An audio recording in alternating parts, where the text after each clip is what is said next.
Welcome, dear chess fans, to the beautiful Biel in Switzerland, where millions of chess fans are coming from all over the world to follow the games and to play in the Biel Chess Festival, which is already bringing a tradition here for the 58th year in a row. We have a Biel Chess Festival, which is full of action and full of tournaments. But in the heart of the Biel Chess Festival is a Grandmaster Triathlon, which we are following in this broadcast. My name is Angelika Valkova, and I'm being joined by Grandmaster Artus Nations, who will help us to guide through all the action in the games of the Grandmaster Triathlon Masters and Challengers.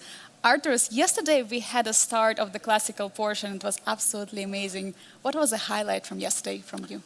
Yeah, Angelique, of course. I mean, every single day brings a lot of action, and if I would have to look back at what was the one thing that stuck in my memory, that was the longest game of the day, where Jacobian was playing against Matchun, this crazy endgame, rook and two knights versus rook and the knight, which was a very interesting position. To be honest, I had never seen it before, so I think that today we're definitely getting something even more exciting than this.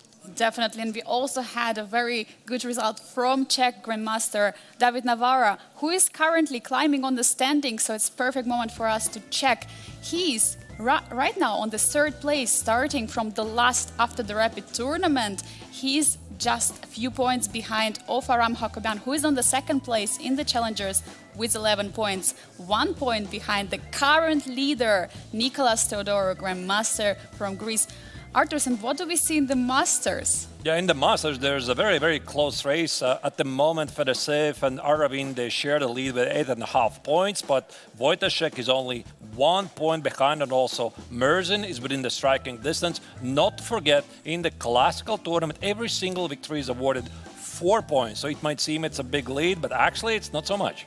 What a tight positions we see in the Masters. And today is the second round, so let's see the pairings for today. In the Masters, we're going to have exciting matchup of Frederick Star from India, Volodar Murzin, the rapid world champion, playing against Vladimir Fedoseev, one of the matchups to follow for sure, and Radoslav Wojtaszek, the defending champion from 2020 in the Biel Chess Festival, is coming back and challenging Salem, top Emirati Grandmaster. Right, that is already we mentioned in the Challengers. The main story possibly is going to be the comeback of David Navara against the tournament leader Nicolas Theodorou. Definitely something we don't want to miss. Matchun is going to take on Matchun-Jumabay. Both of them lost yesterday, so this is an opportunity for them. One of them at least bounced back, and also Daniel Darda is once again started with the white color, and he's going to try to take them around Jacobian, who is in a great shape here in Biel. Yeah, and we see actually him right now at the board. He's getting ready. He is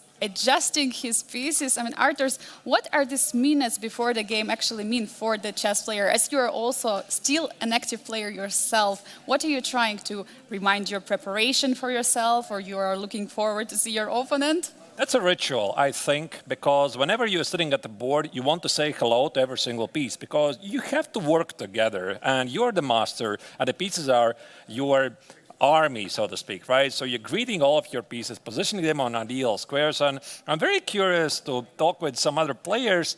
What is the positioning of the knights typically, right? So typically, I know there's some players who like to position the knights straight towards the opponent because to intimidate the opponent. Somebody likes to position them staring one against another. Okay, it doesn't really matter, but as long as it helps you to concentrate, it's all good. What is it personally to you? Because I like to put my knights forward, that they're looking at my opponent. And to you, Artur? I think I'm usually, the knights are facing each other. So it's like a team effort. They're working together. We see the handshake. David Navara arriving at the board against Nicolas Theodorou. Two players who have scored 4 points yesterday in the first round of classical portion, because every win is being awarded with 4 points. We see Matchun-Jumabay is greeting Matchun, who didn't have such a happy result yesterday. He was defending actually very hard for many hours. It was the final game to finish against Aram Jacobian, but unfortunately he lost. So we will see if anyone will be able to strike back. There's this very nice view on the playing venue. As you can see, we are right now in Biel, Congress Center, the second floor. There's very, very nice, cool temperature. Everything is perfect for the players. Obviously, the two main tournaments of the GMT Masters Challenges are played on the stage. Then we have these open tournaments like MTO, ATO. They're playing in the middle of the hall, and everybody gets to follow their favorite Grandmaster playing in the main event. And also, we have a very nice feature at the Biel Chess Festival. There are beauty awards, and you can see on the top, you can see on the stage, on the right side, there is a game which being played out, which was selected as the best game of the previous round. It was ATO round number 1. And we can see that the winner was from India. He won this game with the black pieces. It's Nizar Hilmi, so he's going to get a very nice prize, and it encourages players to submit their games to Beauty Awards. And in social media of Biel Chess Festival, you can vote for the best game which deserves this prize. What a nice feature, right? I mean, it's got to be really special, right? You're sitting there in the hall, and before the start of the next round, they're showing exactly your game, and everybody's watching. It must be feeling pretty good. It for sure boosts the mood and helps you to prepare for your next moves. And here we see Svane from Germany and Aravindh from India are getting ready to face against each other. We see the players actually not really looking at each other that much. There is no eye contact. They're looking around, checking out the playing hall. There is also MTO happening in the same hall, so it's also nice for all the participants from there to see the top chess stars on the stage. I mean, I have played a couple of times myself, not here obviously on Biel, but in other tournaments on stage. It does feel special. And I think also for the players, it really matters. If you're playing in a nice location, there's a lot of other players who can potentially come by and follow your game, and you're playing on the stage, or you're playing in a basement. And again, a huge, huge difference here. So as you can see, again, this is the perspective from the visitors. By the way, in case you are in Switzerland, you can definitely at any given moment come by here to Biel Congress Center. The admission is free. You can follow the action here, maybe even try to get a signature from your favorite player. Definitely autogram and photo. Players are very nice. They're also stopping for interview. And we see handshakes, and the round has started. We see the first moves on the board. It's time for us to check the bird's eye view for the first moves in the positions, in the Masters and Challengers. And what do we see, Artus? We see a lot of D4s in Masters, all D4s actually. And Daniel Darda is the only one who played knight f3. That's the lower right corner. This is something, by the way, I can relate to. I really love to read the opening. But yeah, I think mostly at the highest level, D4, for some reason, is more popular. Mm-hmm. You might argue about it, but we'll see, by the way, how the games are going to turn out. Yeah, in middle boards, we can see on the top and bottom, Boss went for E4. Actually, Svane went for E4. Also, Matchun against Matchun-Jumabay, E4. And actually, we see French in the bottom middle board, which is a very interesting choice. And some players are saying that French is not such a good opening, but it is actually so good. And it can be very dangerous. And so you play the French and you say, pardon my French. You know? Absolutely. But it is getting more and more popular indeed, and I think we have to thank to some of the, again, best players in the world. Magnus Carlsen has played it, Fabi Caruana has used it, also in the previous World Championship match, Gukesh against Ding Liren, French was one of the topics, and we'll see what kind of choice Matchun is going to choose. I see he played knight c3, knight f6, which, by the way, is one of the top choices, of course. And on the bottom left corner, David Navarro against Nicolas Teodoro, we see King's Indian defense, and e5 has been played already. So that's going to be for sure a sharp game to follow. Artus, what would be the first game you would pick chess-wise? What's the most interesting position we can see, or the most interesting opening, as you can see? Right. So from the first thing I'm seeing is that Darda, at least that gives me the impression, has decided just to play chess. When you play knight f3, b3 on the lower right corner, this means I just want to get a game and not really fight for the opening advantage and see where the game is going to take us. But speaking about which game to start with, maybe that could be the top middle board, Svane against Aravindh, because I see Aravindh has played the Sicilian Taimanov. This is a pretty sharp continuation with the move a6. So I think it also sends a pretty clear signal to the young German that Aravindh is here trying to play for the win. Definitely it is. So, of course, we can go and start with the first moves. It was definitely one e4. So how did they arrive here? So, by the way, speaking about this particular position, after a6, I'm pretty sure Svane is going to slow down a bit because a6 is a bit a rare move, and there's a couple of choices. But yeah, let's go back a bit.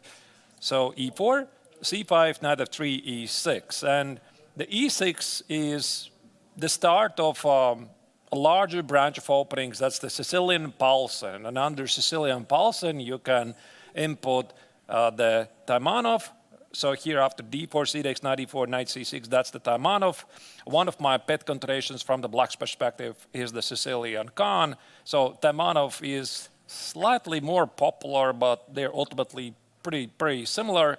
Knight c3 is the traditional choice, and here a6. Now a6 should be a small surprise to Frederick. Definitely he knows this move, but the main continuation here typically is Queen c7, and one of the core ideas of the Khan and the Taimanov is try to utilize the power of the Daxwa bishop, maybe sometimes early playing bishop c5 or bishop b4. And we have a clash of two of the younger players here. a6 was played. Frederick is still taking his time. I have researched a bit, and they have not played a single over-the-board game before the Biel Chess Festival. It's really exciting to see these two battle it out.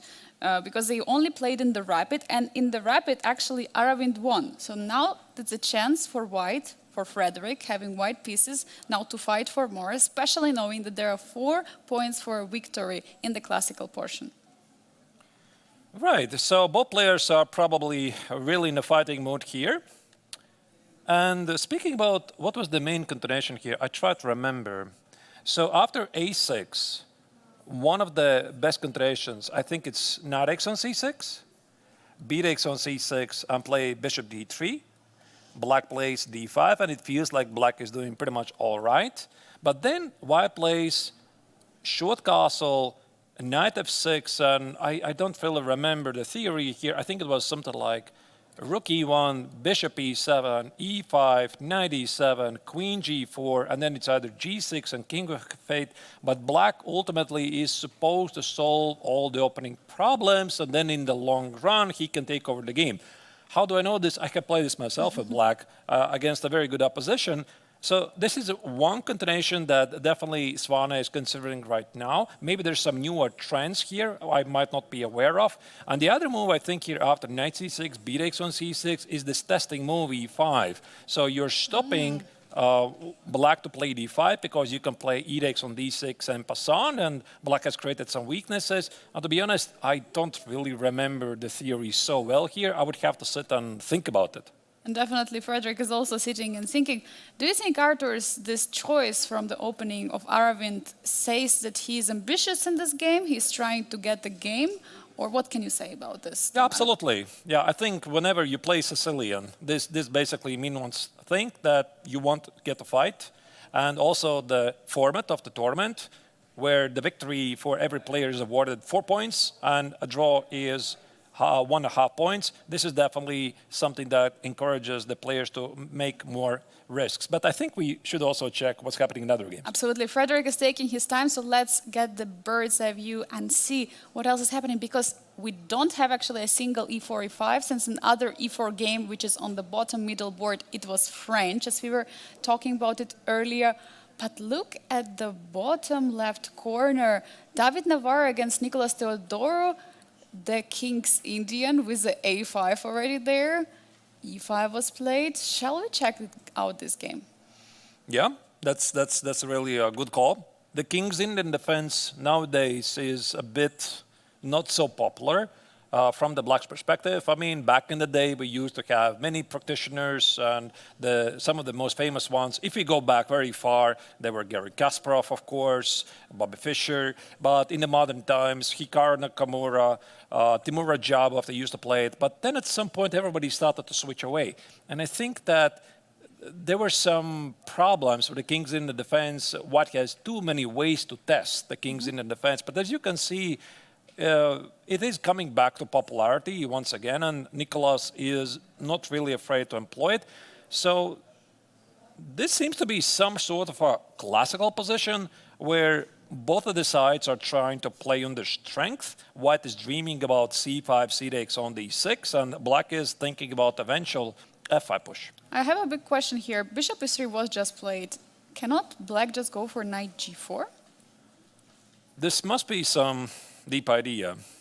So I don't know really this position, but there are positions when after knight g4, White plays bishop g5, and I don't think that White wants to give up the Daxwa bishop just like that, because the bishop is more worth, especially the Daxwa bishop. So White could play bishop g5, f6, and I'm not really sure which one is here. Is it either bishop h4 or bishop d2 or even bishop c1? And perhaps this knight on h4 is, knight on g4 is not so well positioned. So let's say here, g5, here, and maybe some f5, and White takes an f5, and not always black pushing this f5 push is really so great. So this has got to be some theoretical discussion here.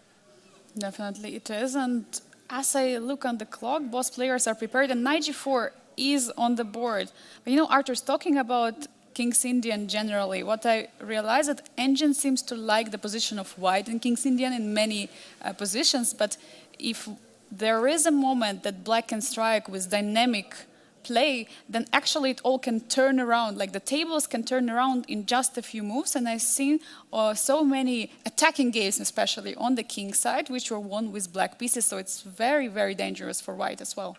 It could be, yeah, it could as well, could be. And also this choice by Theodoro, it means that he's going for a fight, because it would be really strange. Let's say somebody plays the Sicilian defense or the King's Indian defense, and he's trying to equalize. I mean, if you want to equalize, you play some safer openings. These are the choices where black is trying to take over the game, and there's definitely risk. By the way, speaking about what you said, that Engine really likes White's position, I think it's a very common thing for White in the King's Indian defense positions, because White typically enjoys space advantage, and guess what? Engine's like a space advantage. Yeah, definitely. But black definitely has the development. That's the first thing. And that's why black will try to challenge the center. And very interesting move. We see bishop h4, not going back to the d2. I think both of them are perfectly playable. Like there's this idea, we got the word, by the way, that after bishop d2, f5, there's even an idea to play c5 here. Well, absolutely. Absolutely. There's such a move. And yeah, I don't know if black's supposed to take on e4 or black plays knight e7, but it still strictly follows that both players are trying to carry out the plans. White plays at the queen side, and black is supposed to storm the white king at the king side. And bishop h4, doesn't look that bishop is going to be encaged on the king side because of all the black pawns on f6, e5. I mean, eventually black is going to play f5. So maybe g5, f5. I think I've seen this, to be honest. I'm not a big player of the King's Indian defense. By the way, if we go very early, from the back at the very start, how did this position arose? Knight c3, bishop g7, e4, knight f3, bishop e2. It's a very classical approach, and David is himself very classical, very principled players, and White here has a number of testing choices. So h3 is a super modern consideration. Recently, who was it? I think Jordan Van Forest was advocating the move bishop d3. There's the bishop e3, there's the bishop g5, bishop e2, bishop g5. There's so many setups here. So this bishop e2 is the classical way, and apparently it's still good. By the way, Artur, I see that we have major updates from the other boards. Let's pull up the bird's eye view and see what's happening in the top right corner. As Radoslav Wojtaszek against Alex Salem, it looks like a Grunfeld, and looks like Radoslav has sacrificed a pawn. And we see that queen is already all the way to a2. So let's dive in there, because we have a lot of crazy openings today, Artur. I am impressed. This is a very old line. I try to recall who played it last or maybe first. It was definitely one of the topical lines back in the day when Garry Kasparov was playing against Vladimir Kramnik, and I definitely recall these positions. There were some famous games played, so White voluntarily sacrificed the pawn on a2 in the Grunfeld. And the word is that black should be always somehow completely fine, but that's the thing. You play an older line and maybe there's a twist. Maybe there's something new. Obviously, the engines keep evolving. You have a new idea. You play an old forgotten line. Maybe it's not really forgotten, but I haven't really seen so much lately in the modern games, and everybody, again, starts to play the line like a fresh one. And that's why the modern computers are helping the players find some hidden gems, from the old variations which were already forgotten, as you're mentioning, becoming new and more popular nowadays. So how did actually this line go? Yeah, let's go back from the beginning. So the Grunfeld is a very solid defense, and if I would have to mention the greatest expert in the world, I think it's Petr Svidler, Maxim Vachier-Lagrave. Those are the names that immediately pop in my mind, but basically every highest level chess player has played their fair share of the Grunfeld. Also, I think it's very nicely combined together with the King's Indian defense. So knight f6, g6, these are the first starting moves. And funny thing that they have faced against each other earlier, and in 2 games that Radoslav played white, there were 2 Grunfeld. One, it was Neo Grunfeld, and the other one, it was Brinkman attack. I don't know if you know this name. So maybe we see another, the 3rd Grunfeld. The last time they played against each other was actually during the Olympiad in 2016 in Baku over the board. So it was long time ago. And now they repeat Grunfeld once again. I think Salem is also a very big Grunfeld player. As far as I remember, so he definitely has played it before. So one of the big ideas of the Grunfeld is white gets the strong center, but black has a lot of counter pressure against the pawn on d4, and there's like many ways how I can play. Bishop c4 and knight e2 is a very popular way to play it because this would stop any bishop g4 pins. So here, Wojtaszek just goes for the most principal approach. Rook b1, bishop e2 here. Black played c-takes, queen a5, attacking the king on e1, attacking the pawn on a2. So Wojtaszek just follows the opening prep here. Short castle, bishop g4, and I think the line still continues pretty far from here. Yeah, there is a pawn hanging right now on b7, but the question is if white wants to capture it immediately or maybe improve the pieces, maybe use somehow the location of the queen on a2. But the opening choice, Arturs, whenever you prepare against an opponent and you already had the game and you already had the Grunfeld, doesn't it show from Salem that he's so confident in his knowledge in Grunfeld that he's playing it? Because sometimes you're trying to trick and you're trying to find some new openings to surprise your opponent. Here we see there has probably been surprise in the line, but not in the opening choice. Well, speaking about it, I was always admiring Maxim Vachier-Lagrave because he was always playing the Grunfeld defense and nothing else. Like he was always playing the Grunfeld defense against the best players in the world. They would test him in a million ways, and he would always principally play it. So it could be that Saleh is having the same principles. He just believes in the opening, but that's the thing. Like if you're playing the same opening over and over again, for the opponent, it's quite easy to prepare, and they can just play like a rare testing line, possibly not the top choice of the engine, and hope that you don't know it. And we see that actually Salem currently is not at the board, so he's still in the preparation. We probably let Radoslav think in this position because there are definitely many options, and diving into the other games.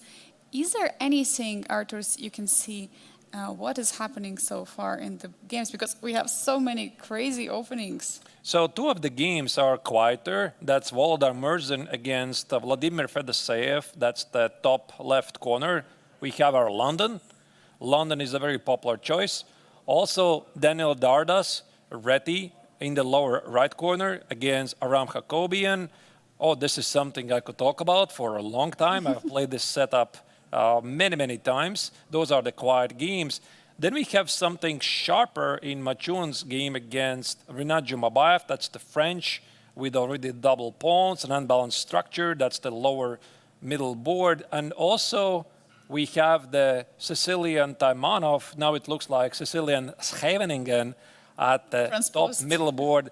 Frederick Svane against Aravindh. And definitely the game on the bottom middle is catching my eye, so that the game we mentioned in the French defense with the double pawns. I suggest we jump in there and see how the opening evolved, because this is very important match for both of the players. Matchun and Rinat, they lost yesterday, and if they manage to strike back today, they will climb up in the standings. Yeah, they are hoping to bounce back, indeed, and both players are taking the risks. So if you look at the current position, we can see that both players have something to work with. White already has castled the long side, and while Black King is in the center, this means that White could be a bit faster to generate an attack, open up the position. I think this is what Matchun wants, open up the position and avoid a queen trade if possible. At the same time, Jumabay is taking some risks. He has what we call the minimal advantage, the bishop pair, and even if he doesn't really feel a lot, in the long run, especially the absence of White's Daxwa bishop might be felt. So Jumabay would love to play at some point c5, trade off the queens, put the bishop on f6 on the long diagonal, and somehow try to capitalize on the power of the bishop. That's essentially clash of two styles, so we'll see how it's going to turn out. And we have also bishop on c8, which is doesn't look right now like a typical French bishop, because position opened up, so there could be a potential for it, probably on b7 square, playing something like b6 or b5 and developing bishop on b7 and getting on this long diagonal. I'm just interested how it all got here. We have seen there was a very interesting and thematic line with knight f6 played. Yeah, let's indeed go back. So the French defense, knight c3, the most principal continuation here, knight f6. After knight f6, I think the other move is bishop b4, also a super popular line, but okay, knight f6 is a choice. And the more played continuation, if I'm not terribly mistaken, I think bishop g5, what was played in the game, is just good. But I think e5 is somehow more popular. e5, knight e7, f4, c5, knight f3, knight c6. Very, very big discussion here. And White often goes for some king-set attack, and Black's let's go bishop on c8. Perhaps is not feeling really so great. Okay, doesn't really matter. Bishop g5 was played, and here Jumabay immediately released the tension in the center by taking on e4.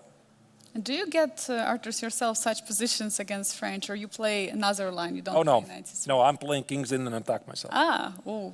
Yeah, that's why. That's why when I was looking at Darda's position, I was like, oh, great, kings in and attack properties we have on the board, so we could talk about that, like typical ideas. Amazing. Forever. Yeah. Okay. So bishop e7 was played. Bishop takes. I think you need to deal with it somehow, and g takes on f6 is a very fighting move. Like, I think bishop takes on f6 should be playable here, but White is somehow slightly better. So g takes on f6. Jumabay willingly ruins his pawn structure. He wants to play f5 and keep the bishop on e7 alive. And there is a bishop pair right now for Black. So this is going to be something what Rinat will try to prove later on. He has a worse pawn structure, but the bishop pair. And a6 has been played. Do you think he's preparing something on the queen side already, or he's stopping bishop b5? Yeah, I mean, probably stopping bishop b5. It does feel quite risky, to be honest, because Black is underdeveloped, and now he's wasting one more tempo, but this has got to be theory here. So long castle f5, and knight g3. An interesting choice here by Matchun, because the knight on g3 sort of doesn't really seem to have a lot of prospects. Is it going to... Maybe it goes to h5 and tries to harass the Black king, but perhaps there was just no other better square to go, because on c3 it doesn't really do anything, and on c5 Black can just push it back. So yeah, I suppose knight g3 is just normal. Yeah, and there I see there is a very nice move, bishop g5 trying to pin the queen, but unfortunately doesn't work, yeah, because of the f4 push. Just to highlight for our viewers, definitely the players are not blundering anything. How would you react if there would be a queen blunder at move number 10? I mean, I would be completely shocked. But actually, talking about the game is finishing fast. In the Biel Chess Festival, Arthurs, do you know that famous game which finished I don't know, I believe in 5 or 6 moves in one of the one of the strongest grandmasters in the world. It was played much earlier. No, I'm afraid I don't. It was Anand who played, and he lost in 6 moves, if I'm not mistaken. So just Really? yes, I'll try to pull up that game, but it's In Biel. in Biel. Unbelievable. I have to check it. Okay. Yeah, absolutely. So for that reason, it's possible, and definitely I would not be so much surprised. But of course, it's a huge shock when one of the top grandmaster is sacrificing a queen or losing a queen and pretty early on. But it is definitely possible. Yeah, all weird things sometimes happen. Okay, so here Renat is thinking about his choices. He has to tread very carefully. I mean, again, he's thinking about the c5 push, but if you play c5, you have to evaluate consequences if white plays d5 or if white plays knight f3.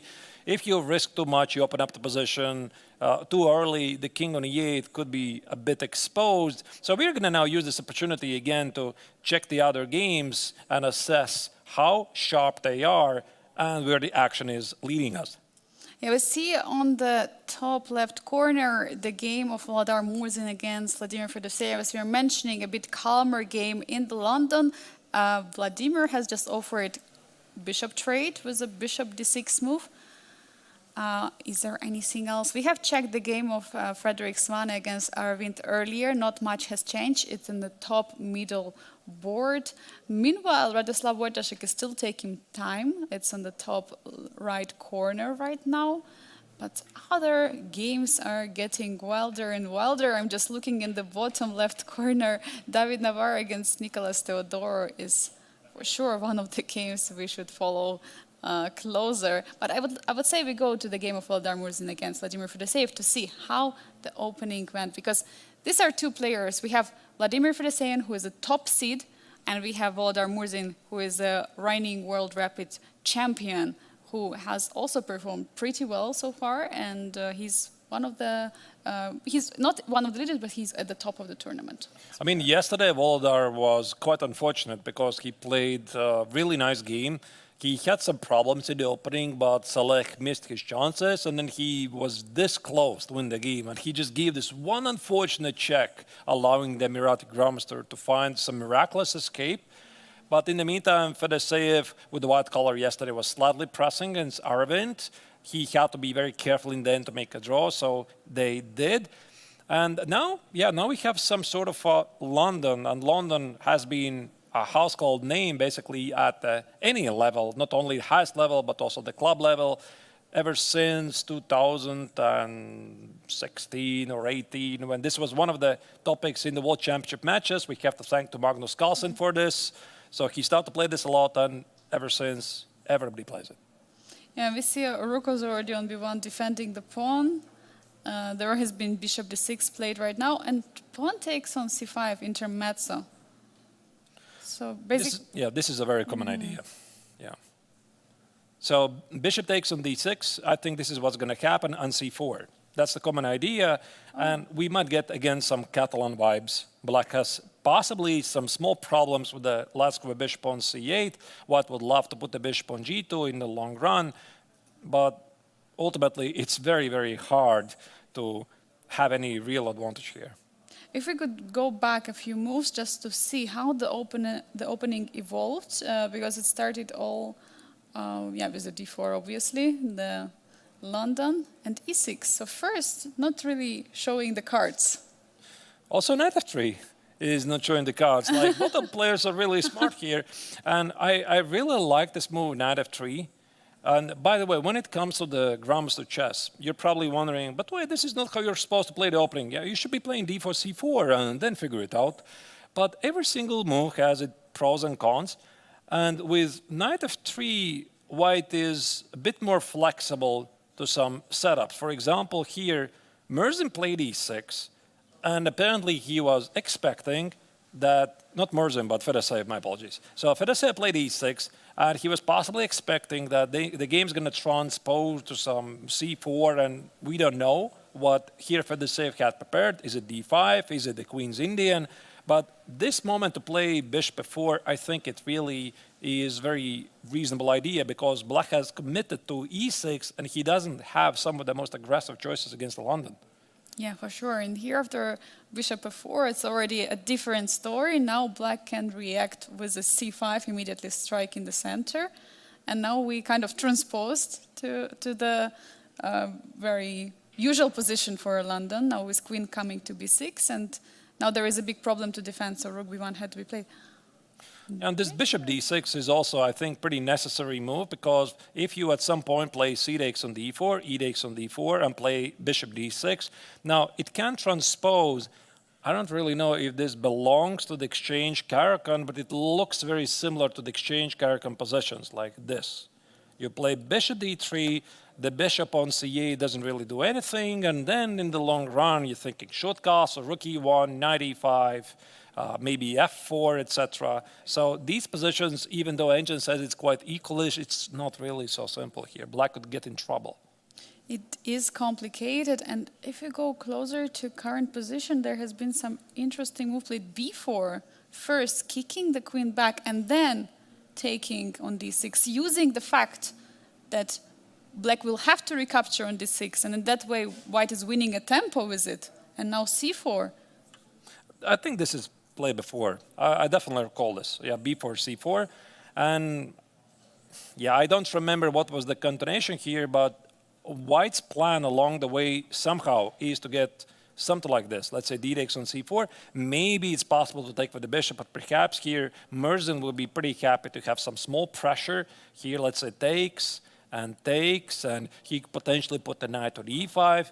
The bishop maybe goes to f3, or maybe the bishop goes on g2. And because of this bishop on c8 and some weaknesses of the queen side, it's not quite equal. I mean, of course, I see the engine says it's dead equal, but it's not really so simple for a human being. It does feel that white is going to put pressure in this kind of endgame. Do you think it was an ambitious approach now going for this opening, and particularly this line with b4 and c4 from Volodar? No, you gotta try something.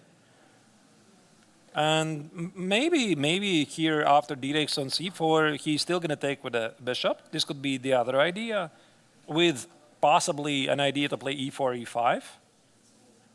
Let's say castles, e5. I don't know. Can you play that? Open up the bishop here.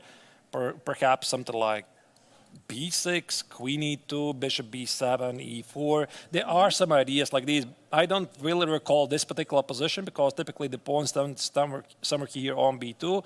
But after e5, if you get the pawn here, you can have some kings and attack ideas. So I don't really know what Murzin has prepared, so I guess we're going to see. And Vladimir Fedoseev has actually won against Volodar in the rapid, and there has been only one over-the-board game played before this matchup here in Biel. It was in 2021, and also Fedoseev won playing with the same color, and it was actually Sicilian. So in that game, Volodar went for e4, so we see some changes here.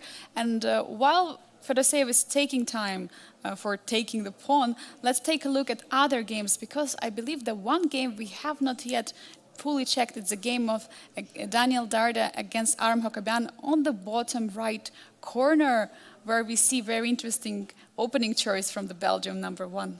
This is some sort of a king's in and attack. So we're definitely going to step back for a moment. And the other games, they are slowly proceeding forward. By the way, the top middle board, I see Aravindh played the thematic idea e5. Oh, wow. Against Frederick. We could also go back to that game, but yeah, for sure. Yeah, let's start with Darda and then see where the action takes us. Okay. I think it's your favorite game from so far from the opening wise from this round. Well, personally. No, I mean I love the king's in and attack. Absolutely, one of my favorite discussions and topics in the opening theory, and also of course I was influenced a lot by the top Egyptian grandmaster Bassem Amin. Amin Bassem, yeah, absolutely. So I wrote a course on it. He knows that I wrote it, and yeah, so we communicated about it. I included some of his model games. Anyway. It's a very easy to play setup, and it's not only reserved for the club level chess, it's also pretty popular at the highest level. Maybe it's very difficult to score points like against very good opposition, so kings in attack is more popular at the highest level, especially in rapid and blitz. For sure it is, and we see the moves incoming actually quite quickly. Looking also at the time situation, looks like both of the players are still in the preparation, or still at least they know what they're doing here. But the first move, no, actually the second move of white, it was b3. And I would suggest go back in the first moves and see how it went, because it's not something you meet every day, right? Whenever I'm meeting one b3 or a second move b3, I'm immediately confused. I have to try to understand how should I put my pieces. I mean, at least mentally, it's so difficult to face this opening, the Larsen. So, speaking about this particular setup, now look at this. Darda is playing the moves. Like he plays b3, he plays bishop b2, he plays g3. Do you think it's random? It's not random, but he chose specific move order to try to black to show what But they why? want. I think Because I he have likes fianchettos. No, I have a theory. I have a theory. Maybe this is wrong. But the point is, after knight f3, d5, instead of b3, the classical reti or the start of the kings in attack, actually, you know, we could talk about where starts and ends the reti, whereas the kings in an attack, it's not really relevant, it's just a name. But anyway, the big idea is that white wants to play bishop g2, castle, d3, knight e2, e4. So this is your typical kings in an attack. But there's one problem. A very popular choice for black is g6. After g6, if you play bishop g2, bishop g7, black wants to play e5. And, I mean, you can allow it, but you're not going to get any opening advantage. So if you play d4, now we transpose to the symmetrical Grunfeld. So I think the idea of this b3, why this continuation is getting really so popular, is white avoids this. White avoids this idea of g6, bishop g7, and e5, because if black here does this, I could go here, let's say knight f6, and now I have many interesting opportunities. Who says I have to play g3 and bishop g2? Maybe I could play c4, and you don't have the typical d4 move here, and then I could transpose to some chimera variation with e3. So there's very interesting properties here. And that's why after b3, as you can see, knight f6 was played, bishop f5 was played, one of the most principal choices. Only now he plays g3. And I was actually taught that whenever there is fianchetto, like the g6 move, you don't play bishop f5. They don't go together. And that's why in this particular case, playing g6 would already not make sense, because the bishop is already developed on f5. There is no way to step back for the bishop, and it would always have to go back. So that's actually brilliant concept we see here from the Belgian #1, Daniel Darda. Even though, I mean, according to an engine, it doesn't really mean anything, but at least I see some tricks here. So Aram played e6, bishop g2, a5, very typical aggressive way to try to clarify the situation.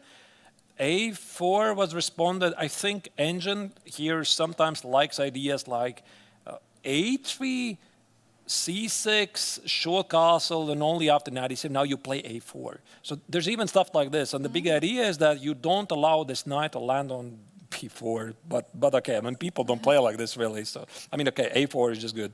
Yeah, it's a bit more tricky, but actually one of the points right now that knight could go actually from a6, from b8 to a6 to b4, but we see that he chose not to. And interestingly, why didn't he want to bring the knight to b4? Because if knight would be on b4, c3 would be the only move to kick the knight away, and that would block the bishop on b2.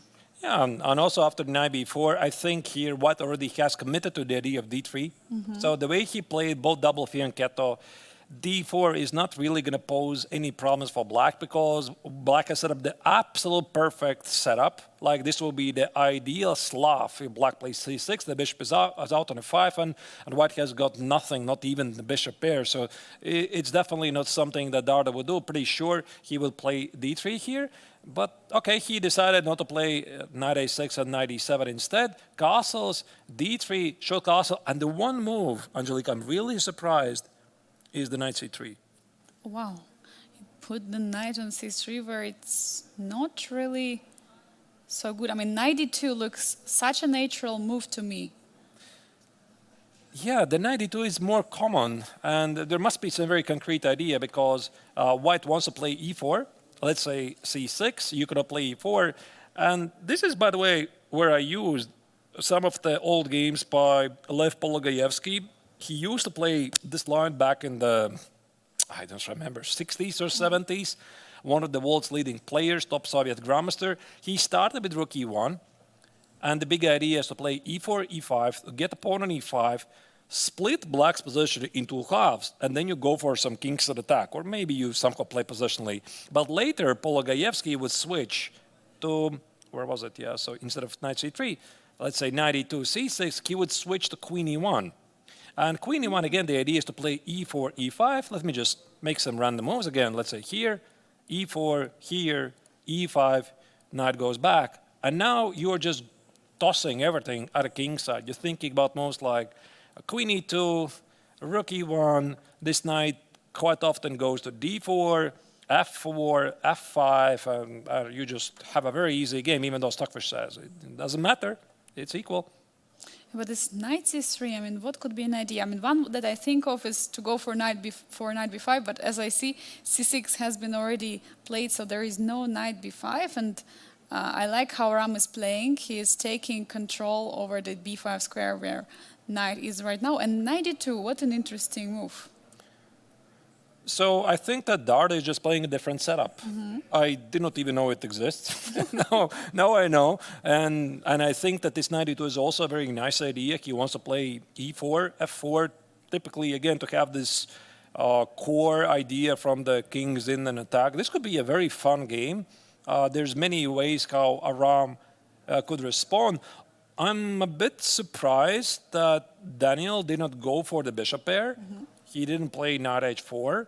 And this is also the reason why black very often includes a window for the bishop so that the bishop can escape on h7. And it's possible that here he was not really in the mood to weaken the position like this, takes and play something like e3 and have a longer game. But ultimately, yeah, I suppose it's balanced. Yeah, we're getting such an interesting setups from the players, so many wild openings in the round number 2 of classical portion. We're going to go for a very short break and coming back with more action from Biel.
Welcome back to Biel, where the second round of classical portion of the GMT is spicing up. We have one of the game with major updates. Arturs, what is happening on the board? I see the brilliant move. Yeah, we have a really brilliant move in the game of Wojtaszek against Salem, but to realistically look what's happening, I think it's going to lead to a draw. And this particular pattern, I think, already has been played before. And the big idea here is that black can take the queen on e1, which most likely is going to happen because black doesn't really have any other moves. And after knight takes on e1, this is what we call the windmill. Rook g7 check, king h8, and since the bishop on d4 is under attack, you just give a check here on d7. The rook on d4 cannot be cannot take the bishop. Arturs, but after it's king happening on the draw. board. Rook Yep. is on g7 already. King h8, will we see it? Of course, there should be a repetition. So rook d7, another check. And the players are getting ready to go for a draw. Yeah, what happens when both opponents know line perfectly well is that sometimes we can see such draws, and even if you're having white pieces, you cannot do much. No, this is definitely something that has been played before, and also the clock situation for Salem just signals that he knows this line really well. Wojtaszek tried something. Maybe he wanted to test some continuation, but apparently the Emirati Grandmaster knew everything. And here you can see the players do not agree to a draw. They're supposed to call the arbiter, claim a trefoiled repetition, because according to the tournament rules, you could not agree to a draw before move 40 unless the position repeats 3 times. So now you can see the chief arbiter, Laurent Freud, he comes, checks, and probably is going to end with a shaking hands. And we see a draw has been agreed by a threefold repetition. The first result of the round 2 of the classical portion of Grandmaster Triathlon has come as a first result. Radoslav Wojtaszek, who yesterday played a draw, Salem saved yesterday against Volodar Murzin, now having more free time to prepare for the next round. And let's take a look what is happening on the rest of the boards, because we still have 5 more games ongoing. And in the top middle board, I see that something is going on. It's a game of Frederick Swane against Aravindh. We were discussing it was the Sicilian Taimanov, and e5 was played at some moment by Aravindh. We see both players are being ambitious. Shall we jump in that game, or do we see anything spicy? Yeah, we definitely are going to investigate this a bit closer. Also, just to give you an update, what's happening in the other games. Murzin against Fedoseev, top left corner. That's the quiet London. By the way, the trade on c4 hasn't yet happened. There's not so many moves to be played. Also, the lower left corner, we have the game in the King's Indian defense. That's the game of David Navarra with the white collar against Nicolas Theodorou. Super interesting stuff. And by the way, the evaluation bar says that the game is about balanced, but it doesn't really feel peaceful to me. The lower middle board, Matchun against Matchun-Jumabay. This is this very interesting discussion in the French. Potentially could be really wild. And of course, also the game Daniel Darda on the lower right corner against Aram Jacobian, where e4 was played. And I think we are going to get some quiet game there. Yeah, we have so many nice positions. I suggest we dive into Frederick Swane against Aravindh Chidambaram. This you mentioned earlier, Arturs. We have seen the Sicilian Taimanov, and then you said we kind of transposed, did we?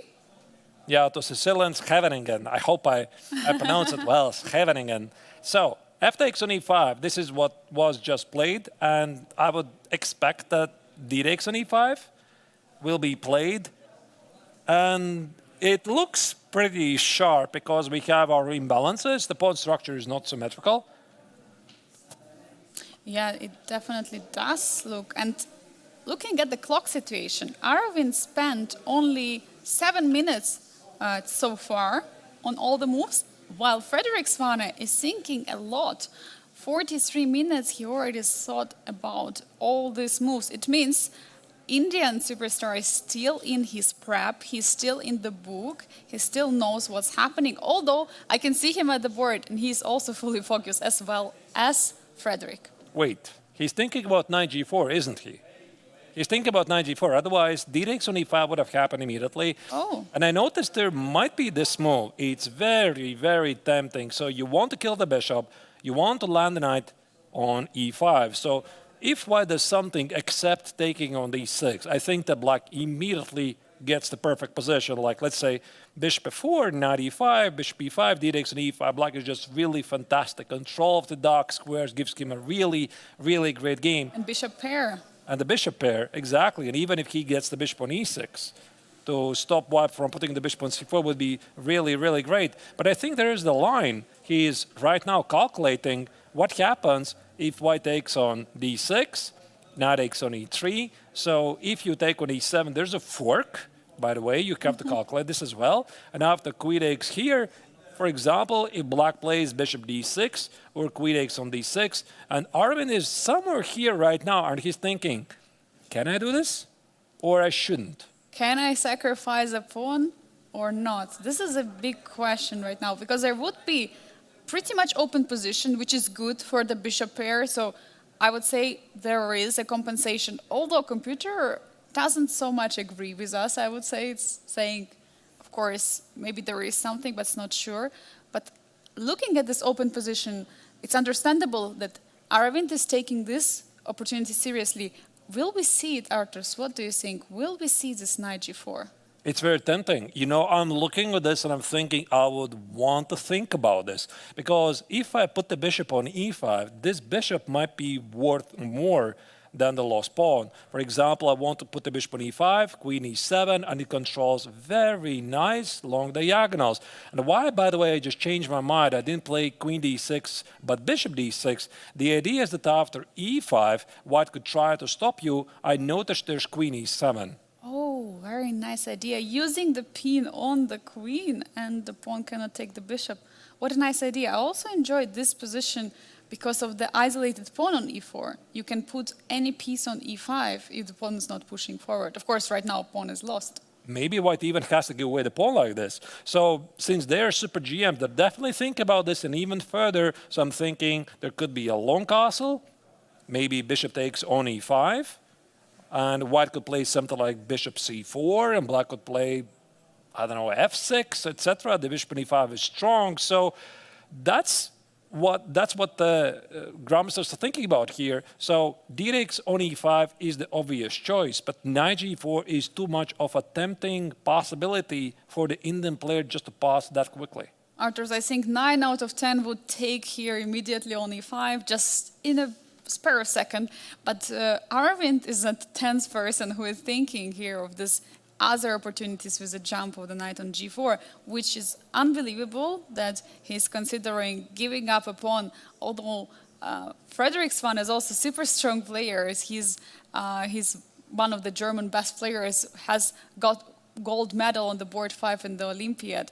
So there is a lot at stake, and I think while Aravindh is taking time, it's time for us to check other games which are still happening. Arturs, you were mentioning this great game on the bottom left corner, David Navarra against Nicolas Teodorou. We have seen there have been some updates in that position where Nicolas went for the King's Indian defense. Other than that, there has been not so much of an updates recently, but in the middle bottom board is Matchun against Matchun-Jumabay. I can see b5, I can see queen d5. What is going on there? Yeah, there's a lot of action, and Jumabay is playing very aggressively. So he has centered the queen, which is normally something you're not supposed to do, but he's immediately targeting some white's weaknesses. Looks pretty fascinating stuff and doesn't really feel peaceful to me. Speaking about Navarra's game that you mentioned, it's very unbalanced, very interesting strategic struggle. So I'm going to follow your lead, whichever the game you want to start with, we could follow. Let's dive into Navarra's game against Nicolas Teodorou, since we also have the game, first of all, with a leader. Nicolas Teodorou is currently leading the standings in the challengers. Meanwhile, David Navarra has won yesterday's game, and he's trying to climb up in the standings. The win today with white pieces would bring him a lot of confidence and a lot of power, and he might even be on the second place after winning this game. So this is a huge match for both of the players. And I see the opening choice was also pretty much amazing. We were mentioning earlier, it was King's Indian defense. Arturs, what can we see? So much has changed, and there is e4 square. Indeed. By the way, speaking about David, that you mentioned that he is fighting for the second win in a row, he was struggling earlier in the GMT. He had a pretty bad run in the Rapid tournament. Once again, this is, in case you're just joining, dear viewer, it's a combination of 3 tournaments, Rapid, Classical, and Blitz. This is Rapid. I'm sorry, this is the Classical tournament, round 2. Rapid is finished. And David was doing pretty poorly. And he had difficulties to get in the rhythm, so he was missing a couple of great games, spoiled winning chances. So it seems that he has managed to restore his strength. And what do we see here? I don't know. Well, it seems that Black has set up the perfect King's Indian defense position. Black controls the d4 square. The knight on a5 is pretty great. Black potentially might have some chances to go for a kingside attack with h5, h4, g4, etc. And at the same time, for White, it's not so simple to carry out a typical idea of c5. So here Navarra does control those light squares, but is it enough? It's a big question, Arturs. I wanted to ask you, because usually I was told if you get control over the e4 square as White, because usually Black is the one who wants to take control, who wants to push this e4. And if White gets control of the e4 square, doesn't it also mean that White kind of has the advantage in the position? Because you are mentioning that d4 square is under control for Black, but e4 is under control of White. So it should be about balance. I suppose that this is also what the bar says, that both of the players control one of the most important central squares, and we're gonna see. But I think that from the opening standpoint, Theodorov's position feels like an achievement.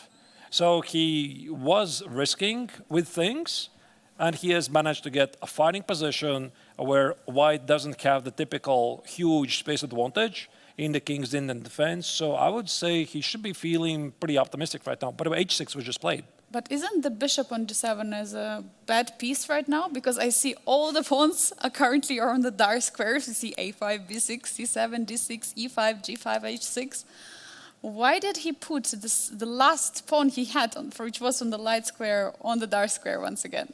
I'm with you. I mean, the bishop on g7 definitely deserves the award for the worst bishop in this game, at least for now. But the pawn on h6 defends the pawn on g5. This probably signals that here Theodorov is planning to relocate a queen. It's a bit strange move order. Maybe he wants to play queen d7, queen f7, and get the queen somewhere here to play h5. And if you would play instead of h6, you would play queen d7. The pawn is under attack. Yeah, it's hard to say. A bit strange choice, but maybe, yeah, he just didn't see anything better. And also I see that the whole queen side of Black is not developed right now.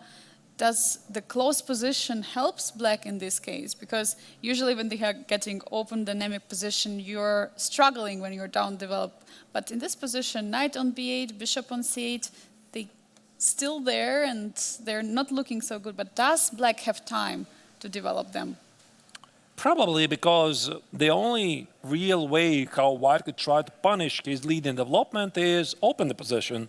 But how would he open? f4 is so unrealistic, so let's not talk about it. h4 is contested 3 times by the queen, the knight, and the pawn on g5.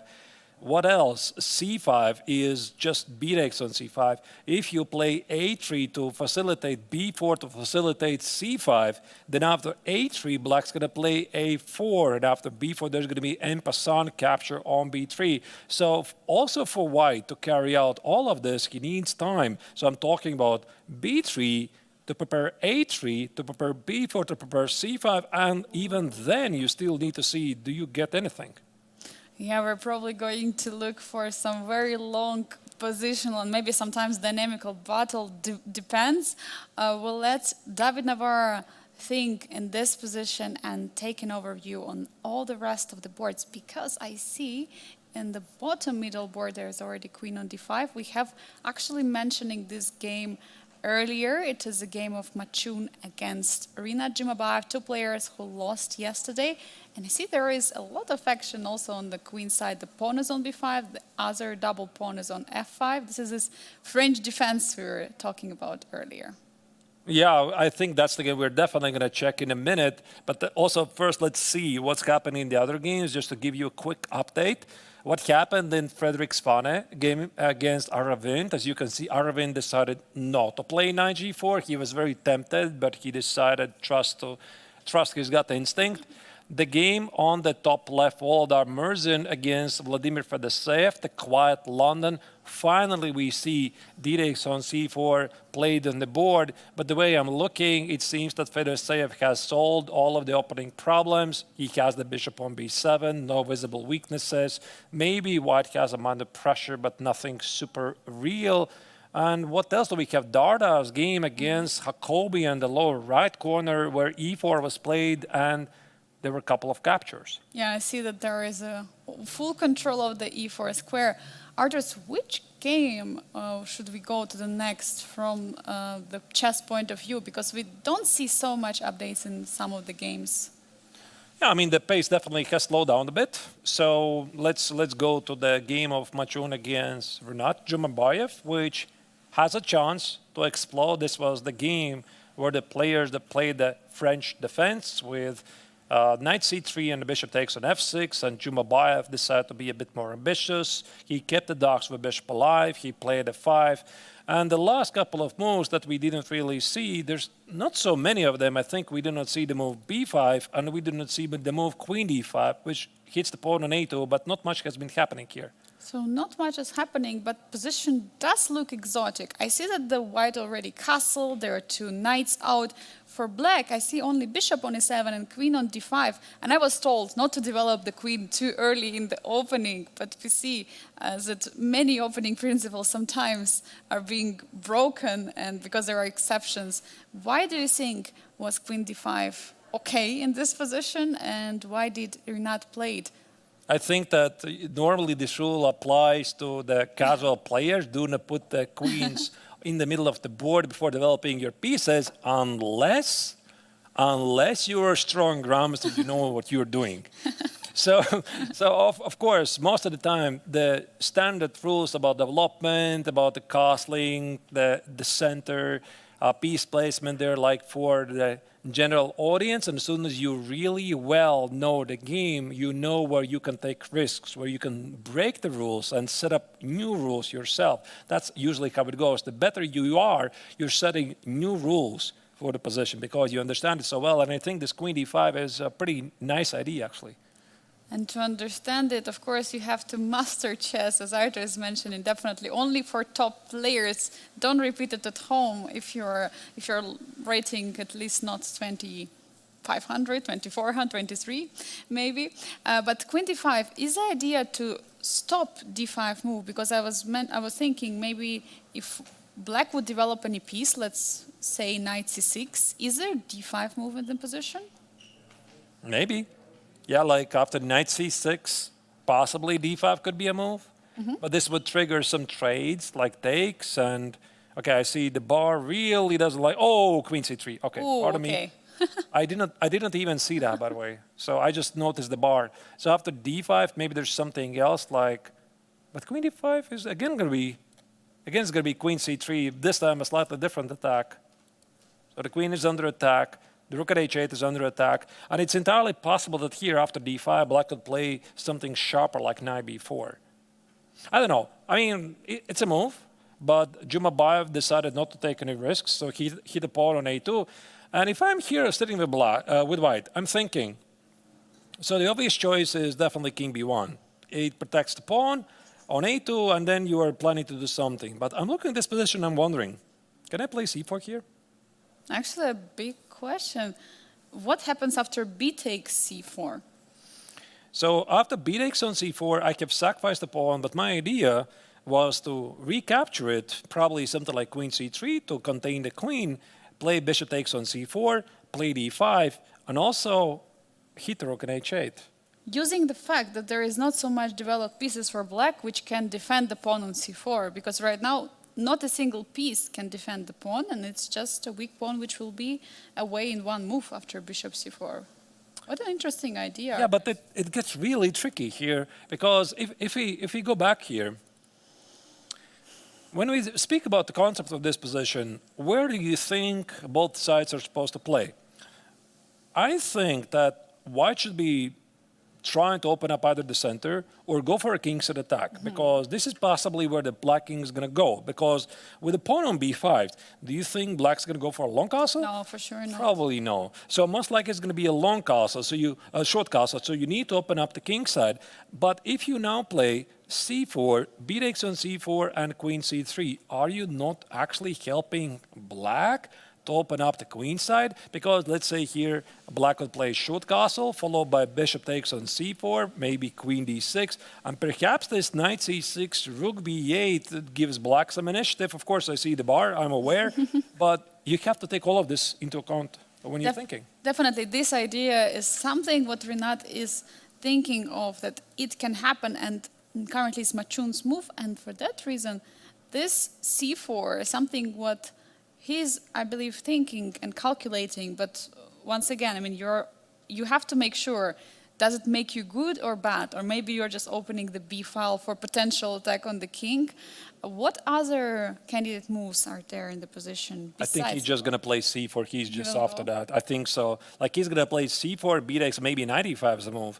Knight e5 with bishop takes on c4. So it's entirely possible that Matchun already has selected c4 as the move, and he expects b takes on c4. It's what happens after that. And knight e5 is also a very logical move. So you centralize the knight, you enable bishop takes on c4, and you're going for this attack. And it could be that he's right now undecided. Is it queen c3 with bishop c4, or is it knight e5 with bishop c4? Because now we have different kind of properties here. Maybe black can even afford to play either knight c6 or even c5. And again, this is something you have to address very carefully.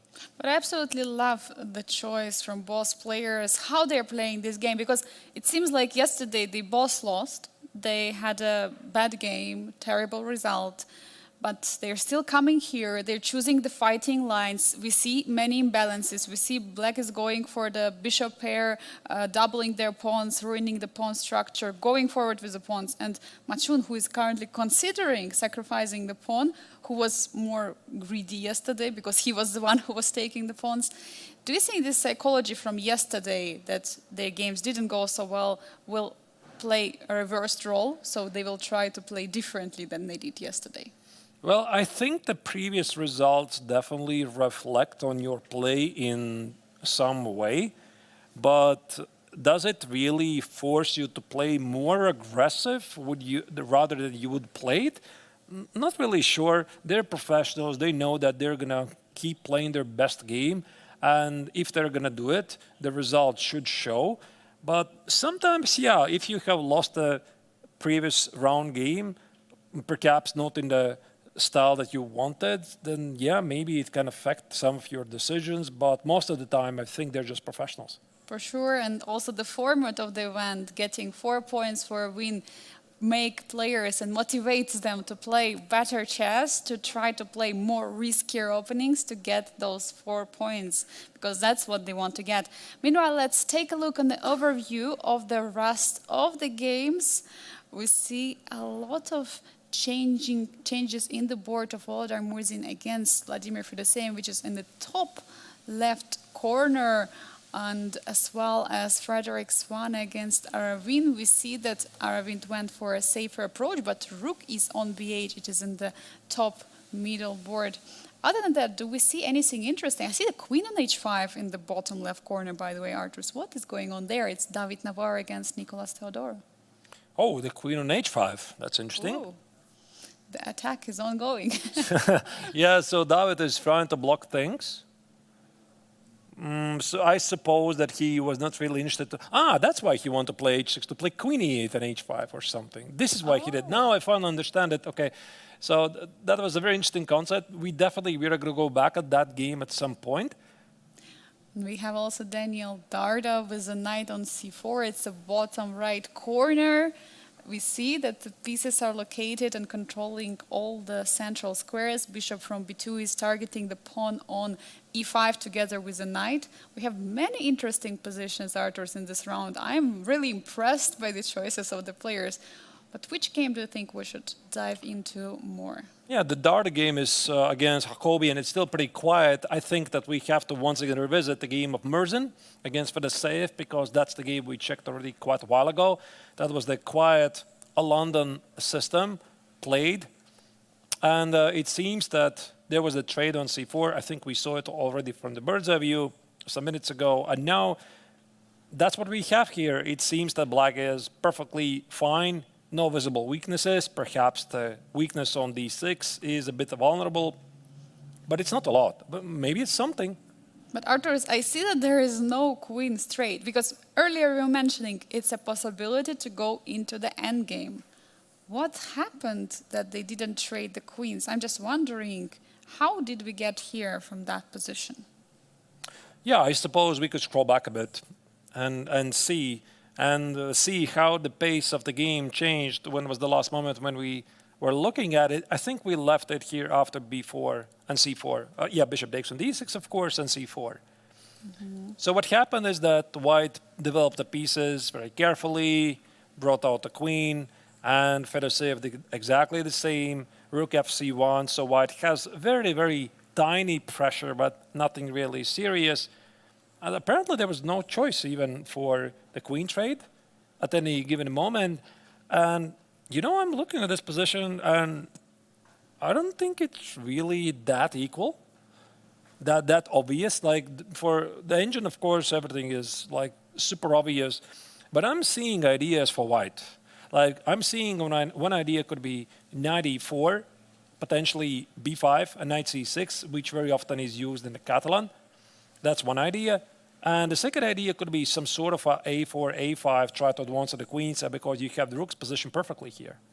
What I see right now, that both players, but mostly Vladimir, he didn't want to go for that queen trade, and both players are ready for a fight. Although, looking at the pawn structure, the position looks rather mirrored. Yeah, we have the same pawns. We have basically, there is no imbalances in the pawn structure. There is no isolated pawn. There are no hanging pawns. But there is a space advantage for white. Do you think it brings white more, bringing white more initiative in this position, or how this pawn on b4 helps? I mean, the pawn on b4 takes away the c5 square, so there's no knight c5, and maybe this pawn on b4 allows white to push eventually the move b5. So. Yeah, I mean, it's equalish, but Fedoseev is a tenacious defender. But maybe Murzin is happy with the position, because the one thing I think most players are quite unhappy about, especially the professionals, they play at the opening and they don't really get to pose any problems. Like, the opponent shows the perfect prep, and you're like, okay, there's nothing I could have done. But I think this position is full with life.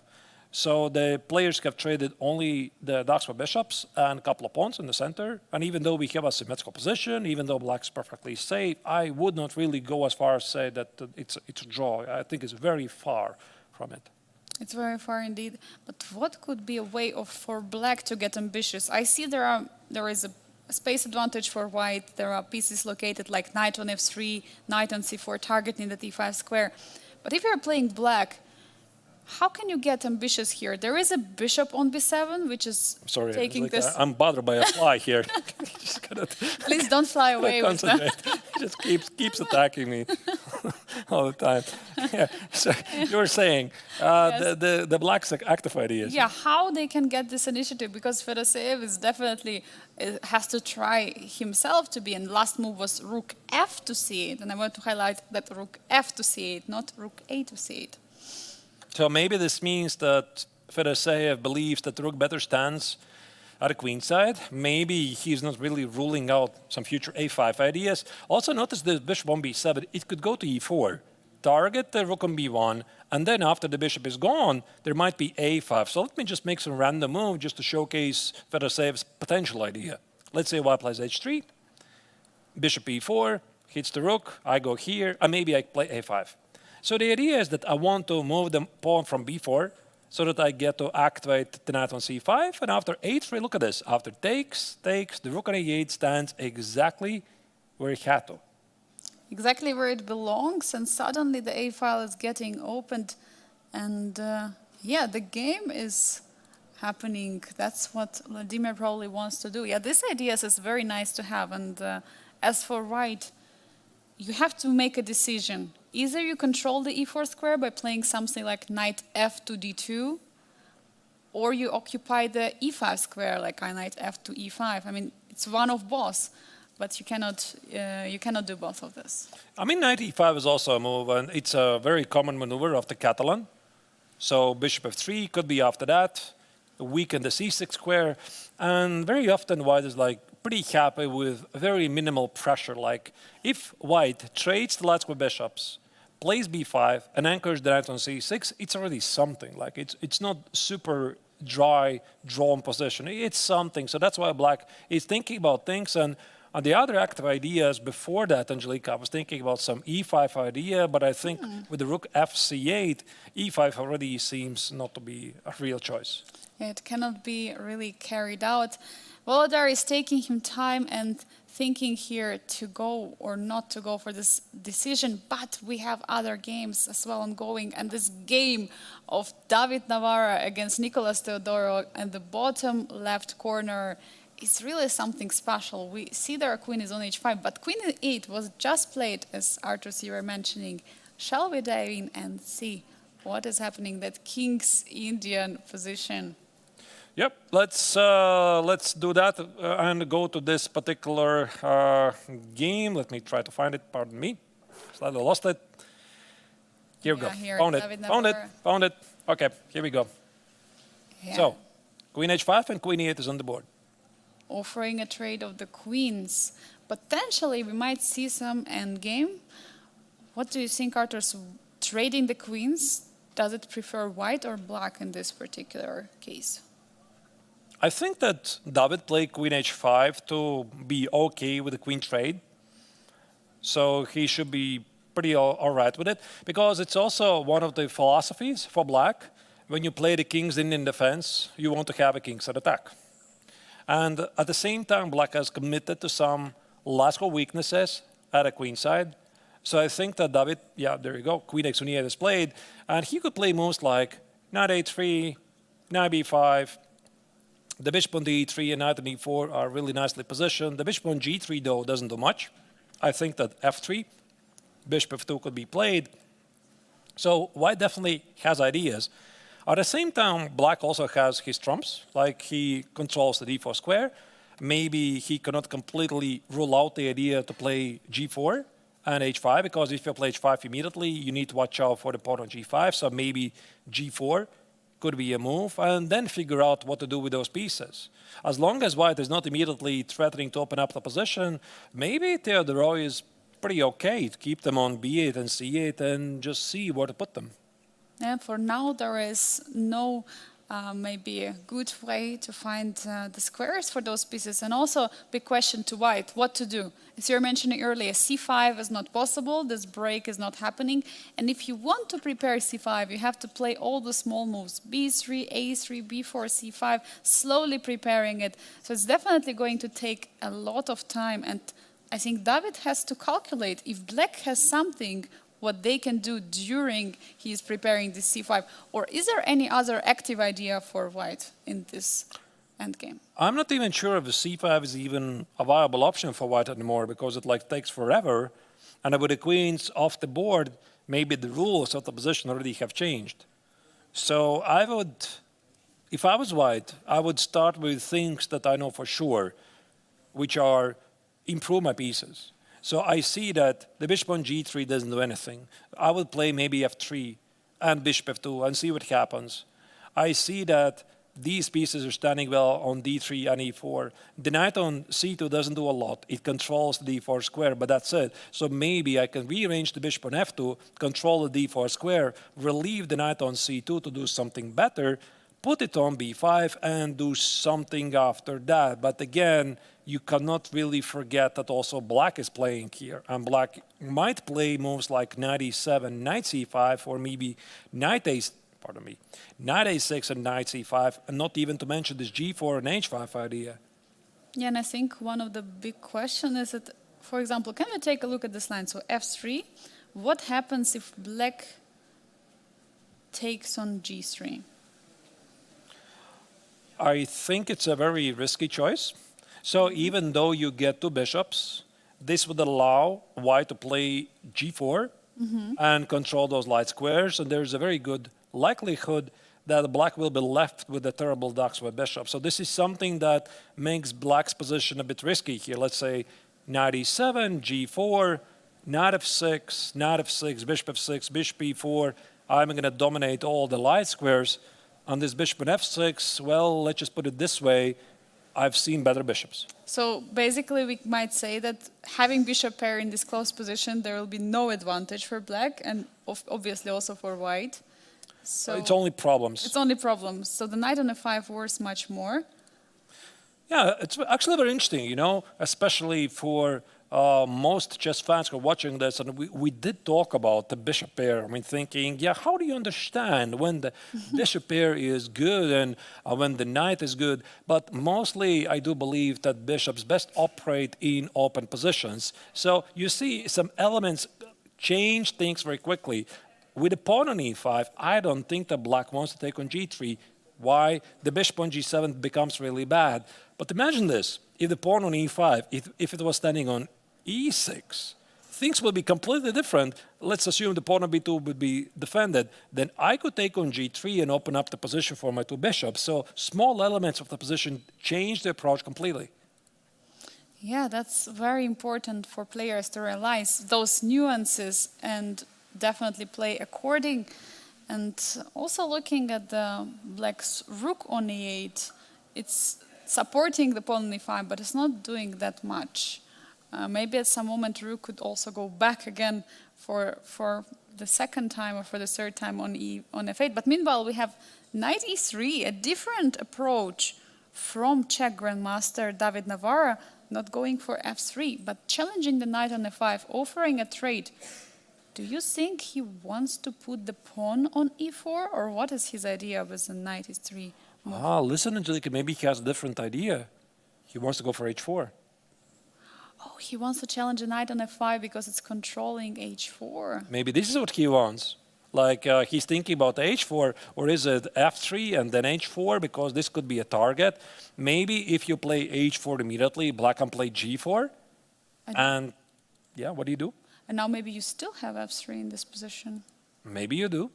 Like f3 takes, and you could go for some inspired kingside attack, like king h2, rook f2, rook g1 at the right moment to play f4. Definitely an option. I see that computer doesn't agree, but... No, I was thinking that you can improve it. Like you play f3, then you play h4. This could be Navarro's idea. So he has centralized the pieces here on the central squares. And I think it also sends a pretty good signal to Teodoro that there's not going to be any queenside activities and Navarra is focusing on the kingside. And looking at this position, even if knight will get at some moment to d4, knight will be standing there just so beautifully, but there are no weaknesses and no targets for the knight. So now big question for Nicholas, and we see the answer has been there. Rook f8, he is not removing his knight from f5. He's still keeping the defense of the h4 square. What does it tell us, Artur? That he recognizes Navarro's threat, I think. That he decided not to control the d4 square anymore. And also, I think that it changes the pace a bit because it feels that now it's Navarra who's dictating the terms. Because with this knight on f5 and knight on d4, black was getting pretty active. But now, with the most active piece being traded, black's drawbacks are immediately obvious. It's the bishop on g7.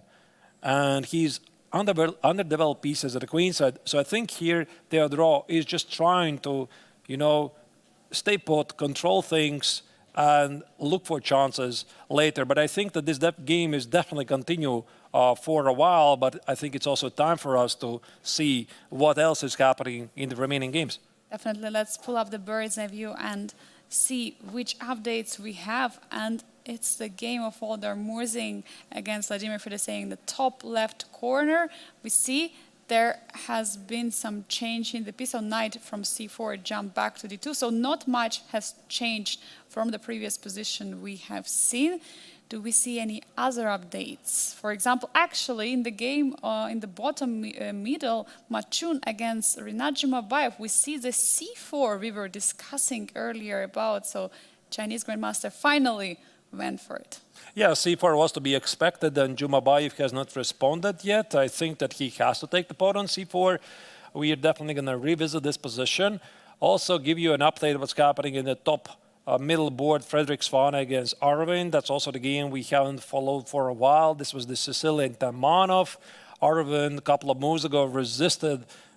He is urged to sacrifice a pawn for a strong Daxva bishop. Looks quite unbalanced. And then we have the quiet Darda game against Aram Jacobin in the lower right corner, which started as the Reti kings in an attack, and now it's something else really. So either we go to the Svane against Aravindh or Darda against Jacobian. Let's follow the Svane against Aravindh, because this feels like one of the central games in the Master Tournament. We already had the first result. It was a draw, Wojtaszek against Salem. We have two other games ongoing, and I believe this game of Frederick Svane against Aravindh is the one which potentially can be resultive, because both players are young, both players are very ambitious. They both want to get 4 points. Yeah, and both players already played draws in the first round. I think all the games yesterday finished in the Masters section with a draw. Mm-hmm. So that's once again shows how difficult it is to win in classical tournament against well-prepared opponents. So what do we have here? We have some sort of unbalanced Sicilian. White has a beautiful bishop on c4. White has good bishop here, strong bishop on c4. The knight on c3 potentially could be improved. At the same time, black has seemingly worse pawn structure. That's a potential weakness on a6. Maybe the pawn on c6 not so much, because it controls the critical d5 square. And also black has no problems with the piece activity. But the thing here, I think, that makes Frederick to spend more time than he wanted is that he cannot easily cast the long side, because with this setup, White would ideally want to have the king towards a position towards the queen side so that he can start a king's attack. Here, I don't think it's going to happen. And it's not really legal at this moment, but he played b3 move, so that would be probably, maybe it would be ideal for him castle immediately, defending the pawn on b2, but he had to play b3. But for Aravindh, looking that he's also not castling, although for him, I believe there is only one legal way to castle short, and looks like it should be like this. With his bishop on c4 and queen on f3, do you think he's a bit afraid that there might be some attack on the king side, or is everything under control for black? It's probably okay. I think that black's position, even from the visually, it just looks all right. And also, black has not yet decided to castle short, and I think this is something we can expect in the coming moves.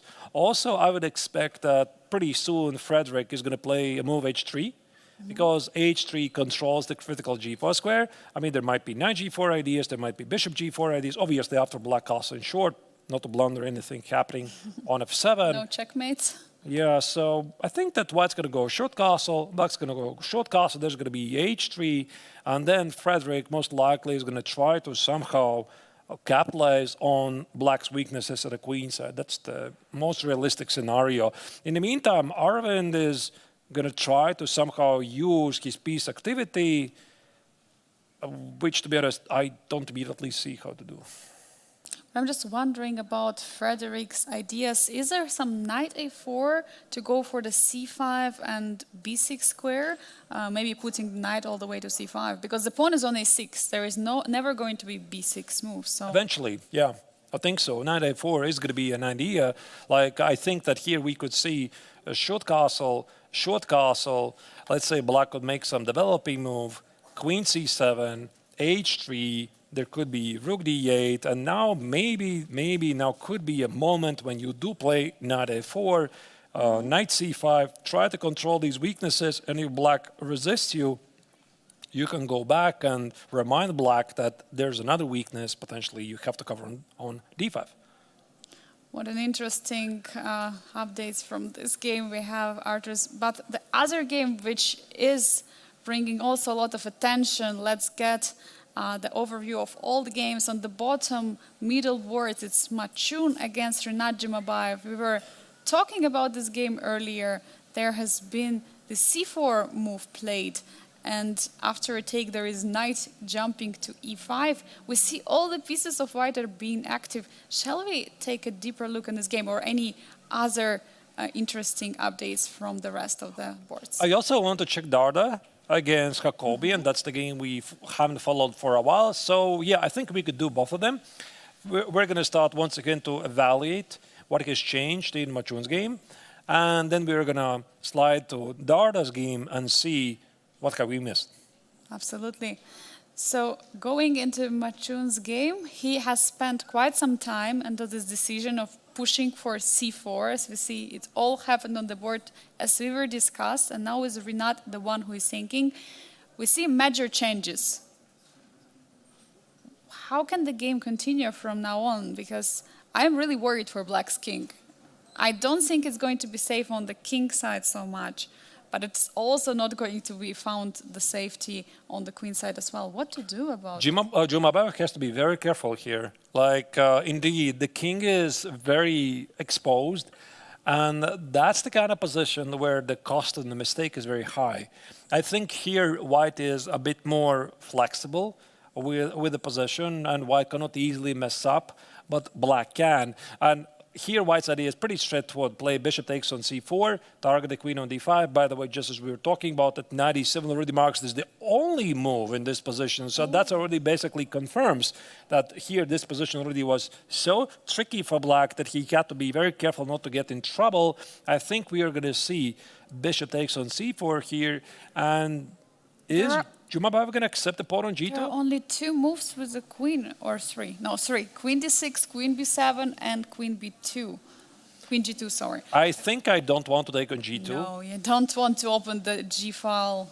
It just, this is the kind of stuff that strong grandmasters don't even calculate. They just feel it's wrong. Like, my king is completely exposed. The g2 pawn doesn't really play any role here in this position, so I could play stuff like rook g1, push away the queen, and I'll just use my imagination. Knight f7, king f7, knight f5. I just have so many pieces attacking the black king. It's just never going to work. So I think this is what Jumabay immediately understands. The pawn on g2 cannot be taken, so I think he's going to choose between queen d6 and queen b7. I think queen d6 is the safer move here. Yeah, I think intuition is screaming to you, don't take that pawn on g2, just go for a safer option. And queen d6 looks like you're still keeping the queen in the center. Ooh. Yeah, what a nice. I just wanted to include it. You just want to try out. Yeah, I want to play knight f5 and see what happens, because this is also something that Jumabay has to understand. If he plays queen d6, there might be knight f5. The big idea, the queen is hit, e takes on f5 is going to be knight f7. You see, that's an attack, that's a fork. Let's say you play maybe queen c6. Queen c6. Because there is a bishop also. That's really good. Four. That's a strong move. Very strong move, yeah. I didn't notice, so the idea knight h8, queen takes on c4, you eliminate the strong bishop. To be honest, I was looking at queen f6 and this position, but your idea is stronger. Yes. Queen c6. Queen c6. There is some weakness still of the bishop on c4. But you have to calculate this knight f5. Yeah, and knight f7 as well. And knight f7 as well, like what is this position? Oh my God. Do you want to go here? Knight x on f5, the queen is, yeah. Ooh, yeah, queen b6, wait, Queen h6? Queen h6, yeah. Feels to be like a bit. I think I missed again your queen c6. I have some blindness here. Ah, queen c6. Targeting the bishop. Again, the bishop is under attack. So it's not all so clear. By the way, queen d6 is played. Jumabay is not afraid. Ooh. I think he sees knight f7, he sees knight f5, and Matchun's eyes are fixed on these squares. He is looking at these tactics because black is stuck in the center, and you definitely want to consider these opportunities here. So I'm pretty sure he's somewhere in these lines right now. Arthurs, we see that Matchun is the only one sitting at the board. We see Rinat executing this queen d6, standing up and just leaving the board. What does it tell us? Does it tell that he's completely confident in his position? I think further away from the sin, really. It's like you just want to get away as far from the position as possible. And sometimes I've been in this situation when you make a move, you feel like it's got to be all right, but you don't want to see the move from your opponent, so you get up and you don't want to give your opponent any information, any hint, yeah? Any hints on your face, because your face might just tell you your opponent a lot of things. So maybe he just got to take a walk. We don't know. Yeah, absolutely. And Matchun is taking time. He sees definitely there is a sacrifice there. Will we see it? We'll find out in quite some time. For now, we'll let Matchun think, and we go back to the bird's eye view to see what else have he missed. And the game in the bottom right corner, Daniel Darda, the Belgian champion, against Aram Hakaban, reigning rapid champion of Armenia. They're facing a very nice match, a slow game, but super interesting opening choice by Daniel Darda. Arthurs, let's go to that game. Yeah, we're definitely going to go there. I'm just very quickly, I'm going to check if we can miss some moves. Murzin against Fedoseev, that's the top left corner. There was knight e4. There's a couple of moves played, but nothing dramatically has changed. The top middle board, Frederick Svane against Aravindh. Bishop d2 was played. This is pretty important because he's prepping for a long castle. So this means he's looking forward a lot of action. On the lower left corner, David Navara against Nicolas Theodorou. Here we see black has finally completed his development, and the knight on a6, he's heading to c5. The game of Matchun, lower middle board against Matchun-Jumabay. This is something we discussed, and the Chinese Grandmaster is looking into knight x on f7. So yeah, we have to finally go to Darda. Let's go to Daniel Darda against Aram Hakaban. What an exciting position we have. Many imbalances here. There is a bishop on b2, there is a bishop on g2, two fianchetto, double fianchetto position. Arthurs, you were mentioning earlier that you enjoy the position of Daniel because you personally love to go for the king's Indian attack. How do you like his position now? It's a game. I think he has accomplished something. He has accomplished to get the game, and there's 3 pieces on the board, and the black has some weaknesses. Like the pawn on a5 could be a target. The pawn on e5 is something that black has to possibly worry about, and even though black seems to be quite solid, white has some ideas here. So I think that he should be feeling pretty optimistic. So we have a fight here. Absolutely, yeah, it's a fight. Yeah, it's a fight. It's not a quiet game, and we're definitely going to go back a couple of moves and understand how did I get here, but it's an unbalanced game. But first what I see, rook a to e8. So do we expect some f5 action in the position? Do we expect an attack from Aram? Well, either that or Aram just didn't like his rook on the face, really. So, yeah, I think f5. f5 is definitely incoming. Maybe even f6 in some lines, but I think f5 really makes sense because the rooks they deserved some files. And the rook on f8 doesn't do anything. And maybe there is a reason why Jacobian decided not to play f5 first and then play rook e8. And usually there's some nuances why he chose this over that. You're also recalling yesterday's game of Aram Hakaban where he won against Matchun in a very nice attacking fashion. I think he's one of the players who is very dynamic, who loves such positions. And as he was also mentioning in the interview, that the format motivates the players to play on, to fight till the end, to get these 4 points. Because for a draw, player gets only 1.5 points. And if we add 1.5 plus 1.5, it will be 3. So for the draw, it's definitely slightly less given For that reason, players are fighting till the end. But you're right, Artur. Let's go back a bit and see what have we missed. Here we go. So I think we left it after knight e2, and this already was something like 6 moves ago. So knight e2 with this odd move, knight c3. You know, I'm looking at this game, I'm wondering, okay, I want to test this myself in my own game. So the idea is to play e4. Jacobian played e5, so he immediately grabbed the center. e4 was played, and here d takes on e4 was the choice of the Armenian grandmaster. Knight takes on e4. Also very typical for the reti and the kings in attack positions. White commonly takes with a pawn, but again, black is like having no weaknesses here. So knight takes on e4 does make sense because white keeps the bishop alive. And what we did not see were a couple of trades. Takes, bishop takes on e4, and this is actually pretty surprising. Jacobian rejected. I would actually take on e4 because, so as I can see it, if you're going to trade the light-squared bishop of white, there are going to be weaknesses on the king's side after g3 is already made. So this is something what you consider really seriously, taking on e4 and getting all these light square weaknesses on the king's side. But why didn't he go for it, Artus? Maybe Jacobian was not really feeling like he wants to enter a position with a game for 2 results. Like, this is a position where he's absolutely sure he's solid. He has no real problems. He's going to play queen c7, rook d8, knight f8, knight e6, maybe f6, and do your worst.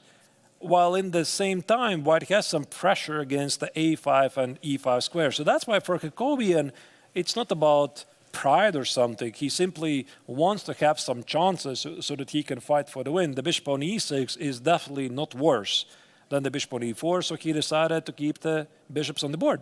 And also it supports the f5 push, which is now getting possible. Queen e2 has been played. And now big question, because it feels like black is ready. Black prepared everything, but not everything. Actually, yes, you're right. Touching the pawn on a5. You just moved your rook from a8, and it was defending the pawn on a5. How to defend it? Do you play b6? Or bishop b4.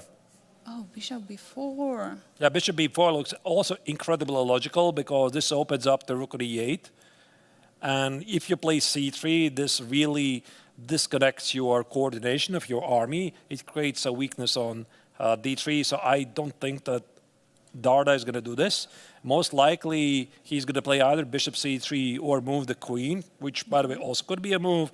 But if there's a bishop c3 move, takes, black plays b6, maybe suddenly here Darda can go for some unexpected initiative at the queen side. I would not be surprised because you see black has positioned every single piece towards the king side to go for this f5 idea, and also for Darda it would make a lot of sense try to generate some targets here. The bishop on g2 conveniently is looking at the pawn on c6, and there is some pressure. And then Jacobian is thinking about all of this, so he's thinking, after queen e2, do I play bishop b4? Because after bishop c3 trade, there's going to be definitely b4, so maybe I play b6 and just have a safer position. Absolutely, Artur. And here is a big question for around what to do next. But I see that we have an update from one of the boards. It's actually Frederick Swane against Aravindh, who just went for knight a4. Was it a miss by Aravindh? Because queen b6 looks like an offer of the repetition after bishop went back to d2. But did he miss knight a4? What happened, Artur? Can we go through this game? Yeah, it definitely looks pretty sharp. And in the other games, there's nothing dramatically changing. Yeah, let's go. Full screen to that particular game, and then at some point we're going to go back to all the games and see what's happening. Now, obviously, the pace of all the games has significantly slowed down. By the way, the time control is a long one, 2 hours for 40 moves, so there's no increment. Only increment starts with move 41. We're still going to get to that point at some point, and here we go, knight a4. Knight a4 is on the board targeting the queen, and now whenever queen goes back, there can be bishop coming back to e3, or there is even long castle possible, because actually, where do you put the queen? You cannot put it on b7. I can put it on d4.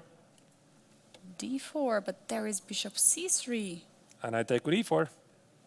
Like, And then you're getting this endgame trade of the Yep. queens, bishop e5, some absolutely. crazy story.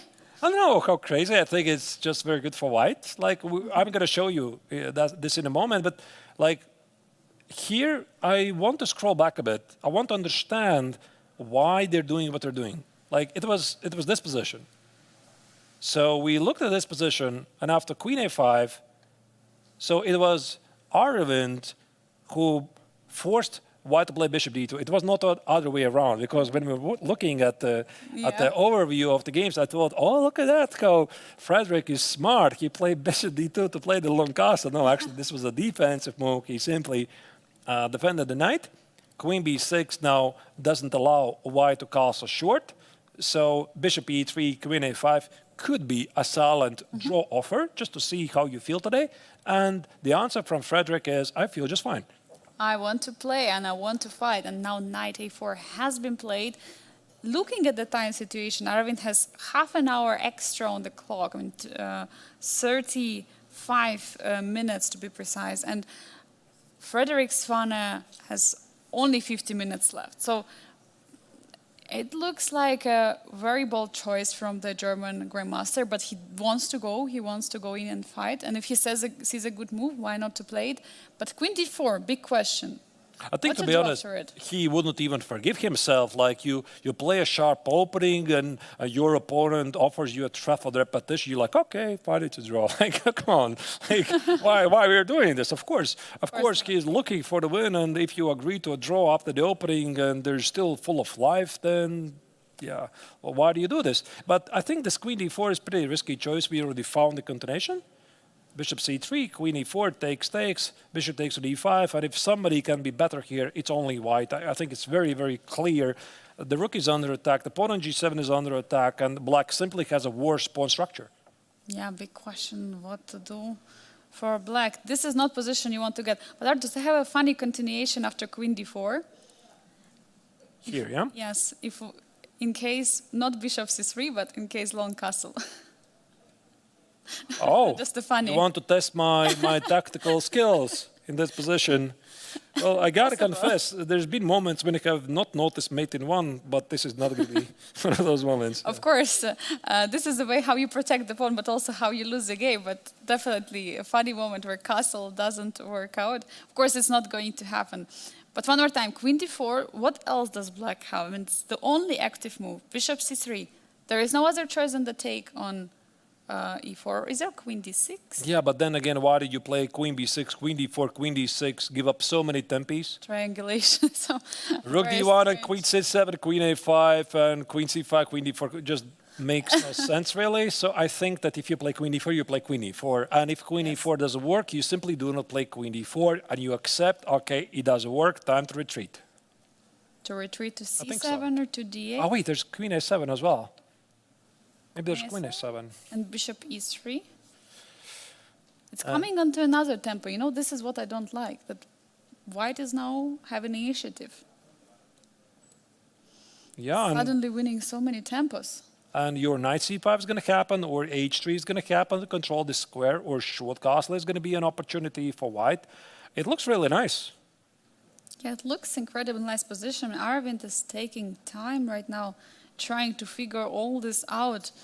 What would you feel if you were playing black here? Do you think you messed up something? You undercalculated? Or what actually happened? I have a theory. I have a theory what happened. By the way, queen c7 was played, and h3 was also on the board.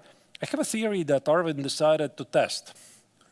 Maybe the opponent is okay with a peaceful outcome, because you played the opening pretty quickly, you seemingly solved all the opening problems, and you offered truffle repetition. You just want to see if white's going to accept it or not. Maybe he accepts, and we just use this term, you kill one black color, basically, and then you have more games with white, it's a long tournament, etc. But the answer has arrived. Frederick is in a fighting mood, and he just played h3 short castle, and I think here Aravindh hasn't really gained anything because with his queen a5, queen c7, all he did is improve the knight on a4, which on c3 wasn't doing anything, and White has pretty clear plans to fight for those weaknesses. Arthur's Aravindh started with black one tempo down and now also losing one more tempo. I mean, looks like a tough position for the Indian superstar to follow. And while he's thinking and while all the rest games slow down a bit, I suggest we go on a very short break and to follow more action right after it. Bring refreshments, bring something to follow the games of the second round of the classical Porsche Grandmaster Triathlon. Be right back.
Welcome to the hot summer afternoon here in Biel in Switzerland. We are following the action of the 58th International Biel Chess Festival and Grandmaster Triathlon as the heart of this event.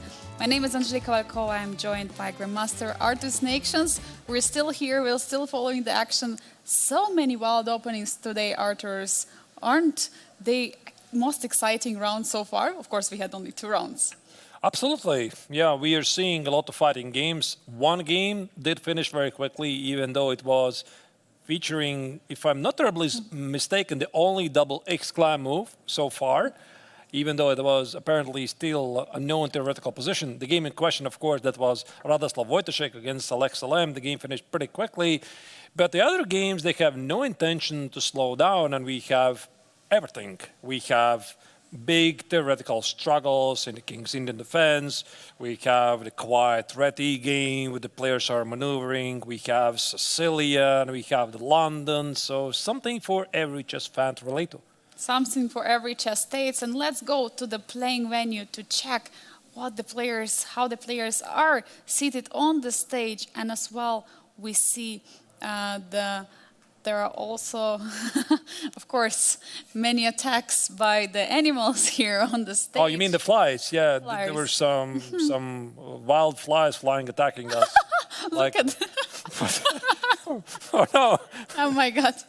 No, that's not real. That's not here. It's not here. Just remove it from your screen, dear viewers. No. But definitely, They were here before. They were here. Like many of them. Absolutely, and yeah, huge thanks for everyone to tune in to this exciting round. We see the players are at the stage. At the same time, there are also many viewers and the players of the Masters Open tournament. We see everyone is locked in. Arturs, what is the game of the round so far for you? I mean, it's tough to choose. I mean, we have so many exciting openings, exciting positions. What stands out? So let's make overview and understand what's going on. So not much has changed after we left for a very short break. So I'm going to start to give my impressions about the top left corner. That's the game Murzin against Fedoseev. This is the London opening that turned out to be a pretty equal fight. I mean, unfortunately, this is how sometimes it goes. All of us chess fans were looking for some very, very exciting stuff, but unfortunately, you also have to be really good at these quiet, positional games where your opponent has to be a bit careful. We'll see. By the way, the game is still obviously ongoing.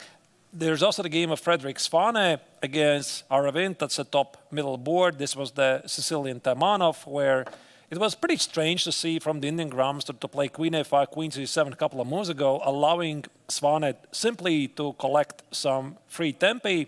This is, by the way, the position we're seeing right now.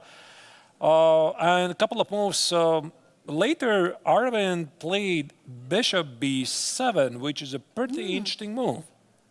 It's interesting that he's neglecting the control over the c5 and b6 square and allowing all kinds of bishop b6, knight b6, knight c5 in the position. I mean, I'm just wondering here, how are you not collapsing on those dark squares? Because this looks like a huge... We were discussing it earlier. Yeah, we wanted to try to make knight a4 work. But Aravindh helped Frederick work it even for free, losing a tempo. Do you think he's already in trouble? I think I understand what he wants. I definitely can see the drawbacks of Black's position, but I think he wants to play c5 and sacrifice the exchange on d4, if I'm not terribly mistaken. So let's say I am making... Oh, by the way, it's Black to move. Black to move. So let's say I'm playing c5, stopping any bishop b6 or knight b6 or knight c5 ideas. The pawn on d4 is hit. So you would think White wants to play knight c3. White wants to control this square on d5. Like in an ideal world, I want to play rook d1, knight e5, bishop d5, rook d5, and control this d5 square. But what I'm really interested about is what happens if Black plays rook d8, controls this d5 square, and let's say here White plays either rook fd1 or rook ad1. I don't know which is the better move. And here we have a classic Tigran Petrosian exchange sacrifice on d4. How about this? Wow, what an idea. Sacrifice a rook to get the strong pawns in the center. I mean, this looks something really inspiring, and definitely I've been thinking of something about this. So bishop takes, pawn takes on d4, and now suddenly there is a strong center for black, and there is a huge compensation for an exchange. Yeah. It could be like bishop d5. Like, you have to watch out here very carefully. Bishop d5 drops the pawn on c2, drops the pawn on a3. I could even take it and here, and I could maybe eventually play f5, e4. So there's a lot of room for creativity here. So that's what I said. I immediately see the drawbacks of black's position. But now after bishop b7, I think that this idea is getting pretty clear, that he is thinking about the c5, rook d8, and rook d4, and also Swane. He must be expecting this. He for sure is trying to calculate this as well. I see in his body language he's trying to be focused, he's holding his head. But by the way, if we go through this line one more time, so c5, knight, pawn is hit, so knight has to return, and now after rook b to d8. Probably rook b to d8, yeah, not rook f to d8. I don't really know, to be honest. Like, yeah, what's the difference? Just to defend the pawn on f7, but. And here, can white go for knight d5? Not allow this nice sacrifice. You can do that, yeah. Knight d5. But the big question is going to be helpful for you to have that pawn on d5 or not? Because at the end of the line, I think black is just fine. That's maybe that's even a weakness. Yeah, that's and black can play 5e4. No, I think the thing that white wants to accomplish here, white doesn't want the pawn on d5, white wants the d5 square. And the d5 square you can get either by playing rook d1, or the second move maybe is bishop g5. By the way, this bishop g5 move is also something you would want to check, because now I could take on f6. I know that this dark square bishop is so important, but maybe the d5 square is even more important than the dark square bishops. And let's say black plays h6, which of course is never going to happen, takes, and maybe knight e5, bishop d5, and bishop d5. This would be the dream position for white, because even though we have opposite color bishops on the board, this bishop on d5 is so much stronger than the bishop on f6. Absolutely. And Arturs, we have a new result in the game of Murzin against Vladimir Fedoseev. It has finished in a draw. We see the players are signing score sheets right now. Already the draw has been agreed. I'm wondering, was there a threefold repetition? What happened?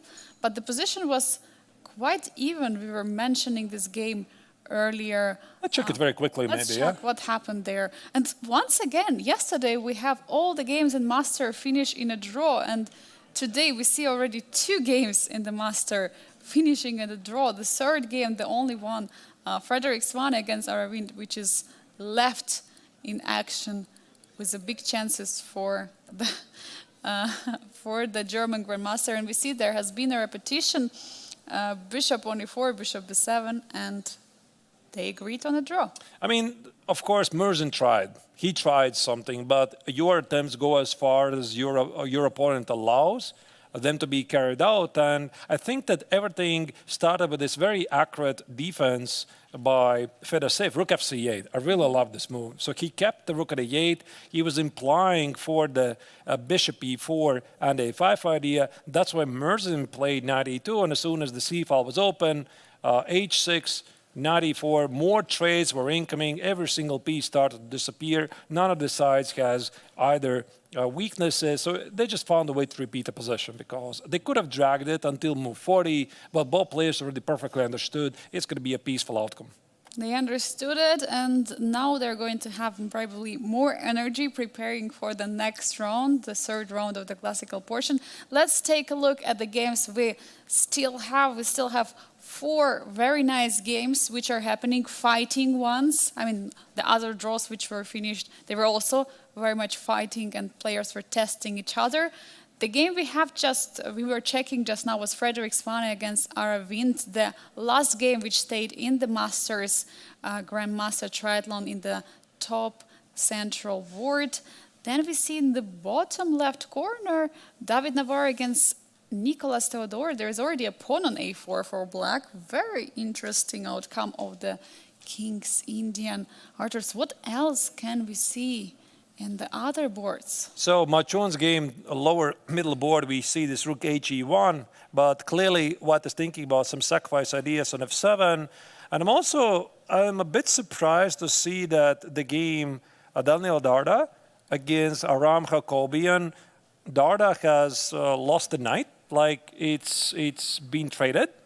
I don't see how it happened, and here, to be honest, I don't even see any active ideas for White, even though the bar somehow prefers White's position. I think that black is just completely safe.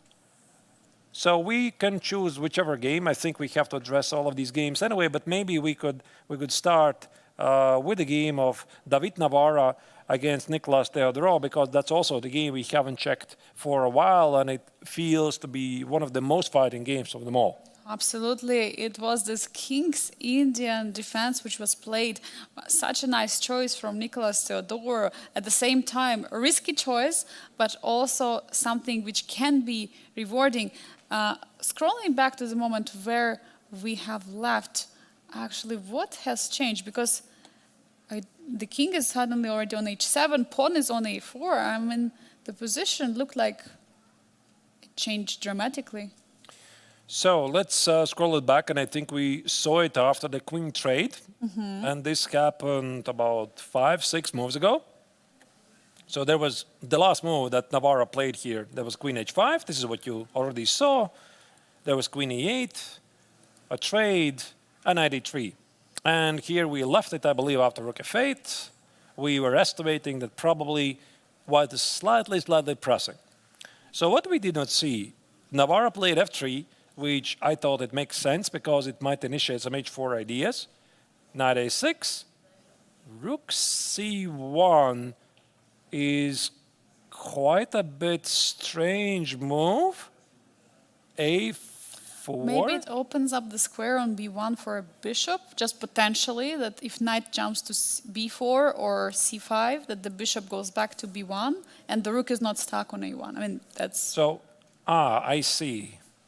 So let's say if we play some move like bishop f2, and after knight b4... But then I play bishop b1. But then rook is... Then I play a3. I don't know. But it was... I mean, it feels a bit strange to me. Like it's probably part of some deeper plan. But it always amazes me how very often the players, they make maybe visually strange moves, then they explain it perfectly makes sense. Yeah, so maybe you're right. Maybe it's this rook c1, bishop b1, even though I don't think it was really a threat, but okay. So a4 was played. I think here Theodore was threatened to play knight b4 and a3 to secure the knight on b4, so this part makes sense. So this is why Navarra played bishop b1, because let's say if I would play some random move h3, knight b4, here a3, this looks pretty interesting for black, because the knight on b4 is feeling pretty active, and also black is organizing some activity at the queen side. So at least Navarra's move, it can be understood. And that's the current position, I believe.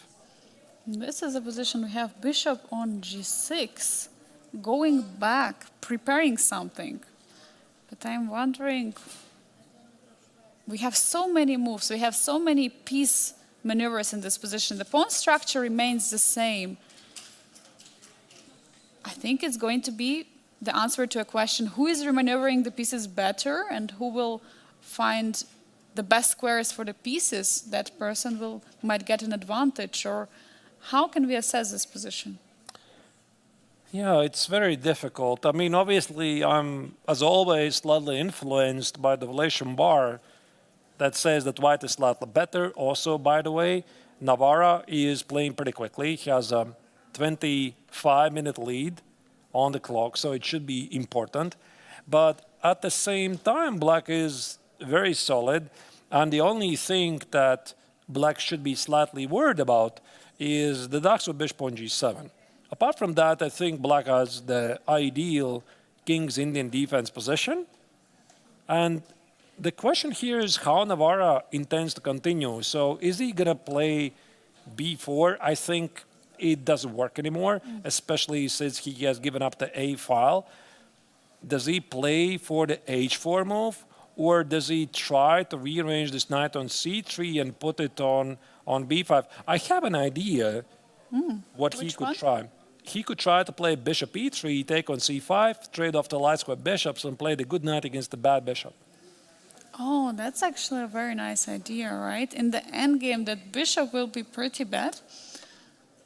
Is there any way that black can stop? Probably removing knight from c5? I mean, you can take on e4. I mean, you can. But then you will have good bishop against bad bishop. Question how long? Because I'm gonna fix it. I don't know. And maybe white has some chances because of this weak pawn on a4. Maybe black shouldn't have pushed it. Maybe he should have kept it on a5. So I would love to do this. I would love to take on c5 with the bishop. Let's say black is completely careless and he doesn't understand what I'm planning. I want to take it here. I want to play knight c3. I want to trade.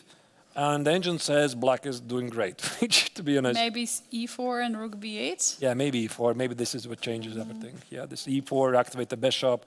So even if you get to this position where I was hoping that I will get knight e4, the good knight for the bad bishop, even here you have to understand that black would sacrifice the pawn and go for some super activity. Yeah, this is actually very hard to understand and calculate for both of the players. But as yesterday Navarra was here, he was showing us so many amazing lines, right? Calculating so deep in the lines, and basically the one square difference was changing the valuation completely. And in this case, we see h3 actually has been played. h3 has been played to stop g4, but I'm thinking there could be interesting ideas to play rook b8 and b5 eventually.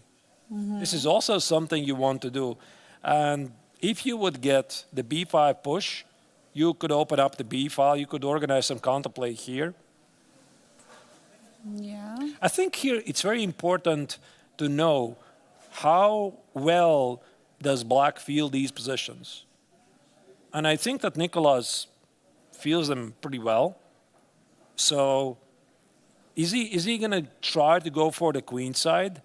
Counterplay with rook b8, because this is a very common idea, this b5 push, or is he going to try to solve the problem of the bishop on g7? And I think this move h3 is like super deep idea, so white stops g4 in advance just in case, shuts the door, maybe even hints at future g4 to make this bishop on g7 look really bad, and at every given moment Navarra is going to keep an eye on this e4 pawn sacrifice to keep the bishop on g7 locked away and throwing away the keys. Actually, what will happen if white will manage to close the position on the king side? Because if g4 is going to happen at some moment, even h5 will not open the position, and then we maybe can try to fulfill the plan you were mentioning earlier, taking this knight with the bishop, trading the light square bishop, and having the knight against this poor bishop on g7. I mean, Artos, can we see it happen? We could. And I think here also Nicolas has to make a big decision. Does he take on e4 right now, or does he not take on e4? I think there's no need yet to rush.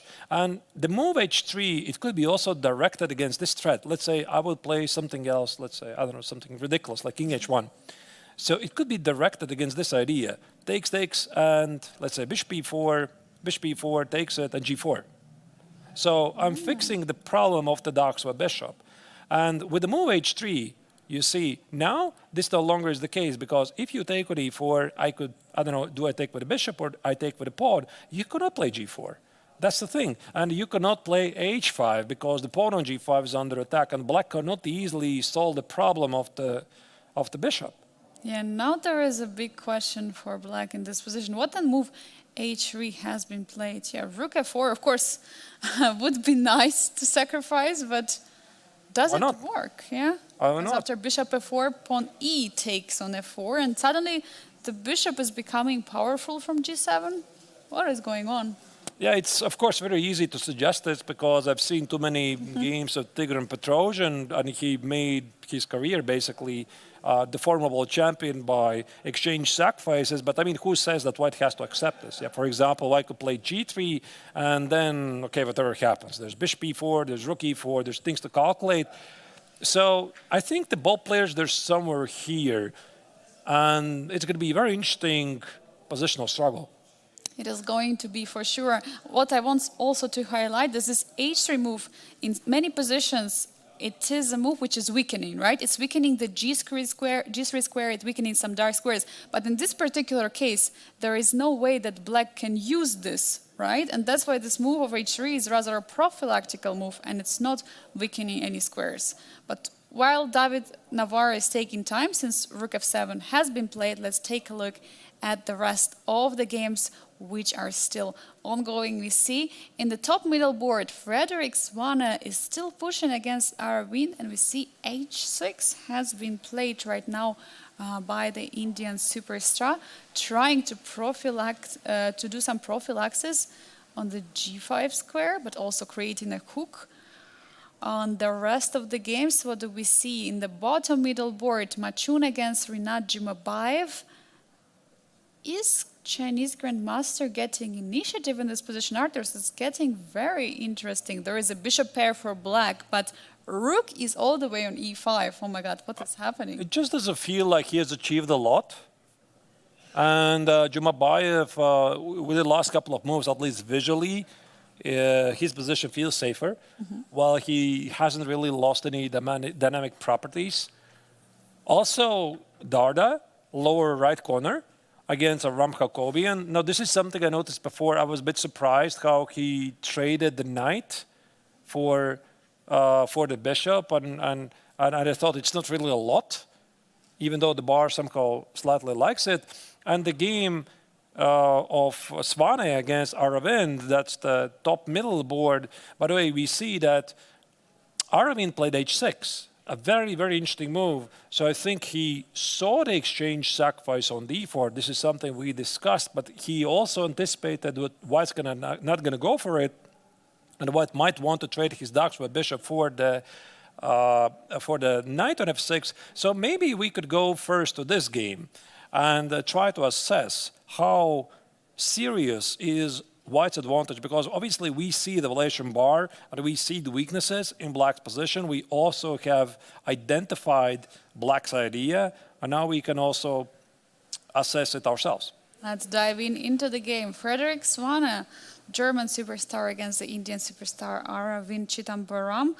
We have seen earlier that Aravindh lost this tempo, this crucial tempo, by silently offering a draw a few moves ago, and now the position what we are getting now feels like White is in complete control now, and there is a semi-open file, F file, and there is a pressure on the F7 square. I'm starting to get worried for Aravindh here. Arthurs, are you?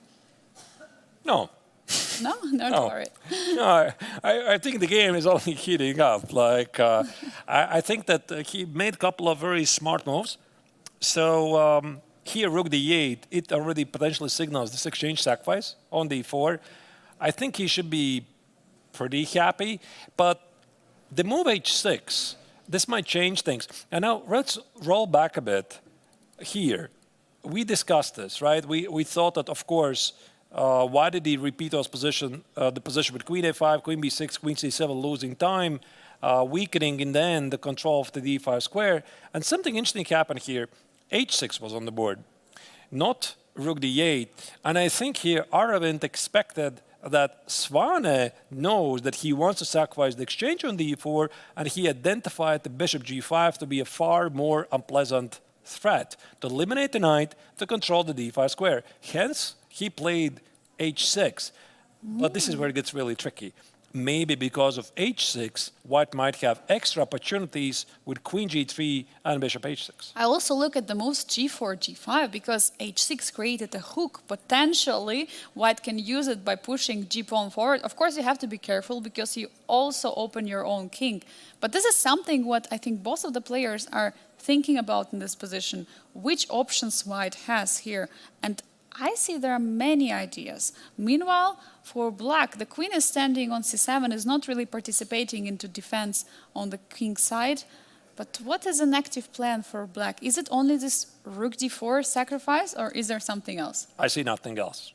Like, if I don't play rook d4, what I'm doing, the knight on f6 cannot move, then the d5 square is forfeited. The bishop on e7, I don't see any need for the bishop to move. Can I play bishop d6? But for what? The queen on c7 stands pretty well. The rook on d8 has no other legal moves. I could double the rooks at the d file, but then what? I think it's got to be a rook d4. You play rook d4 and you immediately apply some pressure here. And I think that Swane's rook f2 is like a very smart move because he anticipates rook d4, but in some lines the rook on f2 is defending the c2 square. So I would not be surprised to see rook d4, bishop takes on d4, something like c takes on d4, knight e5, couple of trades, and then black has sacrificed an exchange, but possibly with a compensation. By the way, you see the bar confirms it. Yeah, the computer also says, yes, you know what, there is a material advantage for white, but there is a big compensation, and that's what players are also feeling in this position. So here after trade, pawn takes bishop a3, the pawn was hanging on a3 as well, and now d5. Is it a weakness or is it a strength? Because it looks separated from other pawns. Yeah, I don't know. Tough to say, definitely. Tough to say. Like, actually, you know, I go back to this position and I start to wonder, maybe white doesn't take the exchange at all. I mean, who said you have to take this? Very luckily for us, and that's what separates us from checkers. Is we don't have to take. We have the liberty to not to take. We can choose to ignore. And rook d4, of course, is a very famous motive, but maybe white can play something else. White could play perhaps queen g3, targeting the knight on f6, targeting the pawn on h6. That's why, again, I said this pawn on h6 might change things. And perhaps in some lines now, there might be this idea, maybe there's even going to be a sacrifice on f6. Watch this out. King h8, I'm going to take on f6. I'm going to take another time on f6, and there's going to be queen h4, and with these pieces, it suddenly looks really scary for black. This looks incredibly scary. I mean, there is a lot what Aravindh has to take control now over. Talking about these two players we have here in the field, we have Frederick Swane from Germany. Last year, and also many others here before in a row, we had Vincent Keimer, who was representing Germany here at the Biel Chess Festival. And now, since Vincent couldn't participate, we have another representative from Germany. The same from India, right, Artur? Because usually we used to have Gukesh. 3 years ago, was it, right?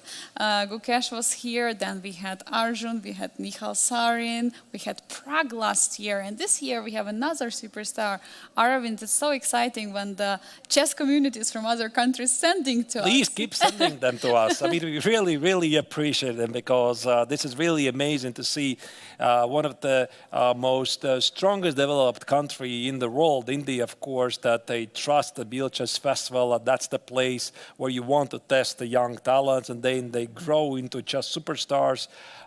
So, yeah, very, very excited to see the action here. But, you know, Angelique, I'm just looking at this game, and I have a feeling that Swane is playing like 5D chess. You know, it's just like super, super deep. So he used those weaknesses. He recognizes that there's going to be an exchange sacrifice on d4. He knows it's going to happen, and he is going to reject that. He has already prepped queen g3 with this rook f2, rook f1. This is not random. This is super high-level stuff. What a play by Frederick. He has won a gold medal in the Olympiad in Budapest last year on the fifth board for Germany, which brought the team pretty high with a good result. But also Aravindh, what a performance. He has reached the 2700 club last year, and after wins in the Chennai tournament and Prague Masters, he reached the number 11 in the world. What a performance by Aravindh, getting another Indian player in the top of the rankings in the world.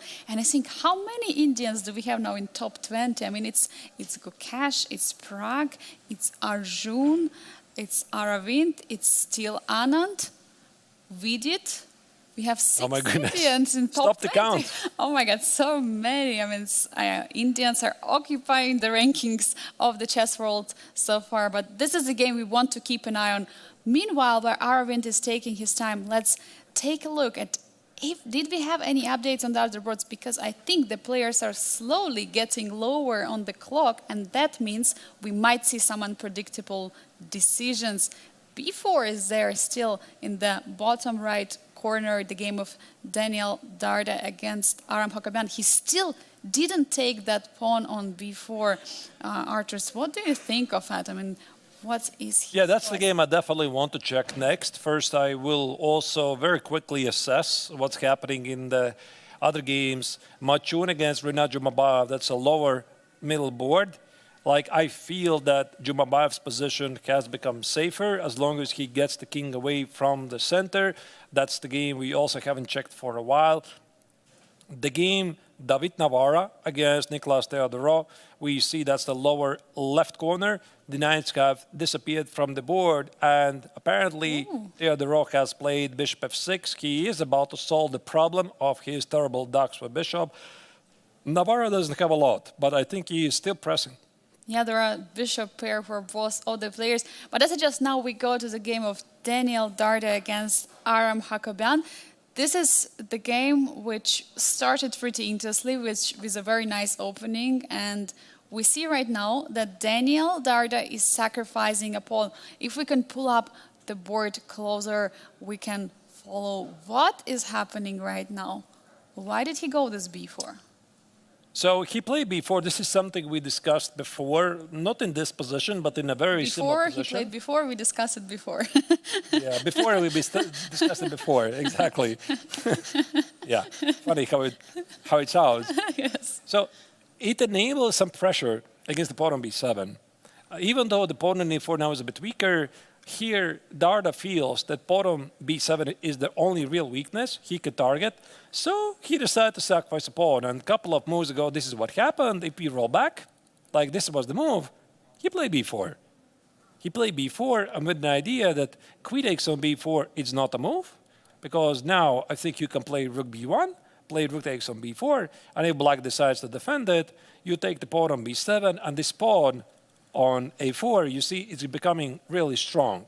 It controls this a8 square, and visually it feels pretty risky, although I already see rook e7, rook a7, and black is perfectly fine. But can we scroll back a bit? Definitely. Let's go back. Let's see what happened. How did the bishop went away? Yeah, we left it here. We did not see bishop b4, trade, and this was the moment we were discussing this b4. And we're thinking that b6, here white could play b4 and have the same pressure. What happened here, what we did not see, is that Hakobian decided to kill the knight. So I think he saw b4 idea, but he decided to kill the knight outright. He decides to remove that piece which was targeting the a5 pawn, and after queen c4 we get this imbalance. We have a knight for black and bishop for white. Very interesting approach by Armenian Queen grandmaster. c3. I'm already wondering why not b4 right now? Like, It was why? already possible. I think it was possible. Yes. Like, the same idea, basically. A takes on b4, rook b1. Same idea. c5 is bishop takes on b7. But okay. So, yeah, but okay. So here, Darda decided to include queen c3. First target the pawn, maybe provoke b6, and then play b4. But queen c5, queen d2, knight f6, only now he played b4, getting to this position. Yeah, it's interesting that he needed the queen on c5 for that position, so maybe he wanted to do it. But I got to ask you, Arturs, there is always a big discussions between the chess lovers, but question to you, bishop or a knight? Normally a bishop, but you know, I'm going to adjust my answer. The bishop in a classical game, absolutely. In the blitz, always the knight. Oh, that's an interesting Absolutely, approach. always the knight. Yeah, Always like the knight. they're really tricky. They can give forks, which is something you cannot really say a lot about the bishop. Because I remember whenever I play, for example, some Backhouse game, right? There you try always to kill the knights as early as possible. You try to sacrifice to take with a bishop the knight, and then the knight feels like more powerful piece. But in chess, it's all relative. Do we have Backhouse here, by the way, Biel? It would be nice to have, because in one of the interviews, I believe it was with Jumabay, he said that the only thing is missing from the Biel Chess Festival is to have Backhouse. I mean, it would be nice to have some unofficial Backhouse. We're going to relay this information to the tournament director. Absolutely. I think everyone loves Backhouse. This is something what I used to play, for example, after some youth championship in Ukraine. We were having tough rounds. We would play tough games, classical. In the evenings, we would gather everyone. We just play Backhouse, or at the closing ceremony even. I mean, something what definitely all chess lovers do enjoy playing in pairs. You know, this reminds me, just recently I was doing this one-day event commentary. It was some Chess Kid Stars event. And the kids who participated in the event, they were asked to choose their favorite chess variant. Oh. Who do you think they chose? Backhouse, duck chess, I don't know. Freestyle chess. No. I thought, no, it cannot be. I mean, how could you choose? Kids. Yes, freestyle chess, I mean, or chess 960 over Backhouse. No, Kids. no. Backhouse, yes, all the way. Those are the results. I remember Okay, I remember actually in one of the tournament, even when the top grandmasters, I believe it was Prague and Duda, they were playing blindfold, and there were even some, they were playing without the boards, and there were also some Backhouse they played, so even top players enjoy it, but for kids, Backhouse for sure, the #1 choice. Yep. Indeed, I hope that we could see some Backhouse also here. But anyway, let's now focus on the action at hand here, what do we have, and try to figure out how serious is Darda's pressure here, because he does have the bishop, and this is not a blitz game, and of course the knight is very tricky in time scrambles, and the bishop on g2 in the long run could try to have some problems for black because the pawn on b7 needs to be protected, and if it moves, the pawn on c6 becomes vulnerable. So if I'm black, I'm sitting here, how do I liquidate this position? Is it e4, or do I play something solid with rook e7? To be honest, I'm looking at this and I want to play e4 because it's one pawn less to worry about, but the engine respectfully disagrees. I don't know actually why, because e4 looks like a very tempting move. You're for now temporarily a pawn up, you're opening up the e-file, you have this knight against the bishop, which could be very good in the endgames, working on both sides of the board. You have to do something. If you're just going to calmly continue the game, then you might get a slightly worse position and you will have to defend. But this e4, I mean, Artos, I really love this move. It looks very human. Like the point is after queen takes on b4, you got to evaluate consequences. What happens? Can you take the pawn on c2? But my big idea, like why even went here, I wanted to take it.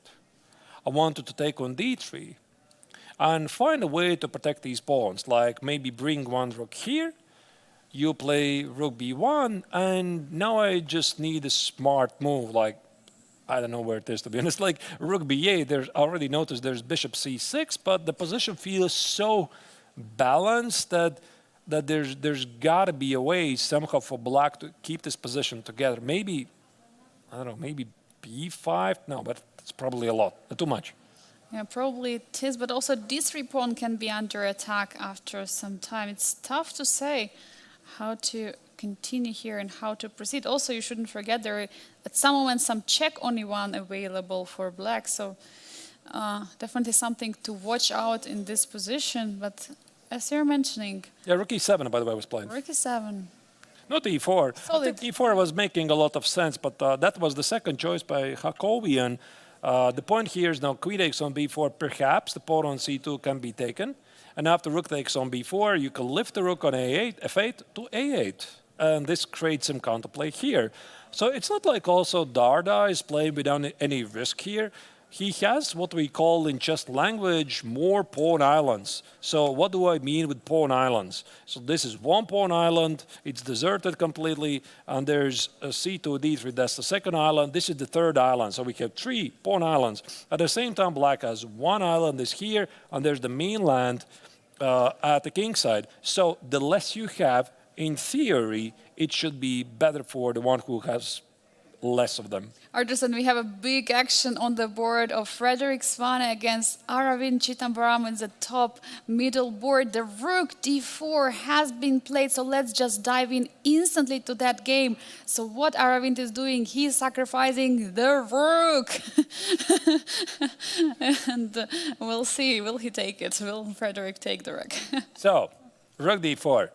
We discussed this earlier, and the big idea is it's pretty clear that Aravindh has received top-notch coaching. I believe his coach is Ramesh, if I'm not terribly mistaken, who is responsible for bringing some of the best talents from India to stardom. And we discussed briefly that bishop takes on d4, c takes on d4 is looking really great for black. He gave up the exchange to activate the Daksha bishop.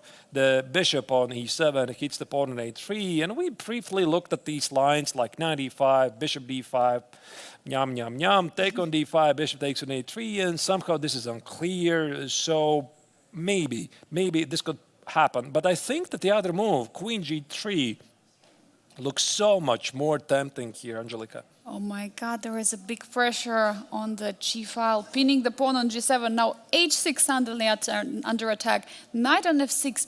And how do you defend it all at once? I mean, it seems like you have to move the king away, but does it even help to move the king to h8 or h7?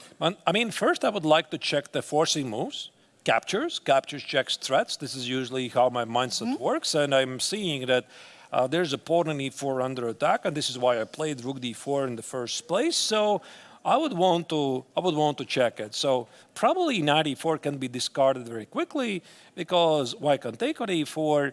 Let's say rook takes on e4, bishop takes on h6. Oh, there's even bishop takes on f7. Yeah, looks dangerous. So what about rook takes on e4?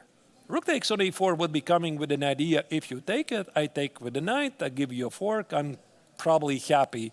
But this looks dangerous. Like, okay, the bar disagrees, but it looks incredibly scary if I'm black. What about bishop h6? Is there Oh, that's another bishop idea. h6? Because it's a checkmate threat, right? I saw a knight h5 intermezzo move, but I already see at least like a queen g6. Wow, what a beautiful move using the pin. Yeah, and the lines still continue. You take on c4, eliminate the bishop. You take on f7 maybe? Yeah, and somehow there's a mate. I hope so, I don't know. Line. I mean, definitely a dangerous position. If you're looking at it as black, I mean, I would be scared. I would be scared so much in this position. So queen g3 is one of the candidate moves in this position. So the capture doesn't work. Okay, so... And you gotta address the rook takes on f6. You gotta address the bishop takes on h6. So we don't have checks. We don't have reasonable captures. Gotta be king h7. And no threats. It has to be. Well, this could be really perfect moment. So black plays rook d4. He's willing to sacrifice the exchange. What do you think Svane can do? Just sacrifice, continue. But it just looks very tempting. Like pretty clean. The threat is to get the queen on h4 and target the pawn on h6. So I think we already looked at this. Like take at f6, double exchange, sacrifice, take, queen h4. There is not a single piece to defend the h6 pawn. Like this is fantastic initiative, and Aravindh has gotta see this. And also definitely Svane is here thinking, okay, what I'm missing here after queen g3, I mean, how do you stop this? There's got to be a move. So king h7 is going to be rook takes on f6, knight e4, rook e4 doesn't work, but what does work? Is there knight h5? But probably there's going to be once again queen g6. We should check it. And what about now, rook c4? Rook f7? Yeah, it's very easy to suggest, but not so clear to understand if this works or not. Like if I take it, where's the mate? I wanted to take on h6, but... And I'm going to play rook g3? Oh my God, and then suddenly there is no checkmate, and then white is the one who is losing. Okay, I have to be really careful here. Not so fast. Yeah, like this position, we have a major spoiler. Is there rook g7, knight g7, bishop h6, or it doesn't work? No, it doesn't work. I'm not sure. It should not work because now I can just use the bishop Yeah. at e7 to defend like bishop d6 something. Doesn't work. The queen defends the g7 square. Not so clear. Not so clear. And maybe Aravindh just trusts his calculation. He sees that there's supposedly nothing after knight h5. I mean, it's very easy for us to throw queen g6 on the board. The other more human move I was looking at was queen g4, which I think is more safe than queen g6. And absolutely, it just feels so risky here. A more solid approach, definitely. I think right now both players are trying to figure it out. Frederick has 30 minutes right now in this position, while Aravindh has 46 minutes. And it's move number 20. Which one? I cannot see. 20 something, 21. 21. So 19 more moves to be played. And it's quite a lot, actually, for 32 minutes. I think one more time, we shall remind our viewers that time control is without the increment per each move. So it's 2 hours for 40 moves, and only then the players get additional time. And from move 41, they start getting this increment with 30 seconds per each move. So for that reason, players not right now trying to understand and trying to figure out this position and knowing that there is no more increment. And 19 move, it's actually a lot to make. So Frederick has to make up decision very fast. All right. Okay. So first, I think we're going to see queen g3. So queen g3, I don't think it has been played. Yes, but probably while Frederick is taking his time, let's take a look at the bird's eye view and see what else is going on the rest of the board. We see in the bottom left corner David Navarro against Nicolas Theodore, this King's Indian defense. We have the bishop pair for both sides, double bishop pair, and I see that Navarro managed to close the dark squared bishop for black. I mean, this is pretty incredible what we see here. Meanwhile, in the middle bottom board, Matchun against Matchun-Jumabay, we still see the rook on a5. The pieces are very active for white, but looks like the Kazakh grandmaster is managing to get the pieces out, with the bishop b7 being the last move. And last board, what we see is on the bottom right corner, Daniel Darda against Aram Hokabian. We see some trades has happened. There is a rook on b4 and some target on a4 has been played. We were discussing this game just now, but Arturs, what's the most exciting so far in the games? Yeah, I think I really can make some estimates what to expect. So I could make some predictions. So based on how the pace of the games has been, it feels that the games of Darda against Hakobian are pretty. It's a pretty equalish position. Then the other game of Navarra against Nicolas Theodorou also feels pretty balanced, and I would not be surprised that it also could end peacefully.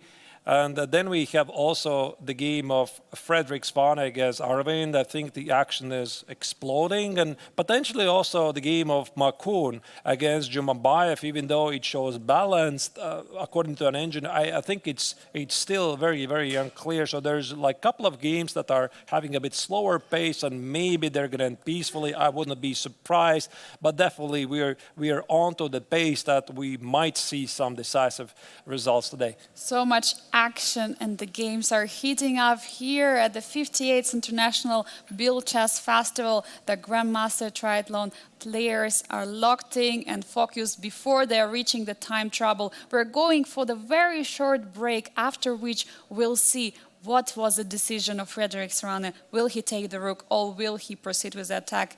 Be right back in a few moments.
Welcome back to Grandmaster Triathlon of the Biel Chess Festival.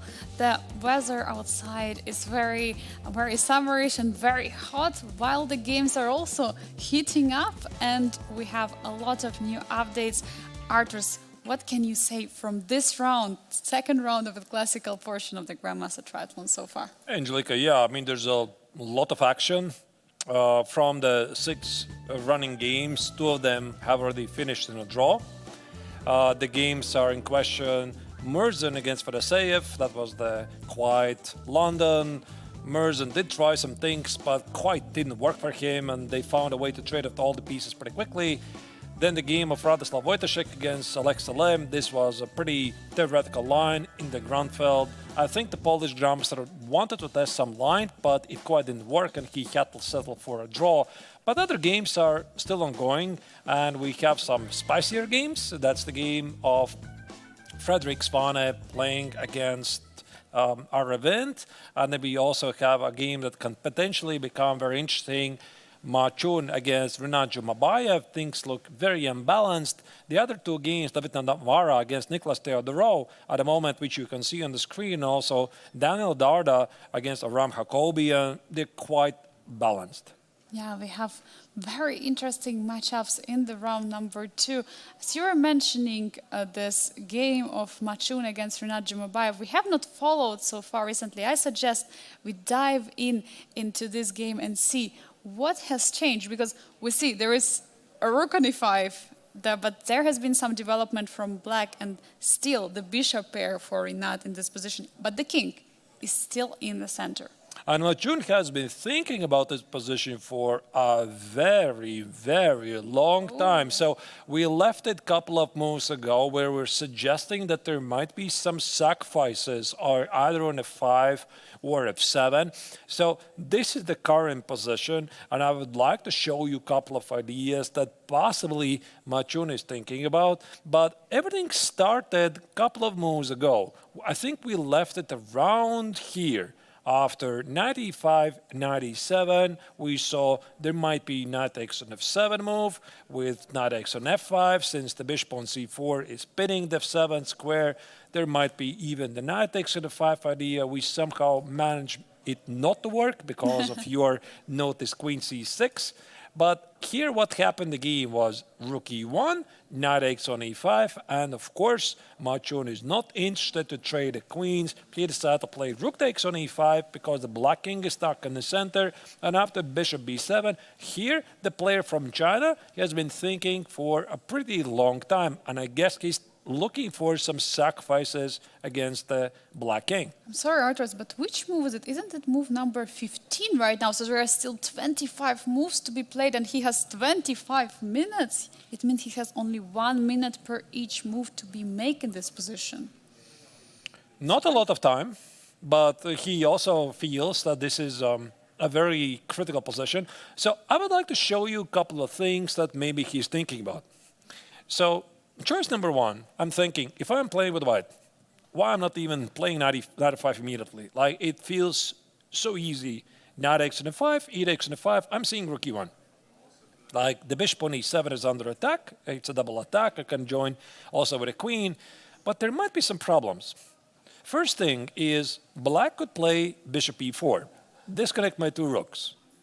And if I now attack the bishop on e4, I play f3, I have to calculate all kinds of conditions when black, for example, castles away. And after f takes on e4, black plays something aggressive like queen takes on e5. I think it's just queen e5.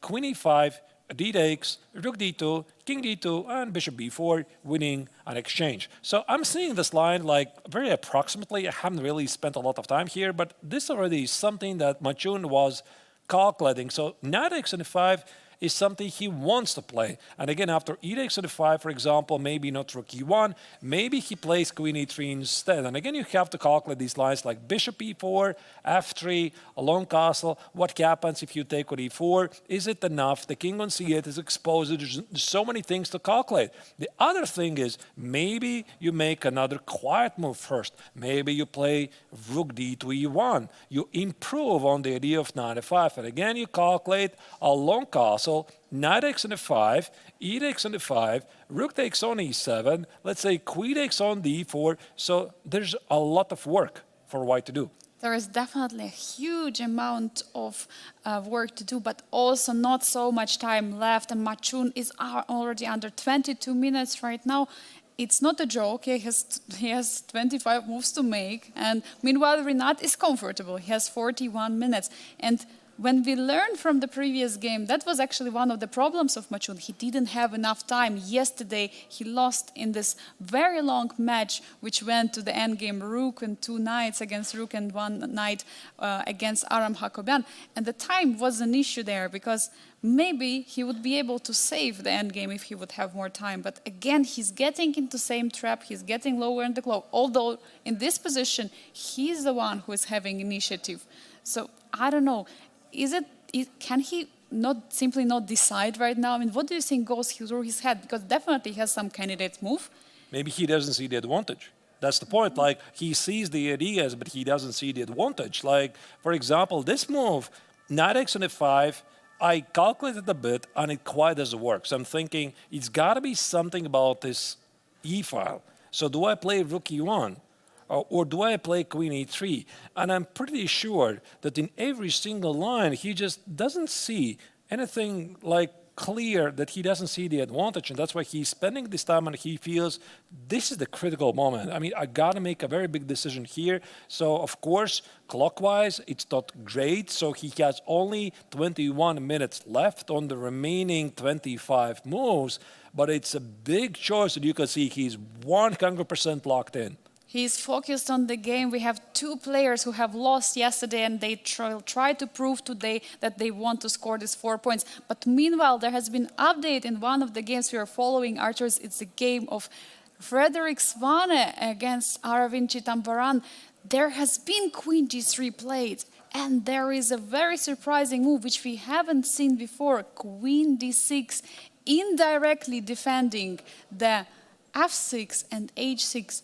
But does it mean that there is going to be knight h5 after bishop h6? Or what is happening? How do you defend all of it? Let's dive into that game maybe and check. Yeah, absolutely. We are going to check that game. Are we missing some other action? Like, is there some major changes? Darda against Hakobian, that's more or less what we expected. That's a lower right corner. And also Navarra against Theodoro, that's the quiet King's Indian defense position. Not a lot has happened. Yeah, I think so. That's a great call. We probably want to delve in more closely to the Swane against Aravindh and try to work out the details. Here we have a super dynamic position. Let's close onto the game of Swane against Aravindh Chitambaram. Queen d6 was the last move, and bishop h6, big question. Is there knight h5? Yeah, that's $1 million question, essentially. So if you got it right, congratulations, you made $1 million.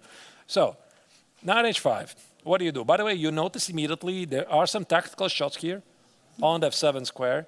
The queen on d6 hits the bishop on h6. So if there's got to be something, it's got to be right now. What to do? Can I play queen g4? Just play an easy move. The queen is hit. I'm defending it. And bishop f7 is a threat. Or rook f7. Or rook f7, yeah, everything is possible. So queen h6, it's actually not clear, rook f7 or bishop f7. Yeah, Both moves absolutely not clear. Yeah. What is better, yeah? Okay, maybe let's start with the obvious move. Bishop takes on f7. Because it's a check. Yeah, it's a check, and I take it. And black has, I mean, if I don't take on f7, then white simply has the knight on h5. 2 extra pawns should be pretty great, so that's why I assume that black's going to take on f7 and somehow try to capitalize on the 2 minor pieces. But they're pretty scattered. Yeah, absolutely. There is a pin on the 2 bishops on the 7th rank. It's a tough position for Aravindh. Both players are trying to calculate where they are right now in calculation. It's tough to say, but for sure, the biggest question is to find out, is this bishop h6 working out or not? So let's see what it's going to be. Maybe we can move a bit back and see What else is there after bishop h6? Because knight h5 looks like The only very move. tempting. The only move. Yeah, it's really the only move. G6 is checkmate immediately. F takes on G6. The queen is pinned. Goodbye. Yeah, the game is immediately finished. You have to go here. I mean, I'm also seeing some fancy moves. I'm seeing queen sacrifice on f7 and double checks and everything. But first, I want to be pragmatic. Just play queen g4. You know, the queen is hit. I'm defending it. I'm hitting the knight. So queen takes on h6. Bishop takes on f7. Seems to be quite straightforward. What else can black do? Black could try to eliminate maybe the bishop on c4 first. And maybe this is what Aravindh wants. He wants to kill the bishop and then take on h6. But does it work?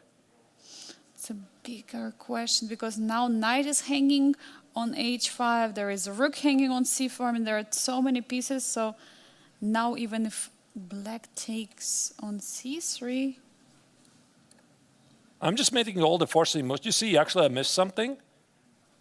Maybe queen h6. Yeah, queen h6, and black has 2 extra pieces. Takes, and maybe this somehow ends with a draw. Arthur, something is happening right now in the game. Let's go to the live position. We see rook f5 has been played. Apparently a missed opportunity. Bishop h6 has not been played. Frederick saw something there. Wait, that is really surprising because I would have thought like this is something that jumps to your attention. Once again, what are we missing? So bishop h6, knight h5, queen g4. It's got to be this move. It's got to be this move that Frederick saw something here, that rook takes on c4, queen takes on h5, queen takes on h6. He's doing great. We're definitely missing something here. Maybe there is a move. We have a spoiler. It's the evaluation bar. Apparently there was something here for white. Which is it? We're trying to find, because this is not particularly working. Do you just take on c4? But I think queen h5 was a good move. I think we had this position before, and I think queen h5 worked. I believe queen h5 worked, and after this, rook c3 here was the move. Here was something, yeah? So here we were talking about rook c7. It didn't work, but what about bishop takes g7 or... Oh, of course, yeah, bishop g7, queen h8. Yeah, immediately it takes, and that's a mate. It's a checkmate. That's a mate on the board. So it takes king g8 and queen h7. Nice call, Angelika. Was it missed by both of the players?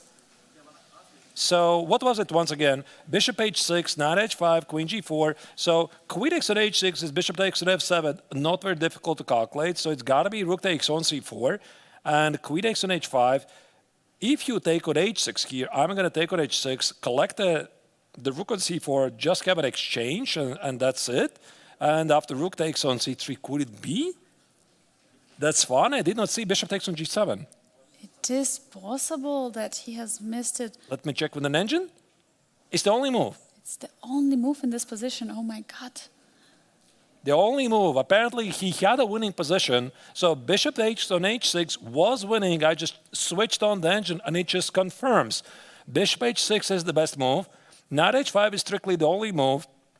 White has also that move, queen f3. Queen g4 is winning, and after queen h6, bishop takes on f7, it's winning, and after rook takes on c4, the only winning plan is queen h5, rook takes on c3, and bishop takes on g7, and Svane missed it. What a line was missed right now by the German superstar Frederick Big miss. Svane. Huge miss. Rook is coming to f5, but definitely there is an idea behind this move. Rook on f5 is stopping knight jumping to h5. Now he's threatening bishop h6 one more time. He's introducing a threat with more power, but he lost this valuable time. Now, can Aravindh sacrifice the rook on c4 in this position? Because he wants to sacrifice the rook. The bishop on c4 is extremely powerful piece. Now this changes completely. Like, I don't know even how to evaluate this because I'm pretty sure that Aravindh, he should have seen it. Like, it's very rare that the both players, they don't see the same continuation, and maybe after queen g3 he simply didn't have anything better. So suddenly the game continues. Maybe you're right, Angelika. Rook takes on c4 with knight takes on e4. It looks very interesting. Maybe can I by the way try to do this immediately? Like takes, and I wanted to play knight e4. Does this work? Takes, takes, and rook takes on e5. Does it work? It's funny, you're making all this move and evaluation doesn't change. So I assume we're doing the right moves. I hope I'm playing good moves. Yeah, because evaluation doesn't change, so it's remaining the same, around equal. And now the big problem, of course, the rook is seemingly attacking the bishop, but the queen on g3 is hanging, so you cannot actually take that bishop on e4. What to do? Yeah, could be some bishop g6 here, and the pin remains because bishop f6 doesn't work because of rook takes on f6. That's a pin here, and queen takes on f6 is rook e4, and white just wins. Definitely, that's something what he's not going to miss. But now, big time, big question for Aravindh. Will he make it? We see him right now on the screen. He's fully locked in. Look at his body language.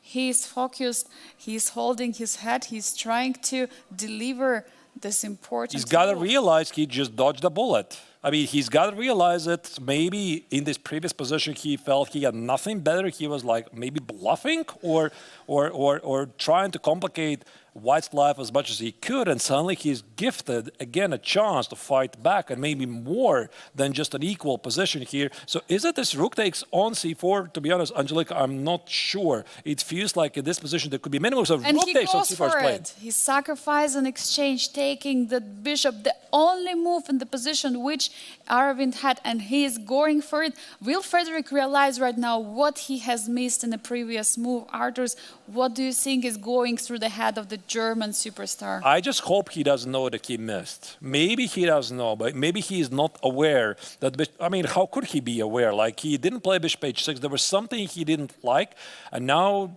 if he knows this, if he would have known that there was something like a winning position a couple of moves ago, this is very difficult to overcome. Now, rook takes on c4 here. He's got to take, unless he's planning to do something else. There might be also bishop takes on h6 here.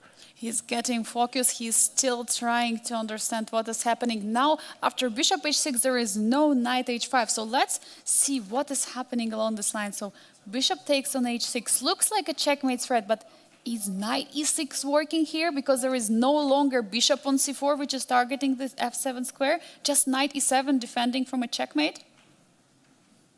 Sorry, knight e8, I mean knight e8. Knight e8, and I'm also looking at some fancier moves like knight g4. Maybe they even work, but maybe let's start with some human moves like knight e8.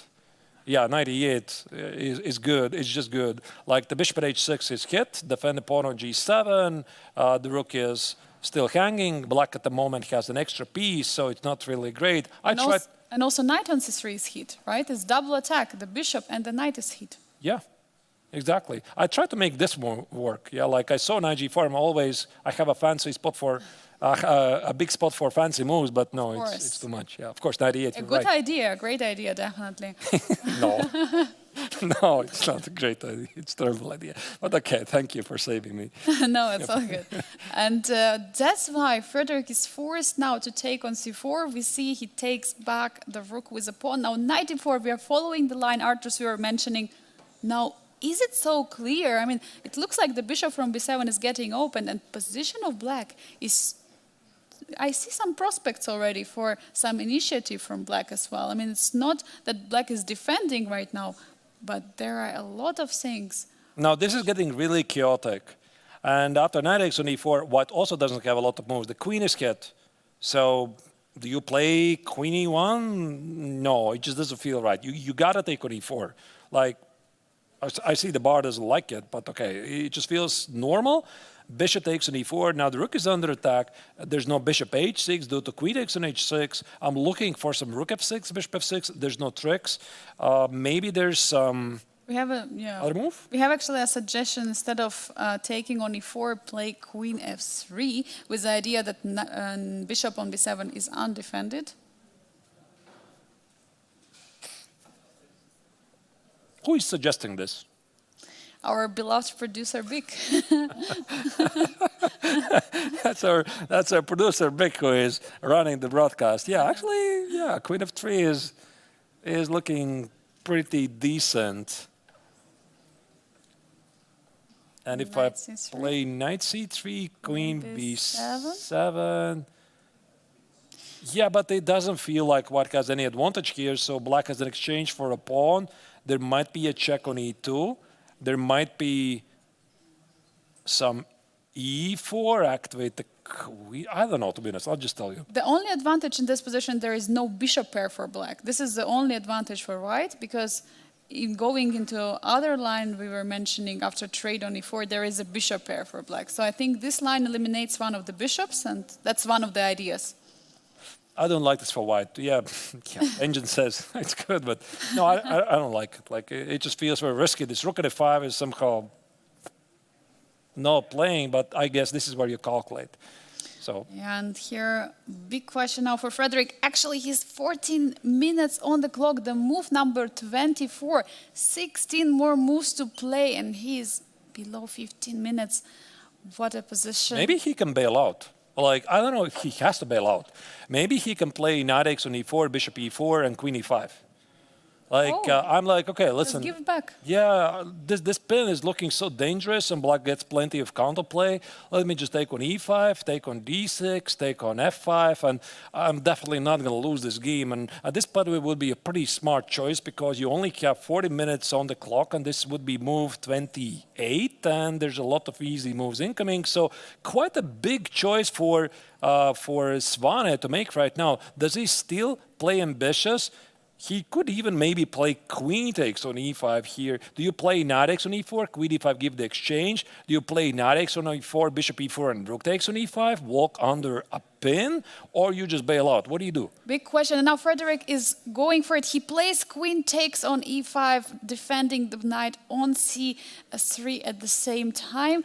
And now Aravind's turn to go. I mean, both players are getting lower and lower on the clock. What to do now as black? Do you take on e5? Do you take on c3? What do you do?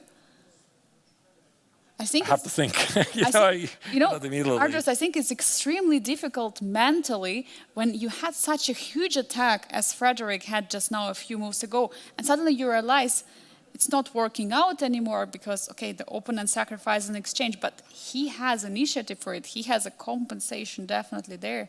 So queen e5 is played. So the point is queen e5, rook e5, white's keeping the exchange. This part is pretty clear. If you take on c3, I take on e7, and if you play something like bishop f6, you take on e4, you take on c3, and white just keeps the exchange. So this part is pretty clear. What maybe is not so clear is how is this balanced? Because knight takes on c3, queen takes on c3, this apparently is correct. Maybe it's because of the strong bishop on b7. Is there maybe a bishop before? I was wondering, or queen or queen g6, checkmate threat? Or maybe queen g3 even. Queen g3. Oh, look at that. Queen g3. Look at that. Now the huge attack, wow. And maybe white has to give away the exchange. I know, I always find ways to give away the exchange, but I'm seeing these ghosts everywhere. And this is still not over, but I think we got our answer. So we're wondering, is Svane going to bail out, or he's going to go for more? He went for more. He's not afraid, and he doesn't know he missed the victory. With his bishop takes on h6, we already worked it out. We checked with an engine. He did miss the victory a couple of moves ago, and he's still fighting. He's still fighting for the victory. And it's good for him. He doesn't know. Now he's trying to figure out this position, trying to find the way to get some advantage due to the material knight g3. This is Fork. Wow. This is a suggestion by our producer.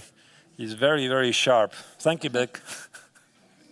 Wow. You cannot take the knight because there is queen defending it indirectly. Yeah. And that's how you get back in exchange, is it? Yeah. It looks very reasonable. It's very unusual fork. Like queen takes on g3 is impossible. The queen on d6 defends the knight on g3. Well, okay, let's then put it this way. Now it's Aravindh who has to make a big choice. So does he try to win back the exchange with knight g3, which looks very human, but white is up to fold the exchange, and he could make some move, like he could make something like knight e5, I don't know, give up the exchange, and have no risk. Or instead, Aravindh decides not to play knight g3, and he decides to take on c3 here and play queen g3. And this choice, Angelika, is incredibly tempting. Like, I see there's a checkmate in one threat, I see there's bishop d6, and I want to make sure. So he has 29 minutes on the clock, all the time in the world, to figure out and prove why you are a world-class player. And this is a force in line after take on c3, queen has to take. So we might see exactly this position on the board. Huge choice right now for Aravindh. What is it going to be? Knight jumping to g3 or knight to c3? While he's taking time, maybe it's good time for us to check what is happening in the other positions, because the player is approaching the time scramble. And we see in the bottom left corner, David Navarro against Nicolas Theodorou in that interesting King's Indian. Their position looks still completely closed. But what about Matchun against Matchun-Jumabay? Rook is already on a5, targeting the a6 square. Matchun is trying to be ambitious, but time situation is something what I'm worried about. What about the game about Daniel Darda against Aram Hakobian on the bottom right corner? I see there was a pawn on a6. What is happening? There's not a lot of changes in regard of has any of the players got an upper hand. Darda against Hakobian or Navarra against Theodorou. The pace of the game feels more or less the same. In Theodorou's game, from Black's perspective, everything is locked down, and Navarra is trying to find ways to break through, but it's just very, very difficult. That's the game on the lower left corner. Lower right corner, the position feels quite equalish, and Darda is trying to create chances. Maybe the game of Matchun against Jumabayev could still explode. So, Angelika, it's your call whether you want to go to check, but we want to keep, of course, at all times, a very close eye on the explosive game of Svane against Aravindh. Let's go to the Matchun against Matchun-Jumabay to check what is going on in that game of the challengers, because we see that there is also huge time pressure and also attack from white. But as you're mentioning, we will anytime ready to jump to the game of Aravindh against Frederick Svane. So rook a4 has been played. And the long castle is on the board. So black has safely, is it? Safely, I suppose. Castle the long side, the key has activated the bishops. The bar starts to sling in favor for black. So white did not really find anything concrete. And if we scroll back the position, where was this? Maybe 7 moves ago. It feels like black is having a pretty dangerous position. He has to be careful. And Jumabay found every single move. He found knight e7, he found queen e6. He was not afraid of knight x on f7. After rook e1, he found the only move knight e5. He found the only move bishop b7. And Matchun spent a lot of time here trying to figure out does any sacrifice ideas on f5 and rook e1 or maybe rook e1 first and knight f5, etc. Do they work? Apparently they do not, and he played queen e2 and decided to go for this queenside attack. And it's move number 19. There is still not so much time left for both of the players. Matchun, with only 14 seconds on the clock, he's trying to find a way to attack. He's trying to attack the pawn on a6, but actually big question, how do you defend it with black right now? And here's the answer. Here's the answer. You play rook d6. I don't believe in white's attack. You know why? Because I'm looking at white's position. It's maybe a nice position, but there's one element, there's one guy who has not shown up for work, and that is the knight on g3. Like, it's not doing anything. It stands there. He played this move after the opening. He had some ideas to go for a future knight h5 in case black would castle short, but now the knight on g3 is just standing there minding its own business, and white would somehow want to slide the knight towards the queen side, let's say to b3 and c5, but how do you do that? I mean, it's impossible. Also, do not forget the pawn on g2 in the long run is under attack. So here, I think that Jumabay is taking over the game. Yes, the pawn on d4 is the isolated pawn IQP in this position, and there might be big pressure on it while having also the bishop pair. And I see the position probably not entirely open, but for the bishops it's actually enough, because bishop on b7 is controlling the long diagonal. The bishop from g5 is also very active. It can slide always to f6, targeting the d4 pawn. I really love position of black, and I think, is this the moment, Arturs, where Matchun is losing control over the position? It feels like it. It feels like it, and also the clock situation, 12 minutes on the clock, moved 19. So this means he has to make 21 moves in 12 minutes in a rather unpleasant position where his direct attack has failed, and Black has managed to survive the storm and slowly taking over the game. This is a recipe for disaster. So here, Matchun is going to have to show something to keep the balance, maybe go for inspired queenside attack, but it just looks very good for the Kazakhstani Grandmaster. Meanwhile, we have new moves incoming on the board of Frederick Swane against Aravindh Chitambaram. He made up his mind and he made a decision. He went for the knight c3 and then queen g6, keeping the material imbalance in this position, still being down in exchange, but with two massive bishops. Now, there is a big threat in the position. It's a checkmate on g2. How do you defend? Frederick is only under 10 minutes. Arthur's, what can he do here? Yeah, but why queen g6 and not queen g3? I don't understand. I thought this is the same idea. Like queen g3, you play queen g2, and an extra idea is you enable bishop d6 and queen h2. There must have been something concrete. So perhaps he saw there's going to be queen d2, defend from the checkmate, and after bishop d6, he saw there's bishop f4. Yeah, by the way, the bar shoots up immediately in the sky, so apparently there's no attack. And the point of queen g6, what I notice here is also, wait, you can play rook f2. Yeah, I was thinking about this, and then bishop g2, rook g2, bishop f5, and checkmate. Yeah, this is what I noticed. End of the line. End of the line. Oh my God. Yeah, it doesn't work. Doesn't work. So yeah, I was about to say that rook f2 white could not play because the bishop takes on g2. Now it's not so simple. Maybe there's bishop h4. Black adds a lot of activity for the bishops, and it seems he's going to win back the exchange because the rook at f5 would be left defenseless. So it cannot be rook f1 to f2. Maybe it's the other rook. Yeah, and also there might be at some moment bishop c8 ideas. Sorry. Oh. Yeah, that's me. Oh. That's me. I was scared that No, Aravind went for. Aravind, Frederick went for it. So looking also at the clock situation, only 8 minutes, and it's move number 26, right? The 14 more moves have to be played. It's quite a dangerous situation for German grandmasters, and I would be feeling worried here for the king. Right, so it's definitely, there's a storm brewing up here in Biel. We're not talking about the weather outside. That's the game in question. Frederick Swane against Aravindh. It's getting really heated up here. Svane missed a clean victory a couple of moves ago, and now this is a 3-result game. Yeah, the big moment right now for Frederick. We're going to go for a very short break before the critical moment of the time control will start. We see Frederick is shaking his head. What we'll see in the next few moments. We will be right back in 5 minutes to follow more action from Biel, Bienne.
and we are back with even more excitement from the round 2 of the classical portion of the Grandmaster Triathlon here at the 58th edition of the International Biel Chess Festival. We see the pressure is rising in the playing hall. The players are getting locked in on their boards.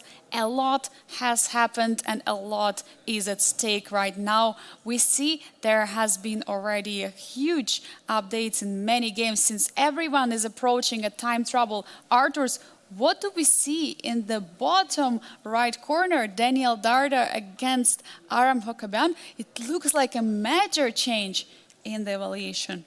Yeah, I see the valuation bar drop dramatically, and as if like White just left the rook at e5 hanging. I find it very, very hard to believe. Maybe it's a glitch in the transmission. I hope so. Let's wait for a moment. First, assess what's happening here. I do not think that White decided to give up the rook on e5. Maybe we could see the camera from the board and see what's happening there. Does it look like Darda just gave up the rook at e5 for free? He's sitting too calm, right? Yeah, he's looking like it's all... If we can zoom in, actually, it would be great to see if the king is there on e2, but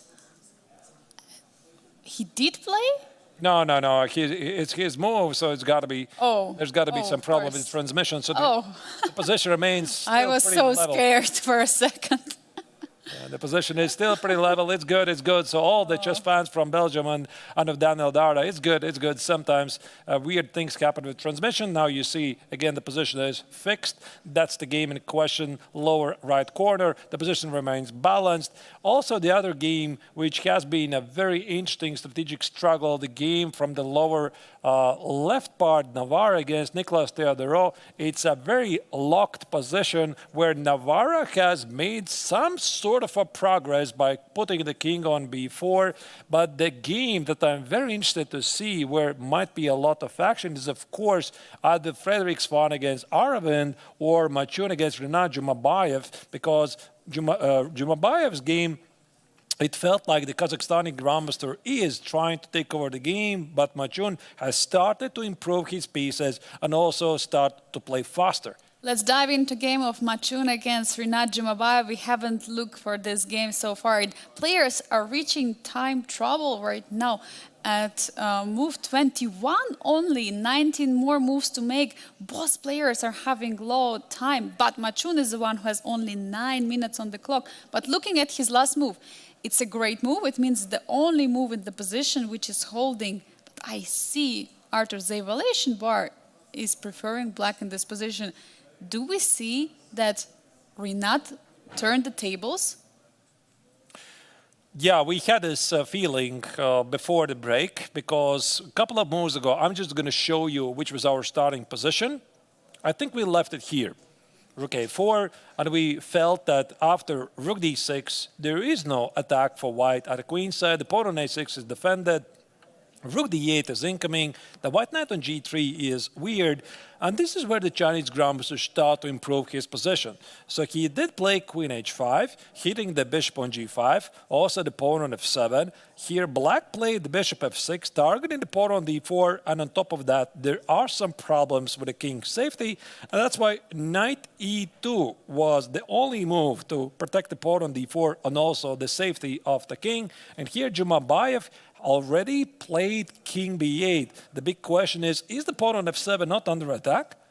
It is under attack, but I feel like if queen is going to take the pawn on f7, it's going to be stuck there for quite some time. Meanwhile, black will be able to activate an attack against the king on the queen side. I would be really scared to take that pawn. And Matchun in this position can get some flashbacks from yesterday. Yesterday, he was taking all the pawns on the queen side of Aram Hokaban. Meanwhile, Aram was creating a big attack against Matchun, Chinese Grandmaster, on the king side. So it might be some kind of repetition. What you think what he left himself a note after yesterday? Do not take 3 pawns for now. There's got to be something. Yeah. Be careful when you're be careful. Might be poison pawn. Anyway, yeah, you never really know. So let me show you very quickly on the board. Queen takes on f7. What happens if white accepts this pawn? Might be a Greek gift. We don't know. I assume it's got to be bishop d4, takes, rook takes on d4, the rook on d1 is hit, rook takes, queen takes on d4, and now this rook on a4 is somehow oddly positioned because there is a queen d1, not only a checkmate, but the rook at a4 is left defenseless. That's actually a good point. Sometimes if you don't see if it's a checkmate, at least you will be able to take the rook, but it is a checkmate in this position. So what to do? Bishop b3 is on the board, and now the other rook is getting defended on the d4. But now that I was starting talking about these flashbacks, and Artur, don't you see this rook on a4 it has the same vibes to me. It brings same vibes from yesterday, like that rook on g6. That it looks a bit clumsy on the queen side on the board. It's defending the pawn from the side, which doesn't look so great. Yeah, so here I think Matchun is definitely just trying to stay in the game. I see a very easy move for black. It's rook d8, so you just apply pressure. And again, if I place queen takes on f7, you're going to play bishop takes on d4, and we are going to have a lot of trades. Okay, I'm now playing from the black's perspective. Takes, takes, takes, and this position somehow feels a bit safer for white because now there's no checkmate on d1. The rook at a4 is not under attack, so this is what Matchun wants. This is what he wants indeed. But is there anything else what Jumabay can try? I mean, definitely not a rook at h to d8 is a move, which is very tempting. You're putting more pressure on d4. But, what are the other ideas for black in this position? There's many moves. Like I think this is a pretty easy move. Like you just improve your pieces, and after queen takes on f7, who said that you have to take? I'm also seeing the move c5. Like, oh, I'm missing something. What I'm missing? Oh, I'm blundering the bishop. Pardon me. Really bad. Take more coffee. Yep. Like I thought that I can somehow exploit the pin here. Maybe then e5. Yeah, that was the other move I was thinking about, applying pressure against the pawn on d4, but this one is better because I'm not blundering the bishop. I absolutely love it. Wow. e5. Now the pawn cannot take definitely because of the rook hanging on d4. And d5, I mean, it feels a bit too much. Could be something like this. We might see it, actually. Yeah, so c6 could be a move. Also, e4 makes sense. Open up the bishop. There's a lot of dynamics. And by the way, this is a very common play at the GM level. The players at this caliber, they don't really count the material balance very often. All they care is the initiative, especially in the time scramble. And sacrificing the pawn on f7, going for this e5, e4, it looks really reasonable. But I think we just did not see Jumabay just played bishop c6, rook c4. Different choice was made. Interesting. He went for a bishop c6 with the idea of bishop e5. Now the knight on e2 is being on attack. Does he want to trade the light squared bishop for a knight and get the pawn on d4? I think so. Yeah, that looks really nice. Unless he's weakening his own king. Like, I think this is what he wants. Like, take on e2, queen takes on e2, take the pawn on d4, and secure the bishop on d4 with c5. It looks really nice. Then you have the opposite card bishop position, but the attack might be huge in those kind of positions because the bishop cannot defend the other squares, the opposite colored squares. Unless, of course, Jumabay just improved the bishop and he wants to do something else. So I think this is a game definitely we want to keep our eyes very closely. So let's have a look at the other games and estimate their chances, how they might finish, because we also have this crazy action that now turned down a bit. Frederick Svane against Aravindh, the top middle board, the only remaining game of the Masters section, and all the games of the challengers are still being played. Yeah, we see that bishop f6 has been played in the top middle board. Aravindh is trying to prepare some attack, currently targeting the queen on c3. The action slowed down a bit, but the clock situation, I mean, if I'm not mistaken, I mean, there is just a few minutes on the clock of the German Grandmaster. He has to make a decision. Still a lot of moves to be played. Meanwhile, on the bottom left corner, David Navarre against Nicolas Theodore, this position with a pawn on a4, and I see suddenly his king is already on b4 for white. What is happening in that position? I mean, definitely something exciting on the A file. Meanwhile, on the bottom right corner. All right, we were going to follow this game. Very quickly. Yeah, very quickly. Very quickly, let's just assess the situation, what's happening in Navarre against Nicolas Theodorou, then also jump in what's going on in the game of Daniel Dard against Aram Jacobi, and those are the peaceful games because two games potentially can explode. Svane against Aravindh, and also the game of Matchun against Matchun-Jumabay. So we're going to keep an eye on those games very, very shortly. But what's happening here? So Navarre put the king on b4. The question is, can he make any progress? Yeah, he's trying to put pressure on the a4 pawn, but I'm not sure. I mean, it looks a very interesting position for a king. While black's king is all the way on g7 square, it's not doing much, but white's king is very active. I don't see how he's winning the pawn on a4. It seems to be well defended. Everything stands here. There's no progress. If you play b3, you trade the weakness that is defended. So the king side seems to be locked away. So we can assume that the game is pretty balanced. By the way, if you're wondering about the clock situation, why the players have so much time on the clock? Because they're already well within the next time control. They already got extra half an hour on the clock. Now let's move on to the other game. The other game in question is Daniel Darda against Aram Jacobian. That's the game we also haven't seen for a while. So Darda's played with the white color. He has a minor pressure. He has the bishop, although black has an outside pass pawn at the queen side. Yes, but the bishop is a pretty strong piece, although it compensates for this passer on the a file. And players are getting lower in the clock. 8 minutes only with 5 moves to be made. But I say, Artus, right now is the spiciest game which we have as a Frederick Svane against Aravindh Chidambaram. I suggest we go there because the players are getting so low on the clock, and we'll see what has changed so far, because I see some changes in the position and only 3 minutes for Frederick Svane. What is going on? So some moves were made. I think we missed a couple of moves while we were checking the other games. I'm just going to scroll back a bit. What happened here? It was queen g6, rook f2, bishop f6, not bishop h4, by the way. Here, Svane played queen b3, targeting the bishop on b7. Bishop e4 was played, bishop takes on c5. The German grandmaster collected the pawn on c5, and after rook c8, bishop e3. This is the current position we have on the board. We have two bishops which are targeting the king side of Frederick, and it's tough position to be in. He has to play 9 more moves with the 3 minutes on the clock. I mean, that's a tough position to be in. c5, rook c7, you can clearly see the Indian grandmaster using the advantage he has on the clock. He responds very quickly because he senses that white doesn't have enough time. This is move 31. White needs to make 9 moves in less than 3 minutes in a very complicated position where black has a very scary looking bishop here at the center of the board. Artus, just check a body language of both players. They are fully locked in, but Frederick Svane is getting under this huge time pressure. He cannot find the best move. He's shaking his head.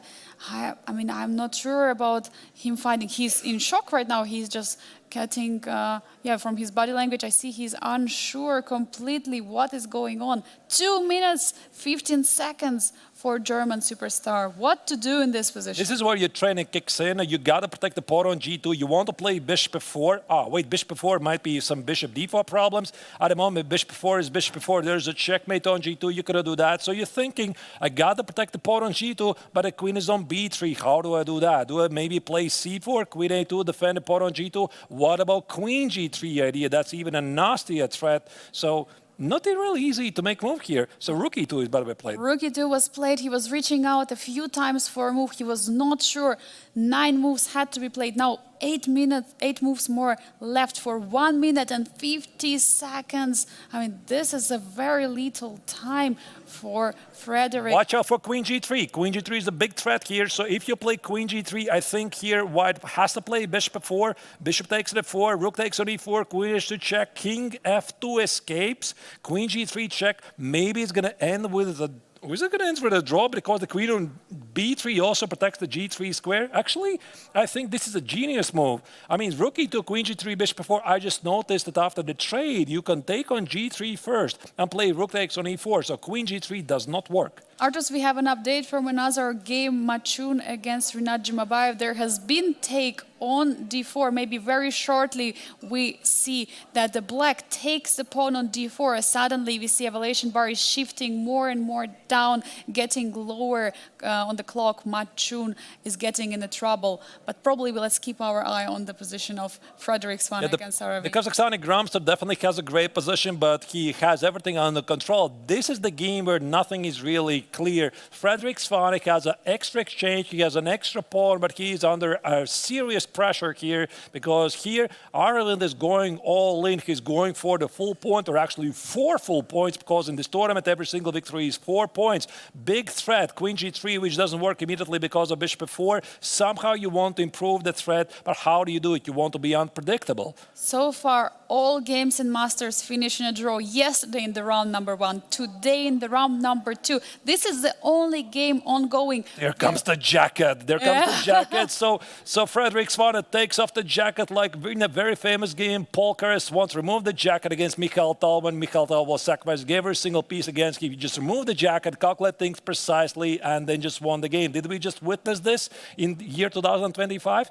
Yeah, for sure we did. David Frederick Svane is getting ready to play another move. He has to be ready, automatically replying after each move of Aravindh. Will he be able to score those 4 points and get to the top of the rankings after actually a pretty tough start in the chess 960? He's nervous. He's nervous. Look at him. He's nervous. He feels this is a critical moment, or maybe it's just the adrenaline that is kicking in, because you feel this is it. This is the moment you've been going for the entire game. You got to be precise. You got to concentrate. Be 100%. You cannot afford to make a mistake. And again, there's no increment, no extra seconds added for every made move. It's only, how much seconds is it? 110 seconds for 8 moves to play.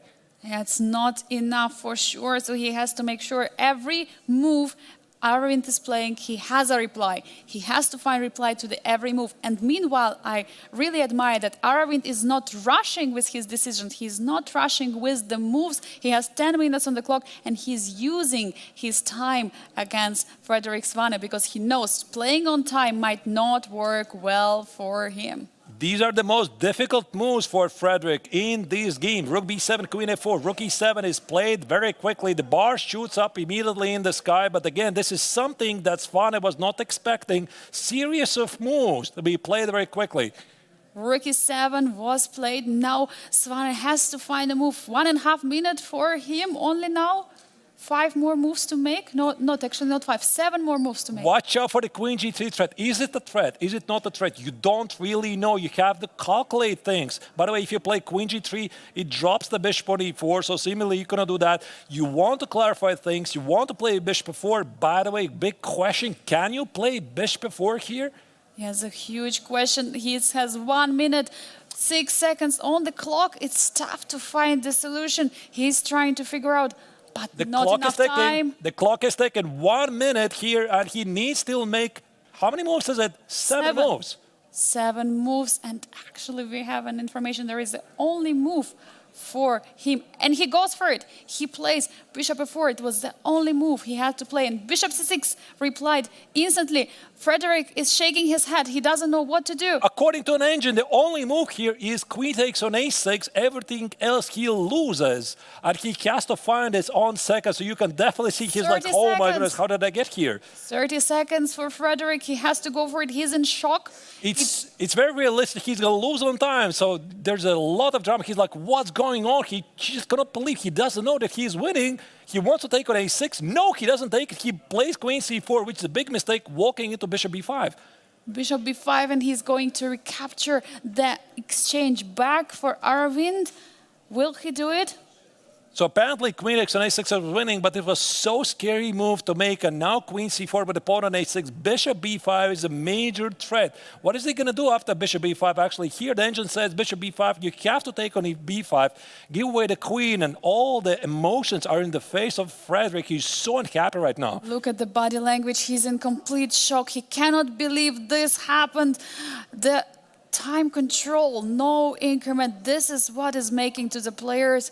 He's in shock. He cannot believe this is going on. After bishop b5, he cannot defend the rook. What an emotion from the German grandmaster. This is really hard to watch. That's essentially professional chess to you. Unfortunately, that's how it goes. That's the price of one mistake in a very, very difficult position. But also you have to give huge, basically, shout out to Aravindh, who made these things happen, who created these complications. Engine evaluation is one thing, but the practical easiness to make the moves in a time scale, that's completely different thing. The tournament format this time played against Frederick. And Aravindh had this very nice plan to prepare a few moves in a row. This is a strategy which players usually use when the opponent is in time trouble. He played one move, he was ready for a reaction from Frederick, and he played a second move in a spare of seconds to make Frederick find the only moves which he didn't succeed in this position. Will we see Bishop b5? Bishop b5 is strictly the only move that gives black the winning chances. Bishop d4, by the way, is also a move, a very, very tempting move. The point is, after queen takes on d4, there's rook takes on e2, and the pawn on g2 is attacked twice. Like it's by the attack by the queen on g6, the rook on e2, also the bishop on c6 feels like an extra piece. I would say, Angelika, bishop d4 is a very tempting move to consider. Absolutely. It's very, very tempting, but it's tough to find which one. For that reason, Aravindh has also 7.5 minutes on the clock right now. He's using this time wisely, while Frederick is struggling now big time with only 20 seconds left. 5 moves to be made, so it means 4 seconds for each move. He has to basically play a blitz game or bullet game right now, blitzing out all the moves, which is extremely tough, especially knowing he missed his chance. So how many moves does he need to make? So it's like 5 moves for 20 seconds, yeah? It's 4 seconds per move. 4 seconds per move. But okay, after bishop b5, there's queen takes on b5, there's going to be rook takes on e5, and bishop b5 is played, and of course here Swane sees he shouldn't take the pawn on a6, he did not take it, now he has to go with the queen and try to escape with perhaps a fortress. Now he takes the bishop on b5. We're going to see the endgame where white is going to try to create a fortress with rook and a bishop against the queen. We see the emotions of Frederick. He is in complete disbelief. He cannot understand how it happened. 9 seconds for 3 more moves. 3 seconds per move has to be played to try to stay in the game, to try to stay and prove that there could be a fortress. Yeah, and this, of course, is going to be really hard for Frederick because especially since he was winning earlier in the game, this bishop takes on h6. Okay, this time scramble is one thing, but he missed the winning chance twice. Rook e3 was played with 2 seconds on the clock. Will he be able to reach time control? Queen c2, bishop d6. So he needs to take one move, not to flag, so that he keeps the chances alive. So Aravindh is going to try to make the most unpredictable move because he can seal the deal right now. And we see that Frederick is getting hand ready in order to play instantly because he knows he has just 2 seconds on the clock for one move. Such a nightmare. This is such a nightmare scenario for him because here essentially Aravindh can sit for 6 minutes. He can torture the opponent for 6 minutes and not to make a move. And here Svane has to be ready to make a move at every single moment. It's entirely possible he might flag.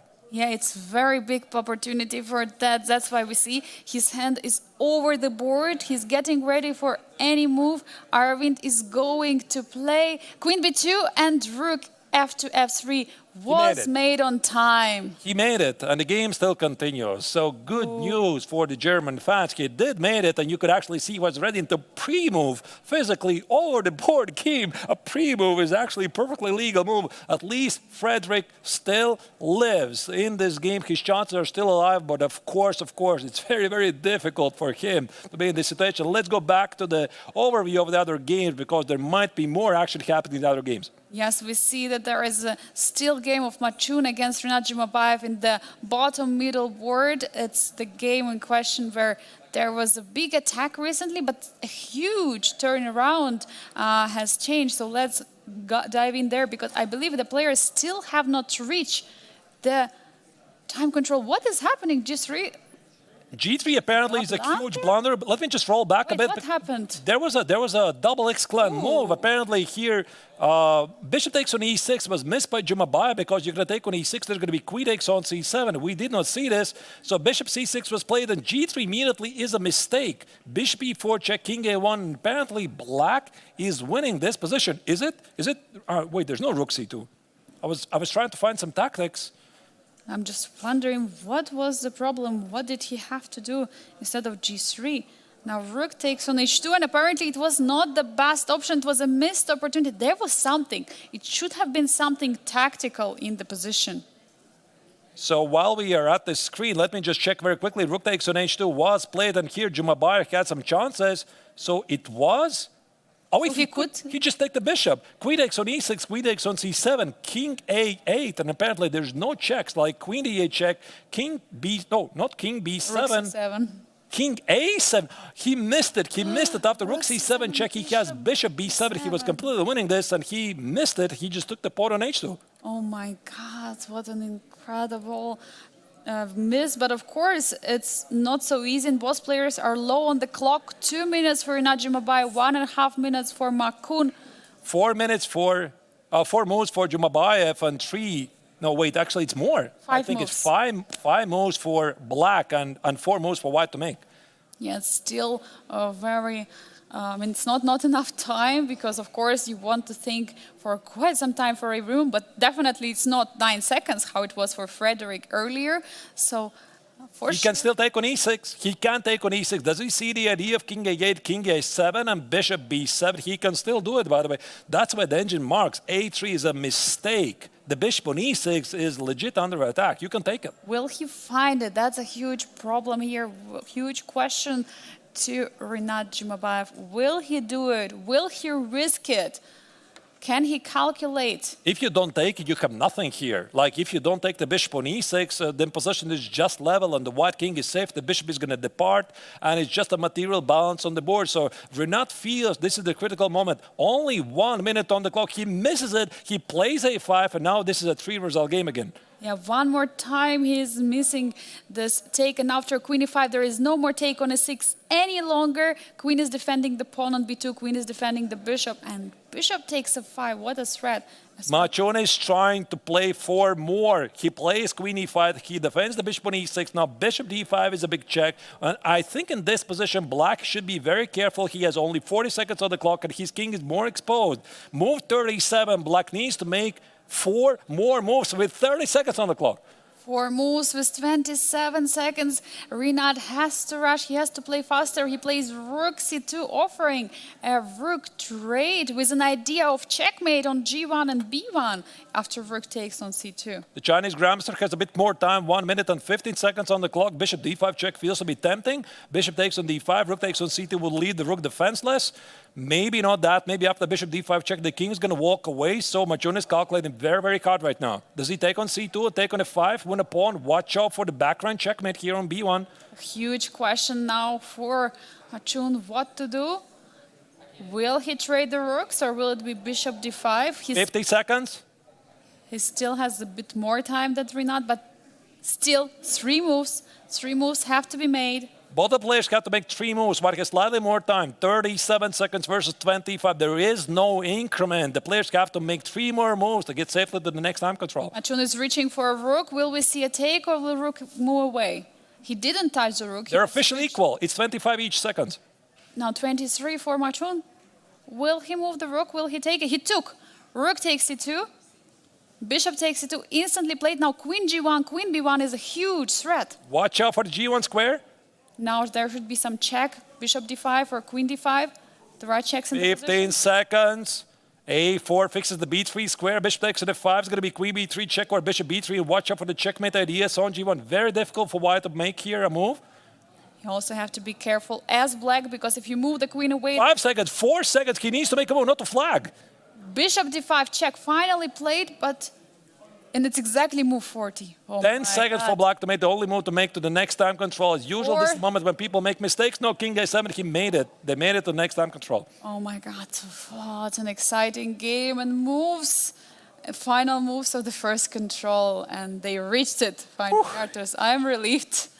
I'm relieved. Matchun is relieved. Jumabay is relieved.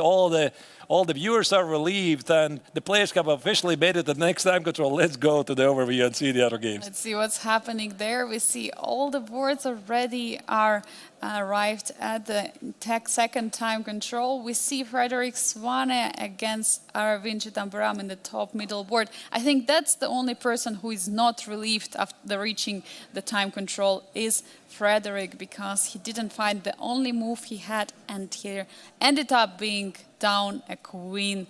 Arthurs, what a miss by Frederick. Yeah, this was pretty crazy action, and I think it's a really, really great format. But by the way, speaking about it, players are not really used to this because, once again, this is the new World Championship time control, 2 hours for 40 moves, and only then the increment starts at move 41. So it's like you seemingly know this, you are aware of this, but you don't have a lot of practice with this time control, and the players are used to play with the increment, and once you get there, then things are different. Definitely, Artus. Whenever you get 2 hours at the beginning of the game, you feel like it's a lot, but in reality, it is not, since there is no increment. Meanwhile, in the bottom left corner, David Navarre against Nicolas Theodorou. The game in question is this King's Indian, the king on b4, which is attacking the pawn on a4. Not much has been changed, but I see some action on the king side. Meanwhile, Daniel Darda against Aram Hakaban on the bottom right corner. There is an endgame. There is a bishop against the knight. The rooks have been traded, by the way, and there is a pawn on c6. I mean, what a game. Yeah, there's a very interesting unbalanced endgame, and somehow the bar favors Darda's position a bit, but I think it's, to be honest, quite equally. So maybe let's go full screen to this. And now it's going to be a bit slower pace. The emotions got calmed down, and maybe Darda and Jacobi didn't really feel it. Things were really explosive, and yeah, things were really explosive in the other games. Well, they just had this pretty quiet endgame. Darda was pressing for most of the time, but I think that Jacobin was always within the balance. But I have a question, Arturus. White has an extra pawn. White has a bishop against the knight. I mean, it looks, there are so many pros in White's position. How come the position is still even? What is a compensation for Black? Is it this a pawn? Because the knight doesn't seem like to be such an active piece on a6. I'm not even sure if White's going to win the pawn on f7. What if I just play f6? So what do? Like, I want to play knight b8, knight c6, and it's not like this is the kind of position where White has no risk. I mean, this isn't an outside pass pawn after all, and there might be scenarios. Let me just input some random moves like this, for example. Yeah, White might actually lose this because of this pass pawn on a5. Black's going to trade it, play a4, collect the pawn on c4, and then just march towards these pawns on the king side and just win the game. So also for Darda, he needs to show something. For example, f6, and what do? For example, king b4. What if I play knight b4? And what if I play knight c6? And what if you cannot take. You cannot take and take because then you will lose. Yeah, you might lose this even being up a pawn. So the game still continues here, obviously. So king Very b5. dangerous. I don't know, like check. Takes on a5. Take and king c5. I think the Black is perfectly safe. So is it really the position where White has no risk here? No, I would say that here White can get in trouble if he's being inaccurate because this extra pawn doesn't feel, and the knight potentially can dominate the king side because this king is so far away it has to walk all the way home. But Artus, I have to highlight, just look at the camera of the players which we have. Both players are absent. We have chairs playing against each other here because both players reached the time control and they just left. They need to get refreshed. It's a very funny situation when we have two chairs. I think we need a camera. I think we need a camera on the restaurant because I still remember, Angelika, this footage from the World Championship. It was Dingleran against Janne Pomnish, she was it, and they were always not present at the table. They were like, one of them was chilling in his restroom, the other one is his restroom, and it was the producers who were trying to bring them in the same room. So what they did, they cut the footage from one room, the other room, and they just stick it together. They're basically never present. Anyway, yeah. By the way, we see that Darda is back at the board. Yeah, the back of the board, of course, that's what happened when you're spending so much time, especially in the time trouble. And we see other players are also at the board in the camera overview. Also, we see the viewers there, and probably it's time for us to check what is happening on the rest of the boards. Has there been some changes in the position, Arturs? I see that Frederick Swane against Aravindh, the top middle board. Not much has changed. I mean, there has been a push of before, but maybe let's try to go to that game, because I feel like we have to see how Frederick is feeling himself, because it feels absolutely like a heartbreak. It is what it is. That's the professional chess to you, unfortunately, and I believe all of us, you have been in this situation. I've been in the situation that you're playing this really great game, you give everything you can, and it's still not enough, and then you misplay, and you know that you misplay, and obviously the biggest critic is yourself, right? You're incredibly unhappy, and we saw all the spectrum of emotions in Frederick, but I'm pretty sure he's going to recover. He's a brilliant young player, and of course he was just incredibly unhappy about the moment that happened there, but the game of course still continues, and I think here the young German is still hoping to build up some kind of a fortress, because let's say we get a pair of rooks off the board, maybe it's not so easy for the Indian Grandmaster to win this position, because by the way the pawn on b4 is something you want to collect, no? Yes, you want to collect it, but there is a c5 pawn, which is a question. How are you going to stop that pawn, or how are you going to take that pawn? Because in order to break the fortress, you have to create an attack. You have to attack the pieces, but the pawn on c5 is going to be always defended by the bishop. How are you dealing with it as black? I mean, Arturs, is there any plan we might see here in the position what Aravindh is thinking? I think I want to play rook a2 first to avoid while playing rook f2, or definitely I don't want to trade the pair of rooks, and most likely these pawns are going to roll forward at some point, maybe build some mating nets. But there's one thing, Angelika, I want to do. I want to scroll back those moves to the time scramble where Svane missed the victory. Yeah, we had the engine switched on. We checked it so that we can immediately give you real-time information what's going on, because the bar was jumping wildly. And there was this one moment where Aravindh was creating a lot of practical problems. So I'm going to roll back 10 moves to this position. This is what happened in time scramble. So rook e7, a bishop f4, and bishop c6. What we did not see here was the only move for white that was apparently giving the young German the winning position, and that was the move queen takes on a6. He saw some ghosts. I think he saw maybe bishop d4 check, that king has to walk away. Oh, sorry, my bad. A couple of moves can be made. I'm just going to roll back a bit. So here, bishop c6, queen takes on a6, and bishop d4. Maybe he just hallucinated in the time scramble that the rook on e2 is under attack. But I think maybe he hallucinated that king h1, there is bishop g2. King h1, bishop g2 check. Oh yeah, that's a very good point, by the way. Yeah. But of course you have king h2. So you're right. Yeah, maybe indeed he saw this, like king h1, the queen on a6 is going to be left offensive. Let's just put it on the board. King h1, bishop g2, rook takes on g2, the queen on a6 is falling. You're absolutely correct. It's king h2. It's got to be king h2. And here, according to the engine, black has nothing better than to play bishop takes on c5. Obviously, still tricks, but white is technically winning. White is winning because white is up on exchange. There are 2 pawns on the queen side. Frederick missed this move, queen a6, and immediately after playing queen c4, I still have in my head his reaction. Yeah, his reaction, like he did not play queen x on a6, he was already unhappy. Like he convinced himself he has blundered before. That was his reaction. So when you are in such state, when you think you made a mistake, you're not looking for the win, obviously.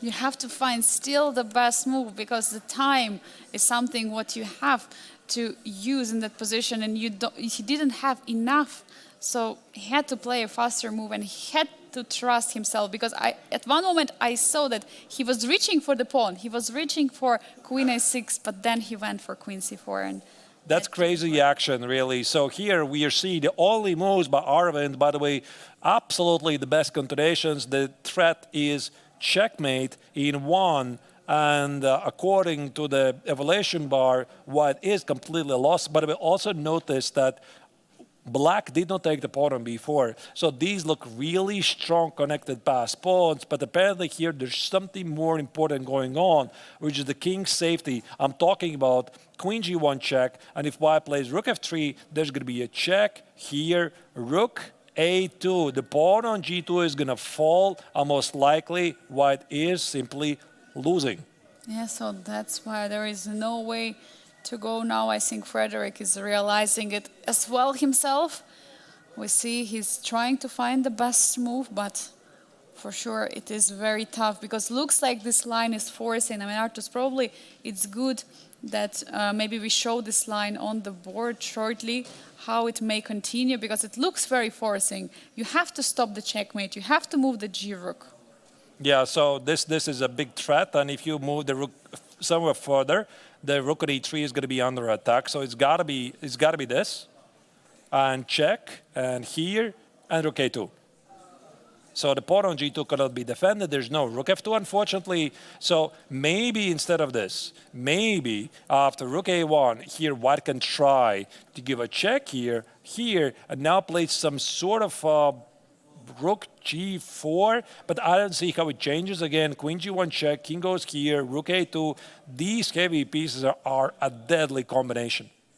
And probably it's a good moment for us to get an overview of all games, to see what else has changed and get the updates. Arthur's in the bottom left corner, David Navarre against Nicolas Theodorou. Something is changing. There are two bishops on the queen side, on the king side, and the two pawns. Other than that, we see Matchun against Matchun-Jumabay still trying, and Daniel Darda against Aram Hakobian still in this tough endgame. We see a lot of action.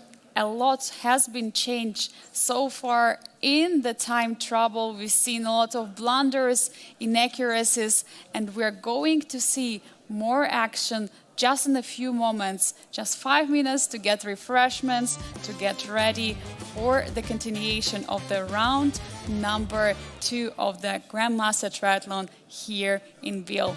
Be right back.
Welcome back, dear viewers. We're at the edge of our seats from the round number 2 of the classical portion of the Grandmaster Triathlon. We have seen a lot of action, a lot of blunders, but even more, we have some new major updates from the other games we have not followed. Arturs, what is going on in the board of David Navarra against Nicolas Theodorou? Because it looks like the rook all the way on d7 getting trapped, or what is happening? Yeah, I think that they just decided to fight for the spotlight because there was so much action happening in the Frederick Svane against Aravindh, and now the things have settled down and the Indian Grandmaster is fighting for the victory. That's the game in question, top middle board, the only game of the master section. But yeah, apparently David Navarra miscalculated. He had plenty of time on the clock. He had a pretty much deadlocked position. That's the lower left corner against Nicolas Theodorou, the leader of the GMT Challengers tournament. So Navarra was trying to find a way to break through Black's very solid position, but apparently his calculation, unfortunately, at the critical moment, failed him. Yeah, they felt for sure we should jump in that game, but before that, just shortly, Matchun against Matchun-Jumabay. As we see, there is still big question. Will there be a bishop trade or not? Still, players are getting ready. And in the bottom right corner, Daniel Darde against Aram Hakabian. They're still playing out the endgame where Black has it outside passer on the A file. But Arturs, you're right. The game which deserves our attention is David Navarra against Nicolas Theodorou. We haven't seen this game for a while, but what is happening there? How did the rook get to the d7 square? I'm just shocked seeing it there. Maybe let's pull up the board and let's go. See let's go and let's try to figure out. By the way, the rook on d7 is not under attack by the bishop on g4 because you see the rook on g1 is pinned and the king on g7. And you're probably curious, and Angelika is curious, how did we get there? I already checked it. I know how did we get there. So we're going to go back about 10 moves. And this was happening not in a time scramble. The players had plenty of time. So we're going to go about here. This was the position the last time we saw where Navarra was trying to make a progress. He was attacking the pawn on a4. He had the rook on a3, bishop on c2. Everything is really close and there's not much you can do. What happened here, I believe it was rook f3, rook f8, rook f1, rook a6, here and here. So Navarra decided to try his luck to play for the win. Because once again, the tournament situation requires the players to take more risks. Victory is 4 points, draw is only 1.5 points. So he played h4. Ooh, he's opening up. He's opening up, but why did he play h4? The point is, after h4, g takes on h4, he played rook f3. Here the engine says rook f3 is a mistake. Bishop takes on h6 would still give him equal chances. So this was based on miscalculation. He played rook f3. Obviously, the bishop cannot move. There's going to be a very deadly check. And after rook f8, he played g5. And maybe he expected h takes on g5, bishop takes on g5. This is the pin. And bishop e7 obviously is impossible because you just take the bishop. So what happened after g5?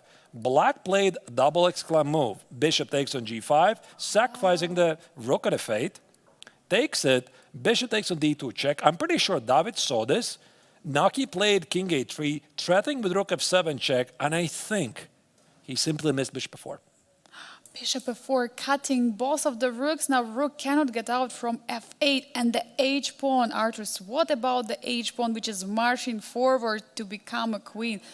Oh my God, did he miss this move? I think so. Yeah, I think so. I mean, this position looks incredibly dangerous for white. Here, rook g1, h5, by the way, only move. So there must be some sort of a miscalculation. Maybe it still goes further. Maybe he saw bishop d1. But bishop d1, this doesn't really seem like a big threat. Black can play h3, takes, rook takes on g4. Maybe he saw this line and he missed after bishop g4 that there's h2. Oh, that this intermezzo move, and now there is no bishop check because rook is under attack on g1. It has to be moved. So we don't really know what exactly was missed, but it's pretty clear you don't go to this position, to a much worse position deliberately. So something was missed, and right now he's sitting here and trying to figure out what to do because H5, H3, H2, H1 is following here. And according to an engine, white is lost. Yeah, and rook d7 was played in this position. He's giving a check. Arthur, the next move, rook d7, he played in this position. My bad. Yes, and Rook he's d7. giving a check. His idea probably to take the pawn on c7. But looking at this king side, there are two bishops and rook, and there are so many pawns on the king side. I mean, rook cannot stop all these pawns from being advanced. So things changed, really, but not the way he was expecting. And here you can see Nicholas is once again thinking about his choices. So he's in really great shape. I mean, he started again, if he wind back how the Greek Grandmasters tournament started, he started really terribly in the Chess 960 tournament, half a point out of 5, and I suspect, might be wrong, I will ask to Nicholas if I'll have the chance. I suspect he's got to do something with the jet lag because he's a student in the United States. So it's possible he flew here, he was not really feeling well, or maybe just tournament didn't really go well. Then he won the rapid tournament. He won the very first game yesterday with the black color against Matchun-Jumabay. And guess what? He is about to do the same very impressive stuff. 2 victories possibly with the black color. What a way to start the tournament. Absolutely incredible. And before Biel Chess Festival, he actually won the Greek League Championship earlier, so it was a team event which he won with his team, got in first place. And before this, in June, he got the first place in UZ Chess Cup Challengers. Recently has so many successes, and coming here to Biel, especially very ambitious. So it's not a jet lag. So it's not a jet lag. It's like I thought he was playing from the United States. You're saying he was in Europe all the time. Yes. No, he was in Uzbekistan. Yeah. And then he was in Greece. Okay, maybe just a bad tournament. Yeah, maybe. And also chess 960 is completely different. And we see there has been take on c7, rook takes c7, but not much is changing. Does it, Arthurs? Maybe Navarra wants to collect as many pawns as he can now, like play rook c6, rook d6, c5 idea. This rook on g1 will have to go, most likely, like h3, h2, bishop f3 is a big idea. So perhaps this is what Navarra wants. And this is something I noticed already in previous games, Angelika, is that unfortunately David has sometimes not the best time management. Like, for example, here he had plenty of time on the clock when he did it, like 40, 45 minutes, and he miscalculated. He simply miscalculated things. And also in the rapid tournament. It was actually against Nicholas. Against Nicholas, yeah? Yeah, this is the pattern that is happening again for David. It's not really a time scramble. It's like sometimes, yeah, he just rushes with things. And obviously, David has been under a lot of stress lately. And this yesterday's victory would have thought that, that he's finally managed to find the pace. And, yeah, no this. Yeah, so he tried really hard to win the game. He miscalculated. And again, now you have all the time in the world to think about your mistakes. Yeah, he has time, but he's not using it. As we can see, he's currently with 37 minutes on the clock, while Nicholas has 20, but with a winning position. The pawn is marching forward, and now there is not much way of stopping it. It's very heartbreaking to see David in this position, but it's a great opportunity for us to go back to the overview of the rest of the games and see if there has been some updates. And what I can see in the bottom middle board, Matchun against Matchun-Jumabay, there has been trade of the bishop, and we have the queen endgame in that position. Meanwhile, in the bottom right corner, Daniel Darda against Aram Hokabian, there is still this endgame, bishop against the knight. And in the top middle board, Frederick Swane against Aravindh, well, there is still the position with rook on e1. Not much has changed. Frederick is taking his time, trying to find a way to find a fortress. What is your pick, Arthurs? Which game should we follow? Actually, Angelika, I'm looking at Darda's game against Kakova, and I see I've wrongly evaluated the endgame. because apparently the Belgian Grandmaster has selected a pretty nice setup. So that's the lower right corner, the position we're talking about.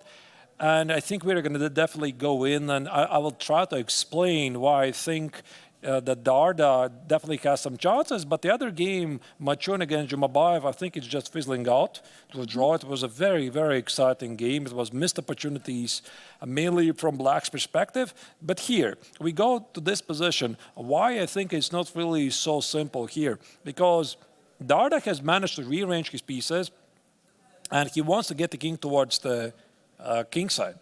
So he needs to control the e5 square.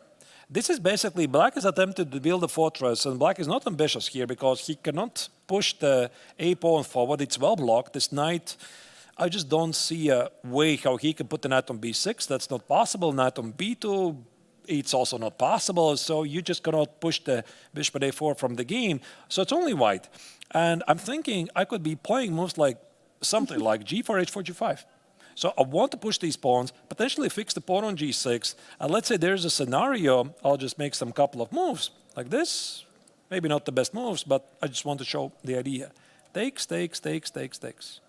And suddenly it's not so clear. But isn't there like this push, like when there are 3 against 3 pawns? I just want to show the final position. I'm sure you can play it out more precisely. Like I definitely, there's definitely the very famous maneuver you're referring to, g5 and h5 and f5, which maybe is not even working. But the point is, I wanted to get to this position where there's a pawn on g5, and this opens the way for the white king to go to f6. So nothing really has changed. Even it's a material and positional balance on the board, but Darda is still pressing here. Yeah, I see a lot of pressure on the Armenian Grandmaster Aram Kokabyan. So he's deciding to go with the king to the king side with the king d8. So he feels a bit insecure. Do you think he feels this pressure? Also looking at the clock, a bit less. He has 5 minutes less than the Belgian champion. I think he's building a fortress. Like he wants to put the king on e7. And let's say there's going to be g4. By the way, there might be a g5 move. Yeah, I haven't yet calculated this at all. So I just want to show what might be the fortress idea. h4, let's say I'm playing, I don't know, knight a6. And after g5, takes, takes, captures, captures, maybe a white cannot make a progress. c6, knight c7. So something like this.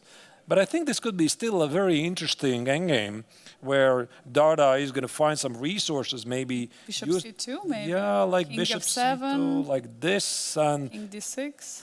King f7 is king d6, or maybe you need to play knight d6. And if I take and here, you have to be very, very careful move for move. So Black is not ambitious at all here. Yeah, so Black indeed has to try to find all this defense. I mean, is it difficult concerning the time situation? I mean, it looks that Aram has still enough time to do it, but it's definitely uncomfortable to get this position. Arturs, what would you do if you were Black in this position? Play like Aram. So he's doing everything right. I think he found a good way to hold a position and now go back to c7. So here I think Darda is just testing things. So king e7, here white wants to go around the king. So for example, king e7, king b5, king d8, king b6. Why would you do that? Yeah, I mean, why would you allow this pawn to go forward? So I think that Darda just tested this and the answer arrived immediately, king c7, and now Darda has to come up with something else. And now big question to Darda. While he is taking his time, it's time for us to check which other updates we have. And I see that the Frederick Swane against Aravindh Chitambaran, we see the new moves incoming. If we can pull up the bird's eye view to see what has changed in that game, because the decision was made, the rook has went to, oh my God, what is happening? Let's dive in immediately to the game. Rook takes on g7. There was a rook sacrifice. But I think he is going to lose the bishop. Let's open up the game on the full Is it size. fortress? I want to see the camera. I want to see the camera while the players are playing out these moves. So what we just saw, there was a rook sacrifice on g7, bishop e5, but bishop takes a1 is to follow. But White is losing the bishop by force. I think so. So there's no rook g8. I mean, maybe you can give rook g8 check. Rook g8, king f5, take on a1. So, for example, you give a check, king f5, you take it here. This bishop probably is dropping. Like, I can play queen f4 check, and rook g3 would be walking into really terrible pin. Like h5, h4 takes here, check. Rook g3 drops the rook. g3 is going to be check, check, you lose the bishop. And king g1 is going to be queen c1, you collect the bishop. So I think it's safe to assume the bishop on a1 is falling. So the final chance, what here maybe Frederick is trying to do, he's trying to build a fortress. So maybe he wants to take on a1, give a check, so g3 is bad, check, check, the bishop loses. King g1. Here, check, here, takes. So I want to get a position where I play rook f3 and Just wait. but I don't think it's a fortress. With maybe the f pawn gone, with these two pawns gone, let's say the pawn on b4 and pawn on c5 is gone, I think I play rook f3, it should be a fortress. Like, I don't think that, I don't know, to be honest. Like, Is there an opportunity actually to put the rook on f4 and defend it with g3 so that the pawn on b4 is protected? that's actually a very valid point. Like this. It's worth a try. Like here, rook f4, you defend the pawn on b4. By the way, why not? And let's say you play queen e5, I play g3, h4, and maybe it's actually a fortress. A very interesting idea from White. And then if there are two defended pawns, you definitely cannot do anything without them. Magnus Carlsen once said, famously, he doesn't believe in fortresses. I think he's wrong. We might see one today. We might see one today, exactly. I mean, queen f4, by the way, is played, check. Rook g3 loses, g3 loses. g3 doesn't really make any sense in terms of the fortress unless he still gets to this position. I think it's a very nice setup. The only chance for Frederick to stay the game, have the rook on the fourth rank, not allow the king to crash through, and just hope it's going to be enough to hold. Black has the queen, but it might not be enough to win the game. Let's zoom in on the players and see what Frederick is thinking about. Now we see from the body language, Frederick is still trying to find the best option.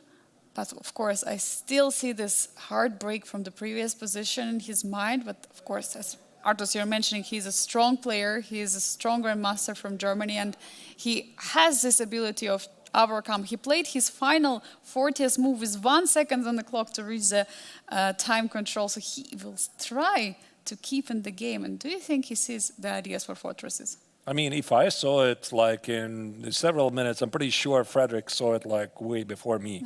so he has calmed down and he's now trying to figure out where to put the pieces. So how do you get the rook on the fourth rank? By the way, what we did not see, this rook g8 check. So he, in this position, sorry that I'm putting it on the board, but there was a previous move where he played rook g8 check, king f5. He's now figuring out. Where is it? Is it g3? Rook g4, rook f4? Is it the fortress? Can I do this? He has 4 minutes, 48 seconds on the clock. He has to find the decision. We see he's taking his time. And now rook look at g4. this. Look at this. Maybe it's a fortress. Rook g4, rook f4, defending the pawn on b4. So I'm going to approach you. Check, check, check, check, check, check. Check. But there is not much. Check here. How do you make progress? Queen f3, maybe? I'm sorry. I mean, you would make Frederick a very happy person today. Yeah, like you play queen f3. No, but I don't see any progress. So h5 check here, and unless there could be some Zugzwangs. I don't know, like I have never seen this position in my life.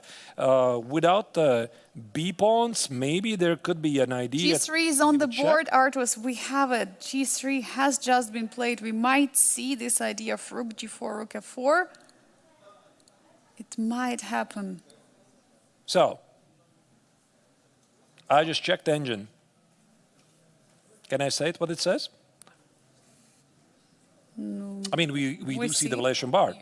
Yes, of course. The bar says black is winning if he doesn't take the bishop. Oh, which maybe is illogical?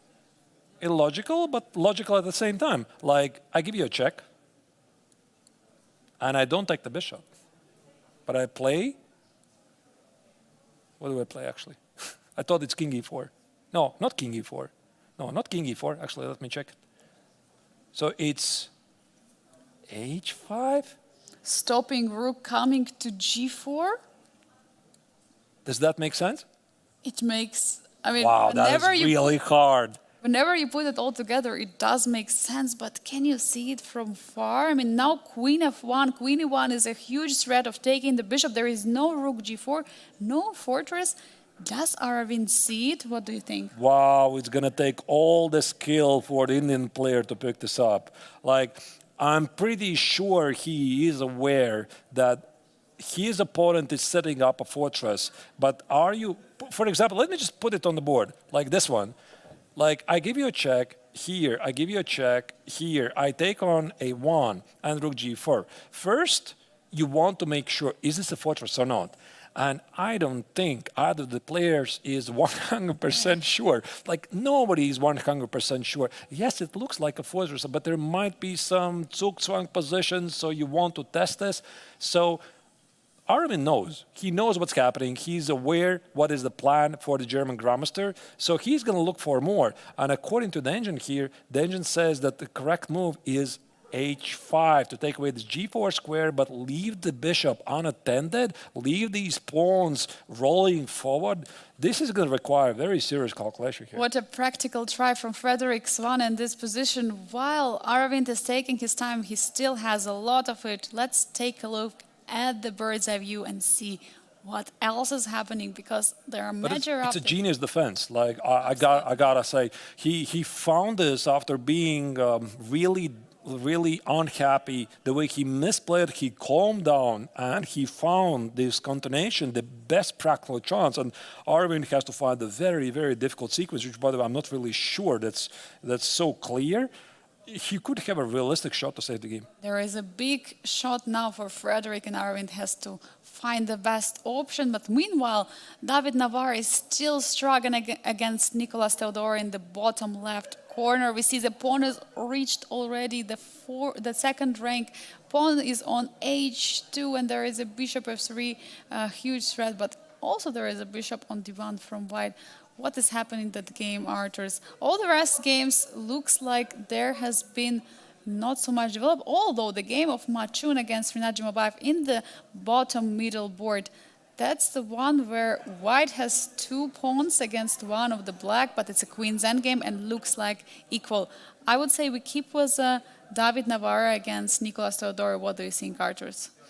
Yeah, I mean, the game that you mentioned, Matchun against Jumabay, it's an extra pawn, and I think that white can play basically forever. There's something I want to share with you about this endgame.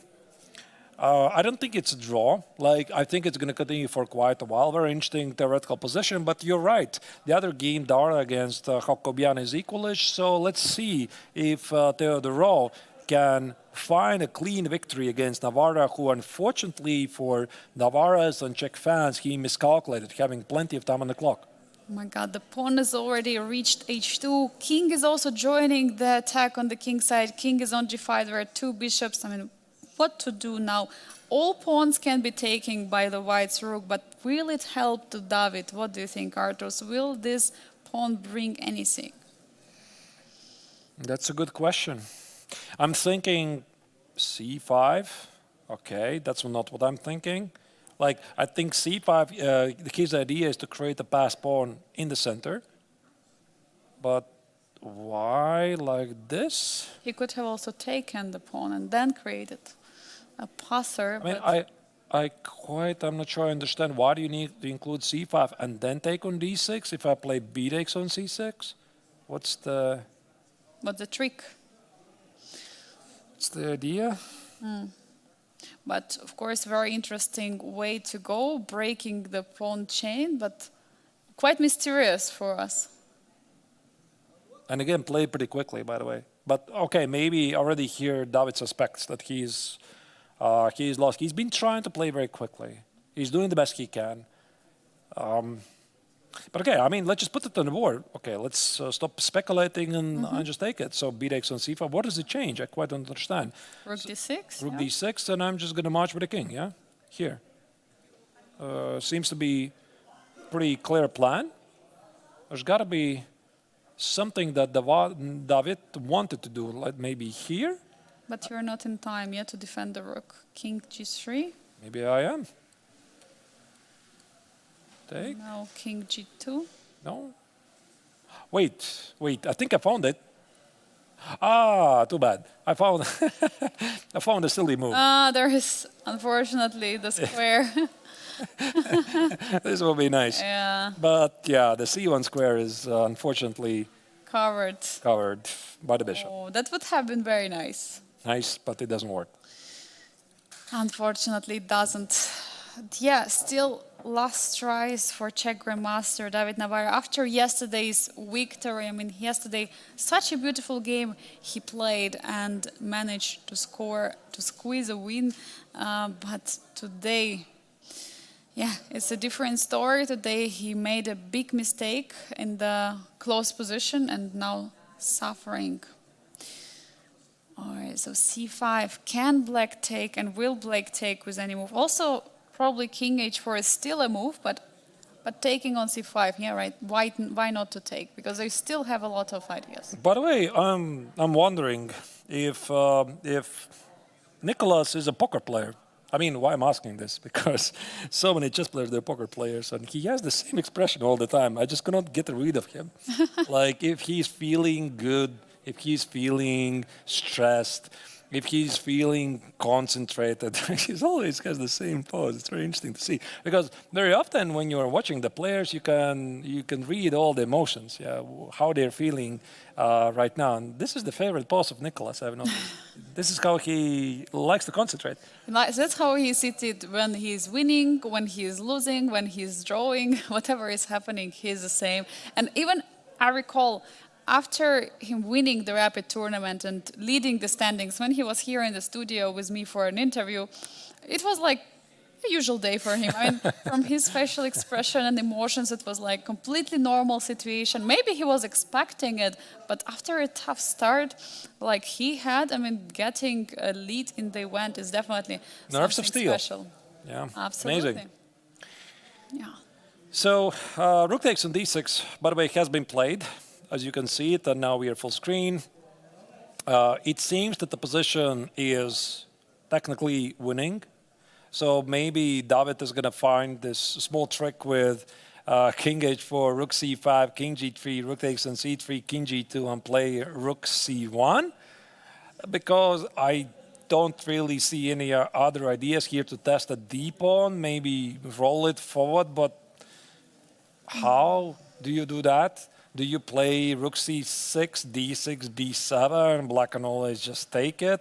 The rook at h1 is not doing anything. And ideally, I was thinking maybe there's a scenario where white can take on c5, play rook c2, take on g4, and sacrifice back the exchange on h2. But even that, I just could not make it work.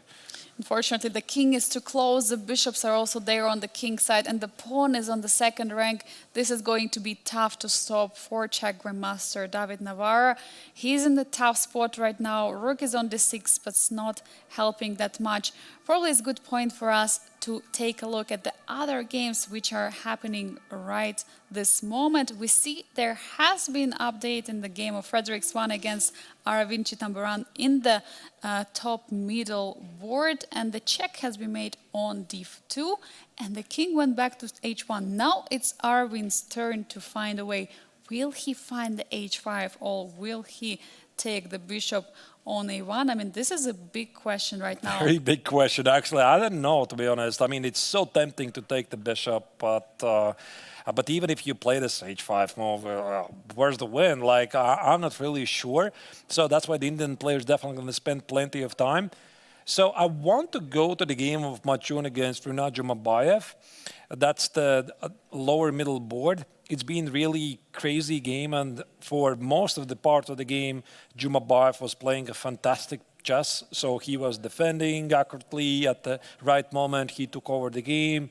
But then at the time scramble, he saw some ghosts. He decided not to take the piece, and he had either winning or very close to winning position.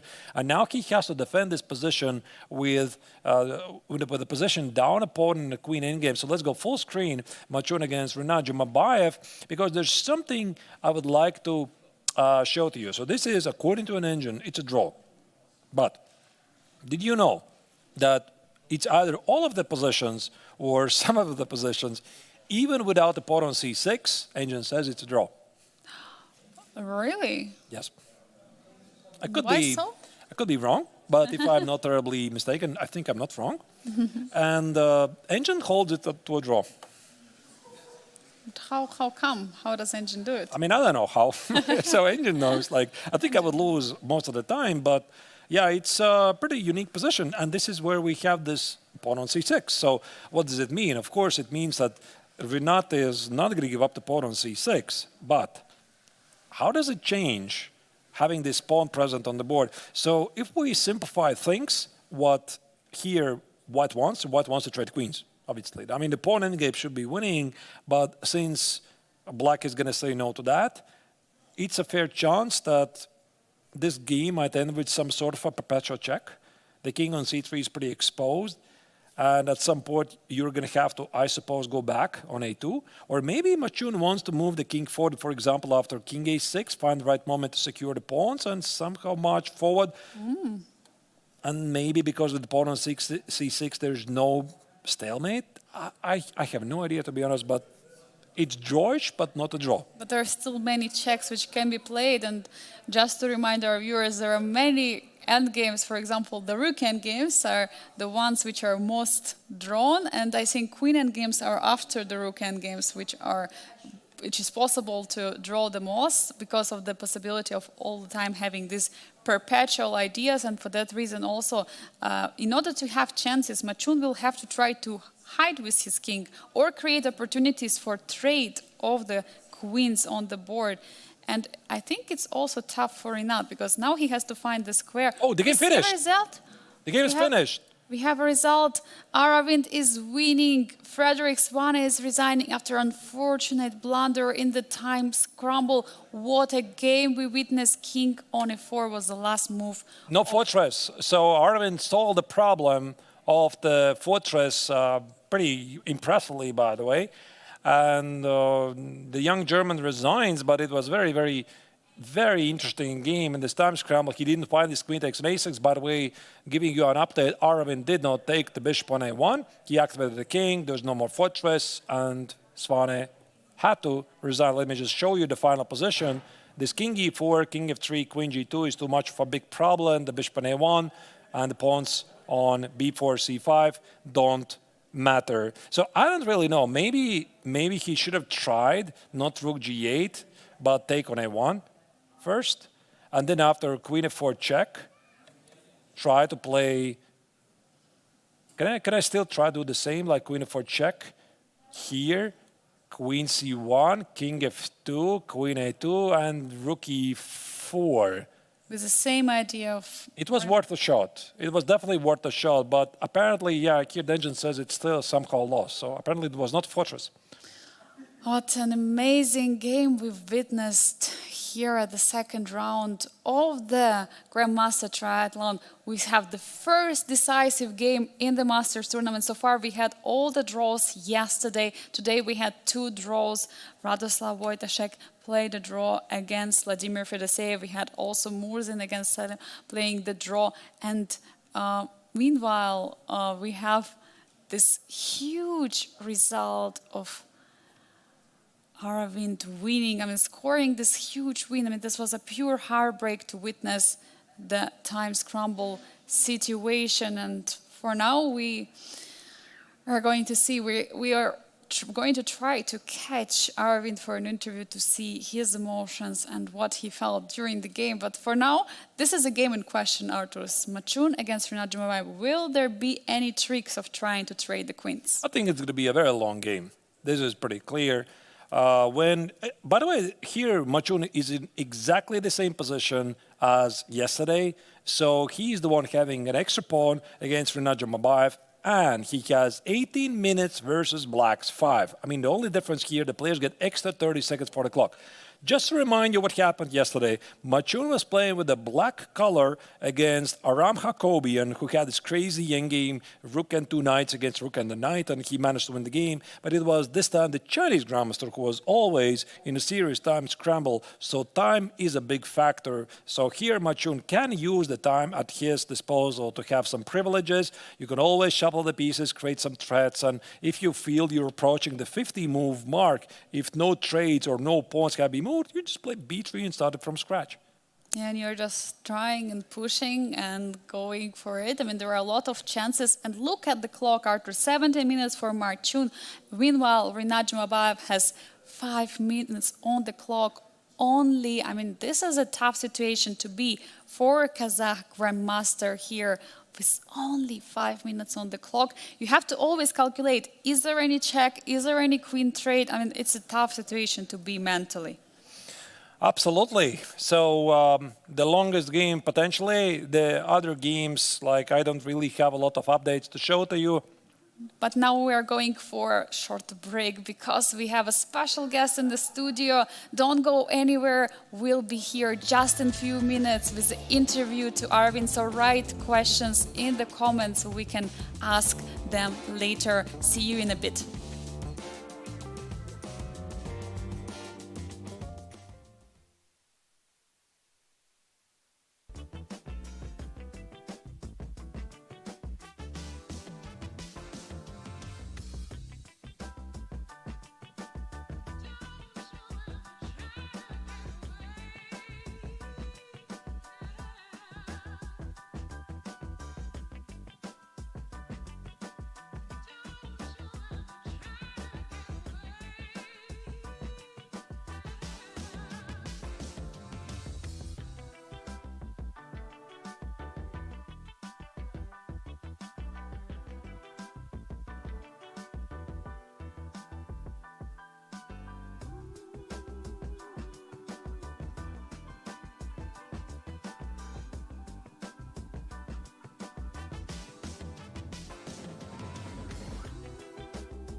The first decisive game in the Masters tournament from 2 rounds has just finished, and we have the winner.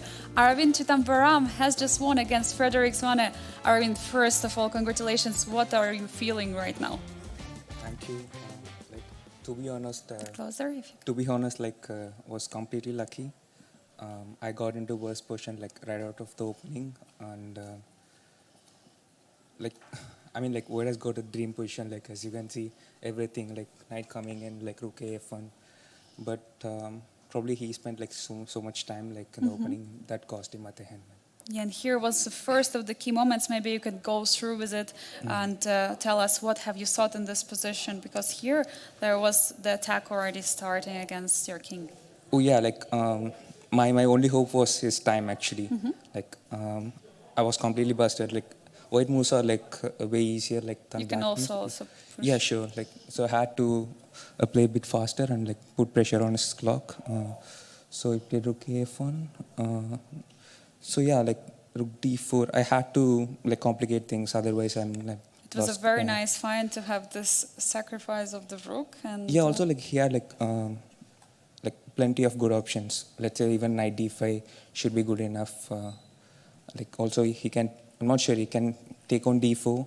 Even what he played is also fine. So many good options. But okay, let's stick to queen g3. Probably here queen d6 was the best practical try. Otherwise, I'm losing the pawn and everything in the game. So queen d6, maybe as you has mentioned, probably bishop h6 is the move. But yeah, knight h5. Queen g4. I guess, yeah, he cannot take on rook f7, knight g3. I think there is nothing, to be honest. I can take on c4, rook g7, and the rook on f8 is protected. Yes. Doesn't work, yeah. Yeah. But so yeah, knight h5, probably queen g4. I was thinking. rook c4. Yeah, rook c4. Maybe some queen bishop h5? g7 or queen h5. Queen h5. And the problem Rook here was c3 and rook c3, bishop g7. yes. And Yeah. but of course, there are many sharp lines. It was so tough to evaluate. Yeah, I did not want to find a win for him so that I wouldn't feel bad during the game. So I was just playing fast and yeah. So. But rook f5 was definitely logical to stop this. Oh yeah. To stop this knight h5 idea. So that's why probably he went for it. He missed this bishop g7. Yeah. True. But I think I don't know what he missed. Yeah. Did you feel relieved in this moment that? Did you feel there was something? After rook c4, I felt I'm getting this double bishops and have very good compensation. Also his king might be under trouble. So on e4. So the point is, if he takes bishop e4, rook e5, have this nice tactic. Queen on g3 is unprotected. So he took with the queen. Yeah. So here was already low on time, so let queen g6. Here it's already difficult for him. He had to probably neutralize and okay, probably should be okay with the draw actually. But yeah, he pushed. Here two bishops were so strong. Yeah. So bishop f6 was important. Otherwise he gets bishop f4 and bishop e5. So I thought bishop f6 is important. Queen b3. Yeah, bishop e4. Let's get to the critical moment maybe. Yes. Bishop e3, bishop e5. Here I know he definitely had something yeah. If I go queen g3 here, he has this nice tactic. Also he can start with queen f7. Also bishop f4. No, sorry. He has to start with queen f7. Queen f7 and bishop f4 wins. So I had to go rook c7. Here was actually playing in seconds. How many moves he has to make? Some 9 moves. Yes, it's incredible. Yeah. So I played rook b7. And he was playing many correct moves, but. So here he had something. Yeah. So yeah. The bishop f4 was the only move for him. So bishop c6, maybe he had something here. Yeah? And he wanted, I think he was reaching for queen a6. Queen a6 was the only move apparently for him. Yeah, but in time pressure it's hard to It's very tough. Pick the pawn. He wanted to, but he was not. And then immediately, we saw in his reaction, we were following the game live, and you saw obviously that after queen c4, he was completely devastated. True. Have you considered here also bishop d4 or just bishop b5? You were trying to make sure. Yeah, true. Like I wasn't sure like which one like would put him under pressure. Like so, I thought BB5 was the move. Yeah, of course. And So yeah, BB5. I think AB5. I think it's like after this. Probably I should have taken on E5. Like yeah, but I thought like he had some like 5 seconds, so I thought of like keeping the pieces on the board. But yeah, it was a bad decision. Yeah. Probably after this, like this was the critical moment. AB4. Is this still winning? Yeah.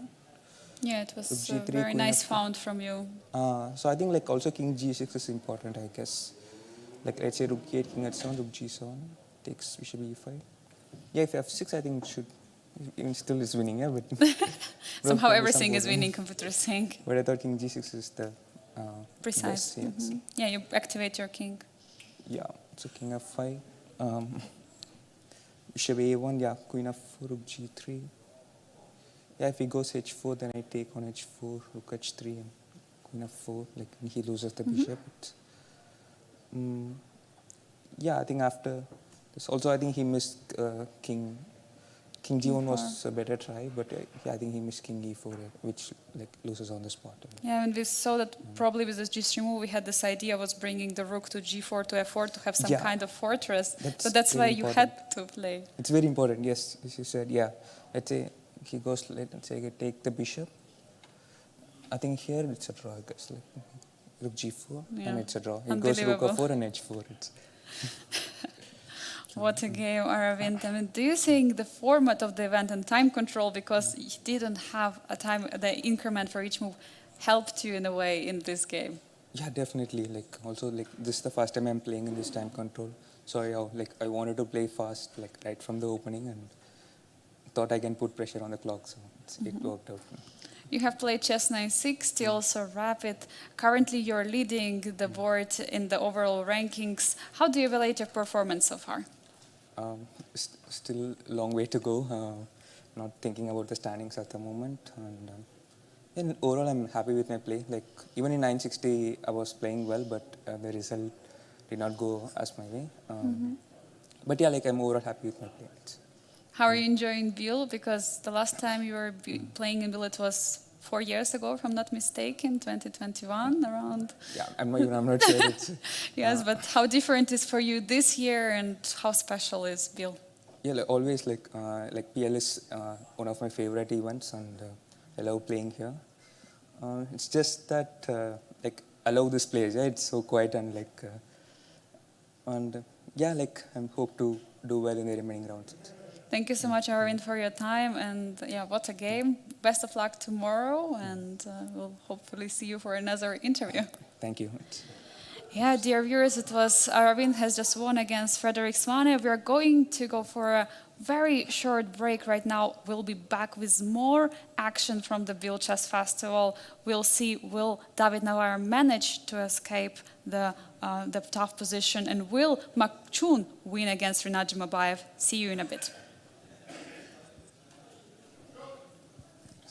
And we're back live to the only remaining game left of the today's games, which is Matchun playing against Matchun-Jumabay. This theoretically probably drawn endgame, but definitely chances here for Renat, not for Renat, but for Matchun.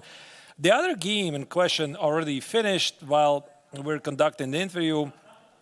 Nicolas Theodorou has won his game against David Navarre, and this means that he has managed to start the Challengers tournament with a very impressive 2 victories in a row, both games with the black color. But now all the eyes are on the game of Matchun against Matchun-Jumabay, where the Chinese Grandmaster is trying to find some practical chances to win the game. And he's putting enormous amount of pressure, looking also at the clock. 3.5 minutes for Matchun-Jumabay. It's going to be tough to find the square for his king. And this A-pawn, I see that Matchun is trying to activate it, and it looks like it can become a passer. A5, A6, maybe it can help in attack against the king on B7. I mean, what can we expect in this position, Arturs? How would you feel playing black?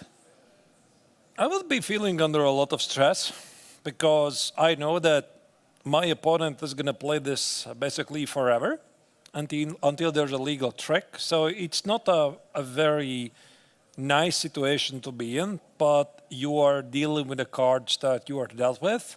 And I think the first thing that Jumabay is going to make sure is that he doesn't fall to a situation where he's playing on an increment.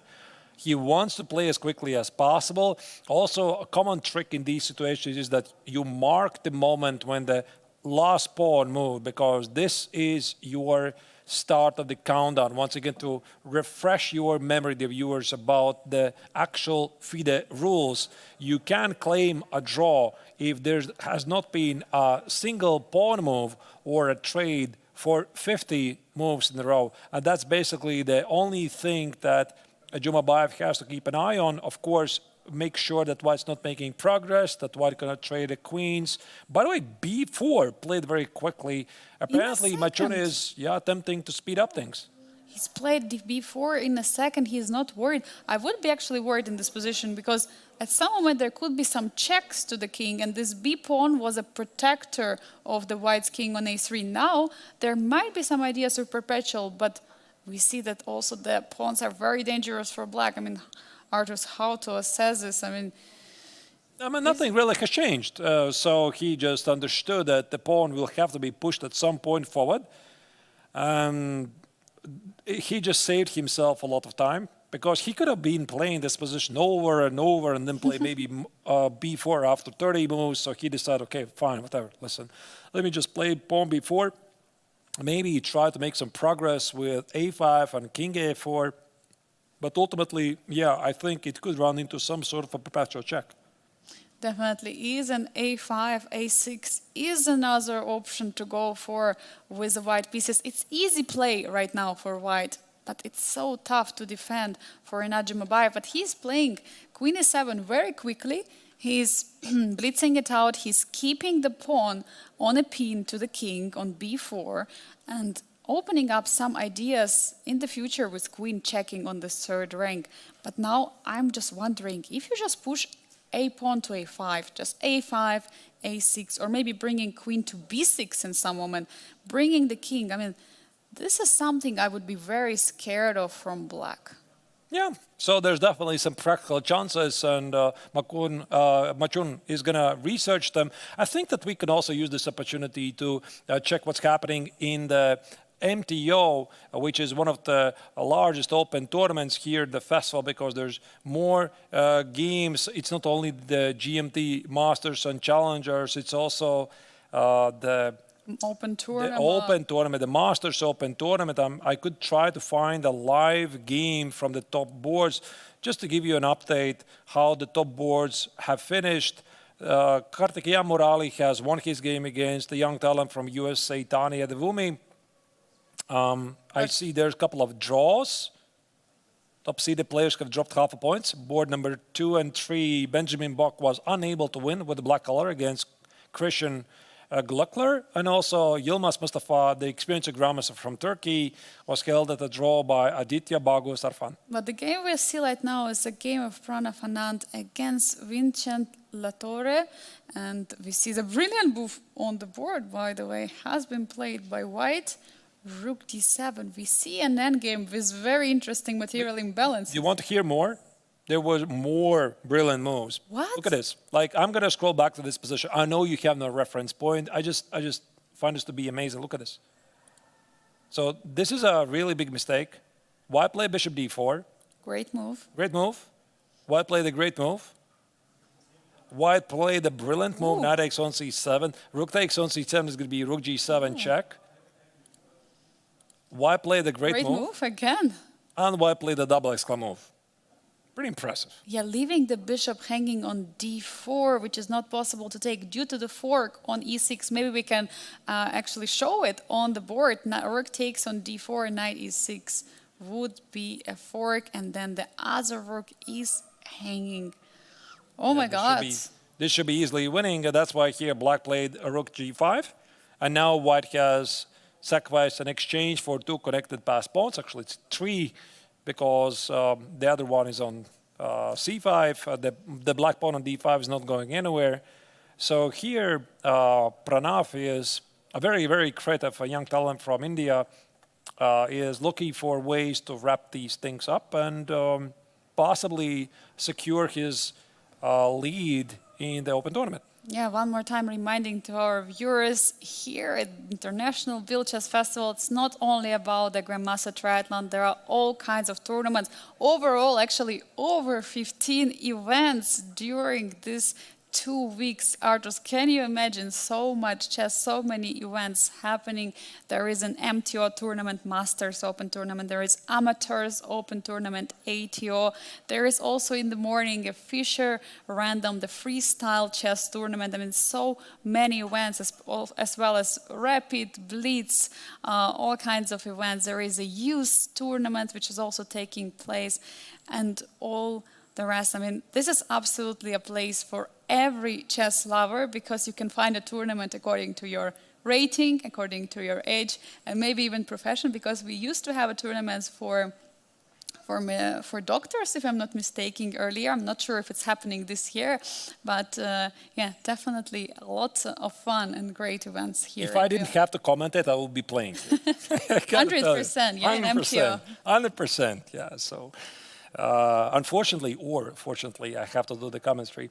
So this, by the way, is pretty much the only game being played at the top boards. All the other games have finished. I'm also seeing there's another game that is ongoing on board number 12, which just finished in a draw.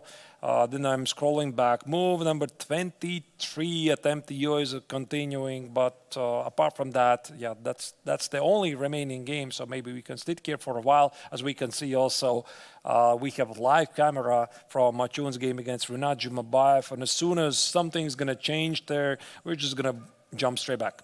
Yeah, definitely, because there is not much action there. But here we see all the brilliant moves. I mean, absolutely love the material imbalances in the position.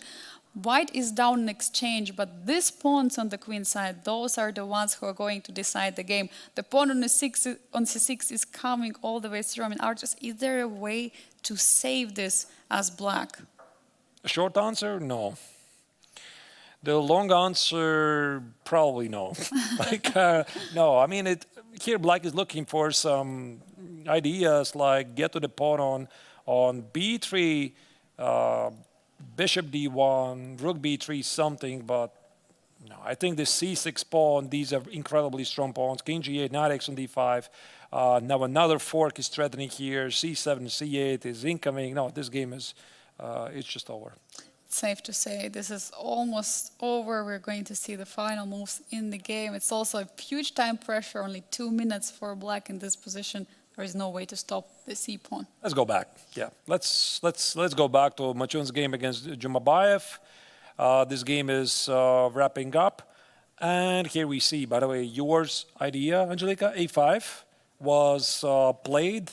And of course, Matchun is thinking or dreaming about the future idea of a4, get the queen on b6, and that's why here Jumabay just put the queen on g7. If you play king a4, I'm going to play queen a1 check and push back the king. Look at this trick, queen to g7. Now, queen a1 is a huge threat with some perpetuals incoming. So king is getting more exposed to this check, and Matchun is spending a lot of time. We earlier saw he had around 15 minutes. Now he spent over half of his time of trying to figure out. I mean, it's definitely tough position to be in. And if you recall yesterday's very funny endgame of the rook 2 knights against rook and 1 knight. And I think Biel is a place which delivers those very nice endgame. Every year we have something special, and from day to day, this is going to be the next endgame we're going to follow. Will White be able to win with an This is where magic happens. Basically. This is where magic happens. Every single year, magic on board happens, amazing chess action, and this is why we're coming back every year. We'll keep coming back every year. And that's also why Biel is such a favorite stop for many chess players. Renat has been here many times, and also Salem has played here over 10 times, 11 times. Yeah, Vincent Kammer used to play here every year. Unfortunately, this year he could not come. And yeah, it was great. Yeah, so many, and also this board for Matchun is actually the first time he's in Biel, but for Jumabay, he has been here 5 times, if I'm not mistaken, but for sure. And winning the previous edition of the Masters tournament, Masters Open tournament, was one of the highlights in his career. We see Murzin coming on the board, King A4, and there was no Queen A1 because of Queen F3 probably. Yeah, but Queen A3 there would be... Yeah, so the last move was Queen F7, not Queen A1 check, because Black would run out of checks. To be honest, I think it's pretty straightforward. Like, I think that Black has a pretty easy setup, and Matchun is looking for some ideas. Like, okay, Queen D4 would be one way to finish the game immediately, but not the way you would want to. But there's a check on A2. Apart from that, if the king goes back, there's going to be Queen G7, and I just don't see any real way. Maybe he can go back with the king on E3, put the queen on E3, and allow Black to start a lot of checks and try to run with a king, but there's just nowhere to run, really. It is indeed nowhere to go, but what is going on? Queen on F7, huge threat. Queen A2 and Queen C2, it would be already a perpetual if the queen is staying on D3. So if we can maybe put it on the board. If White is doing something like moving the queen, let's say Queen E3. How does this something look like? I'm curious. Queen E3, for example. Queen E3. All right, Queen and E3. Then after a Queen A2, Yeah. there will be a perpetual. Not yet immediately, like check, check. There's no not a perpetual, perpetual. but I'm probably going to go here. I think Black has every legal move at his disposal as long as he's not blundering the queen trade. So there could be a check, and probably King A6 is pretty safe, and you're not in time to threaten anything here. Maybe Queen F2, and I give you a check, and I start to give you a lot of checks. So maybe there is some kind of scenario where you can somehow hide behind a pawn, but I mean, oh, I found a mate actually. For Black, yeah? For Black. Okay, this is something it's never going to happen. It could happen maybe in a time scramble without an increment, but not here. Oh, what a move now from The Rinat. fly is back. The fly that keeps on attacking us. Meanwhile, Matchun is getting lower in the clock, 5.5 minutes right now. So he's getting closer to Rinat on the clock. While I see from body language, Rinat feels relaxed. I mean, look at him. He's not so locked in like Matchun. I mean, he has figured it out, I think. And also, as you can see, he's figured it out. He has 2 minutes on the clock, and White has 5 minutes. The time keeps decreasing. He's not seeing any ideas. He did the best he could have, and it's just sometimes it's just a draw. There's nothing you can do. So I think, considered what happened earlier in the game, the Chinese grandmaster has nothing to be unhappy about. Like, I think he could have been in a big trouble. I can't recall if there was a moment he was better. Maybe practical chances in the time scramble when Jumabay missed some of the good moves. So overall, it's just a very solid game by both players, and the draw should be a decent result for both of them. Arturs, I think we have time to go back in the game just to see a bit what happened in that stage where there was a big time trouble, which mistakes were made, just to remind our viewers what was happening in the game. Because there has been some interesting tactical ideas from both sides. Bishop e6, a brilliancy which we have seen in Yeah, this so game. this is what we did not see so much. You cannot really take it. There's going to be a check here.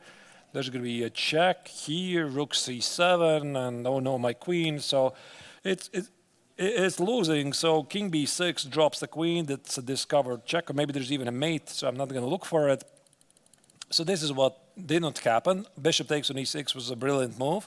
Bishop c6, and here g3 was a very big mistake. Apparently, White had to try something else, like king a1 or a4, and g3 was a big mistake. We did not see this. Bishop e4 check, king a1, and here Jumabayev could have taken the bishop on e6, and he kind of had the time. Like queen takes on c7, king a8, queen d8 check, and I think he simply hallucinated that he has to play king b7, and again he's losing. He simply missed king a7. And then bishop b7 would defend the king. What a nice It actually still idea. continues. This line still continues. Yeah, b6. Yeah, he had to calculate a lot, and he was under time pressure, and that's where there was a chance for Kazakh grandmaster to strike, but he missed it. And again, he could have taken an e6. Now this time it was a bit different. Like we queen see- takes an e6, We check. see It's- some moves quickly incoming. I don't understand what is happening right now on the board. Maybe we can go to live position. Sure. Because there were some moves. There are checks happening right now. Yeah, but that was the critical moment, basically. And after that, I think Matchun had never a better position. Like, he was up a pawn. That's the best he could have gotten. But no, there was nothing he could have done.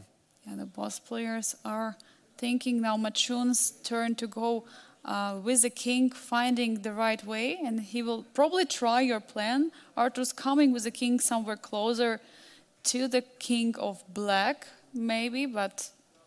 Yeah, but Well- the body language, it says it all. Like, yeah, he knows. He knows that there's not much. So there's no need for poker face. The player knows, he knows, We know, we know, everyone knows. the viewers know.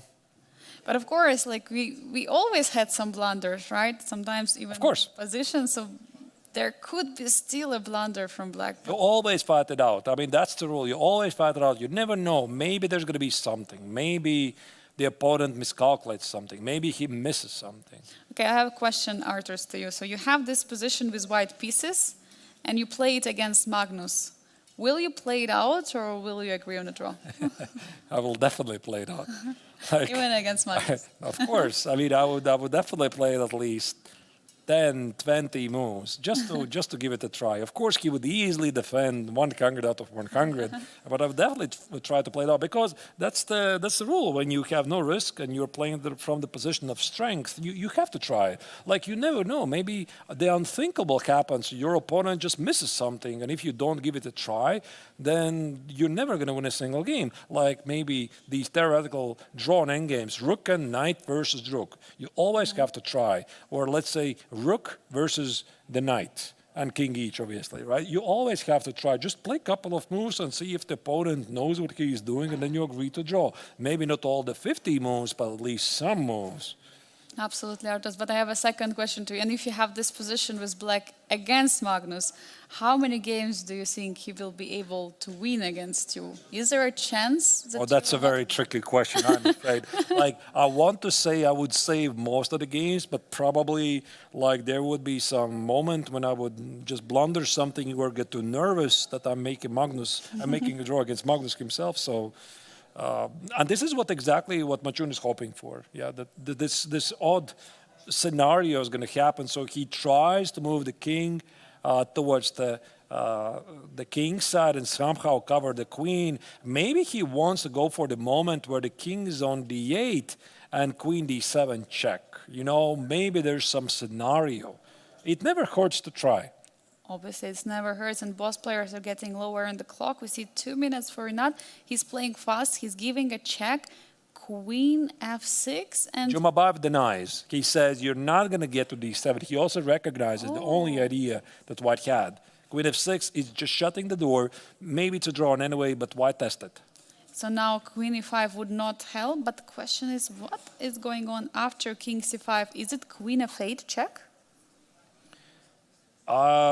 Queen c5, yeah, queen f8 looks Queen pretty f8. decent. Could be some other moves as well, like could be even queen c3, king d6. But okay, why let the king in? I think queen f8 is pretty clean. King c5, queen f8, king c4, queen f7, and now it's time for you to retreat. Matchun is burning time under 4 minutes currently. Will he find a way to still keep a pressure on Rinat? Or will it be Rinat who is going to defend this game? It's the biggest question right now. But look at this body language. I absolutely love Rinat's reaction. I mean, even though he's under big pressure on the clock, in the position, he's completely relaxed. I mean, this is such a nice mentality you have, just to be fully sure about your chances. And he's sure, I'm going to defend it. I mean, he knows it's a draw. Like, he knows it, that he has figured it out, so why be nervous? And he has plenty of time. Maybe at the very beginning he was feeling a bit unpleasant, like, but here, now that White have fixed those pawns, and there's always perpetual check, and White simply is running out of ideas to show. So with every single move, the confidence is increasing. And I think he already is expecting that pretty soon the Chinese Grandmaster might just accept that, okay, it's just a draw. And talking about Matchun-Jumabay, he has been famous for his big upset he scored in the World Cup against Fabiano Caruana, knocking him out from the brackets. And he's the person who is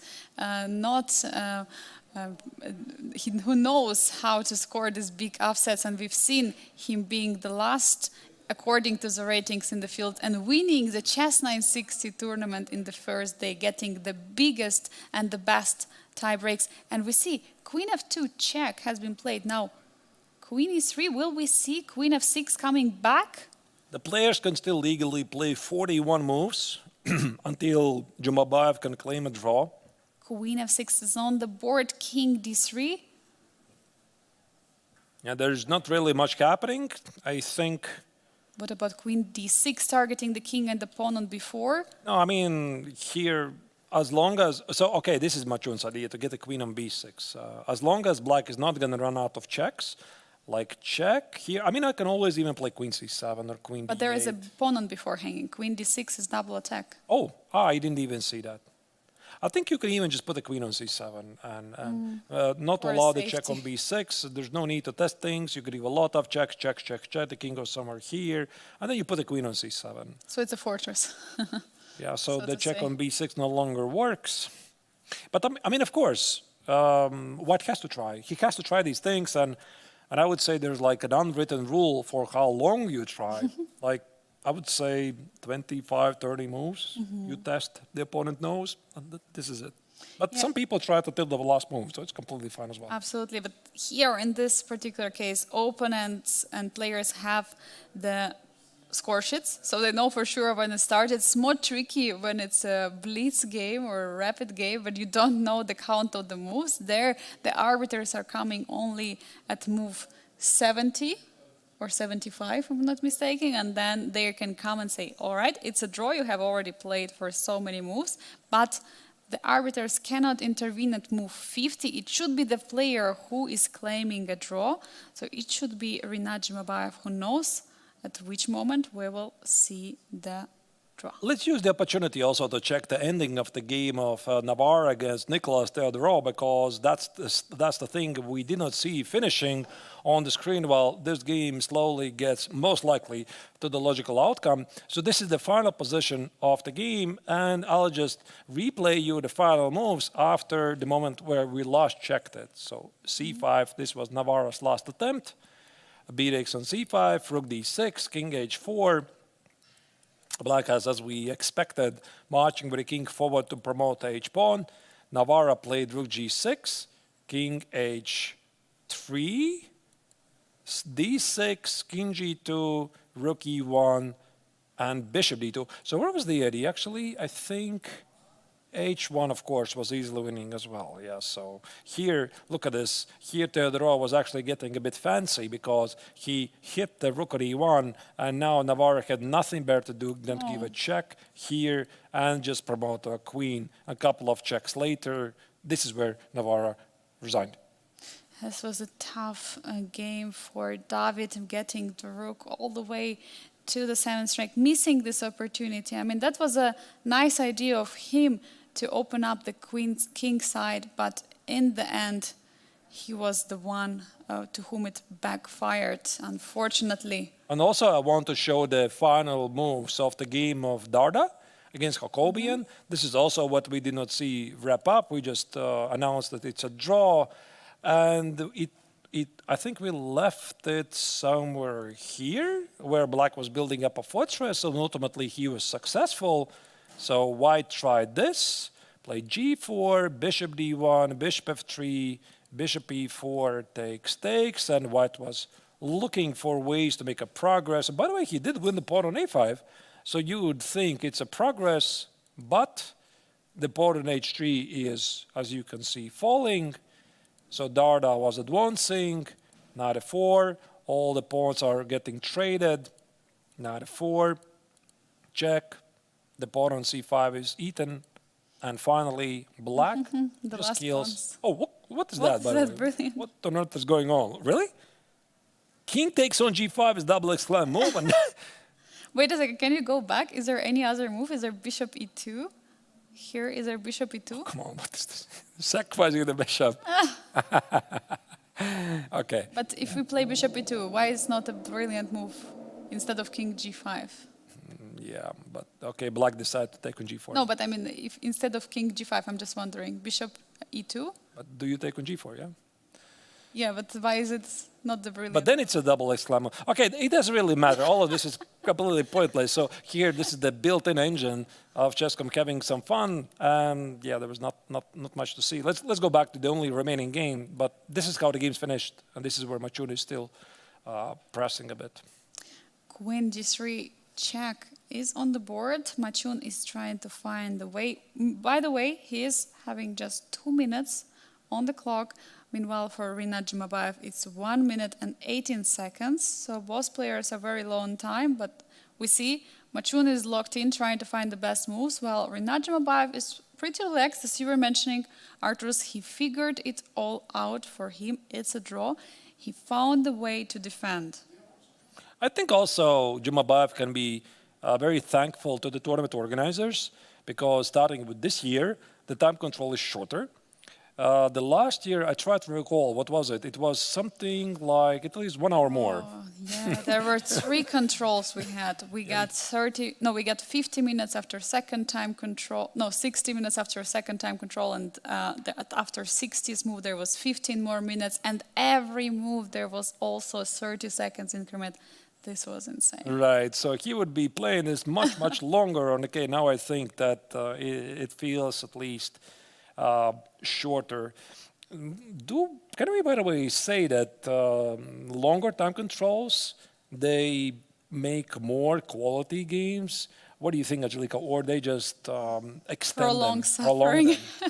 I believe, of course, the quality rises with the amount of time, but I think having for example, if we're talking about 60 minutes per game and 90 minutes per game plus additional time, of course, quality will rise. But if we talk about time control we had last year and this year, I don't think that we will see that the quality is going to decrease because there is less time.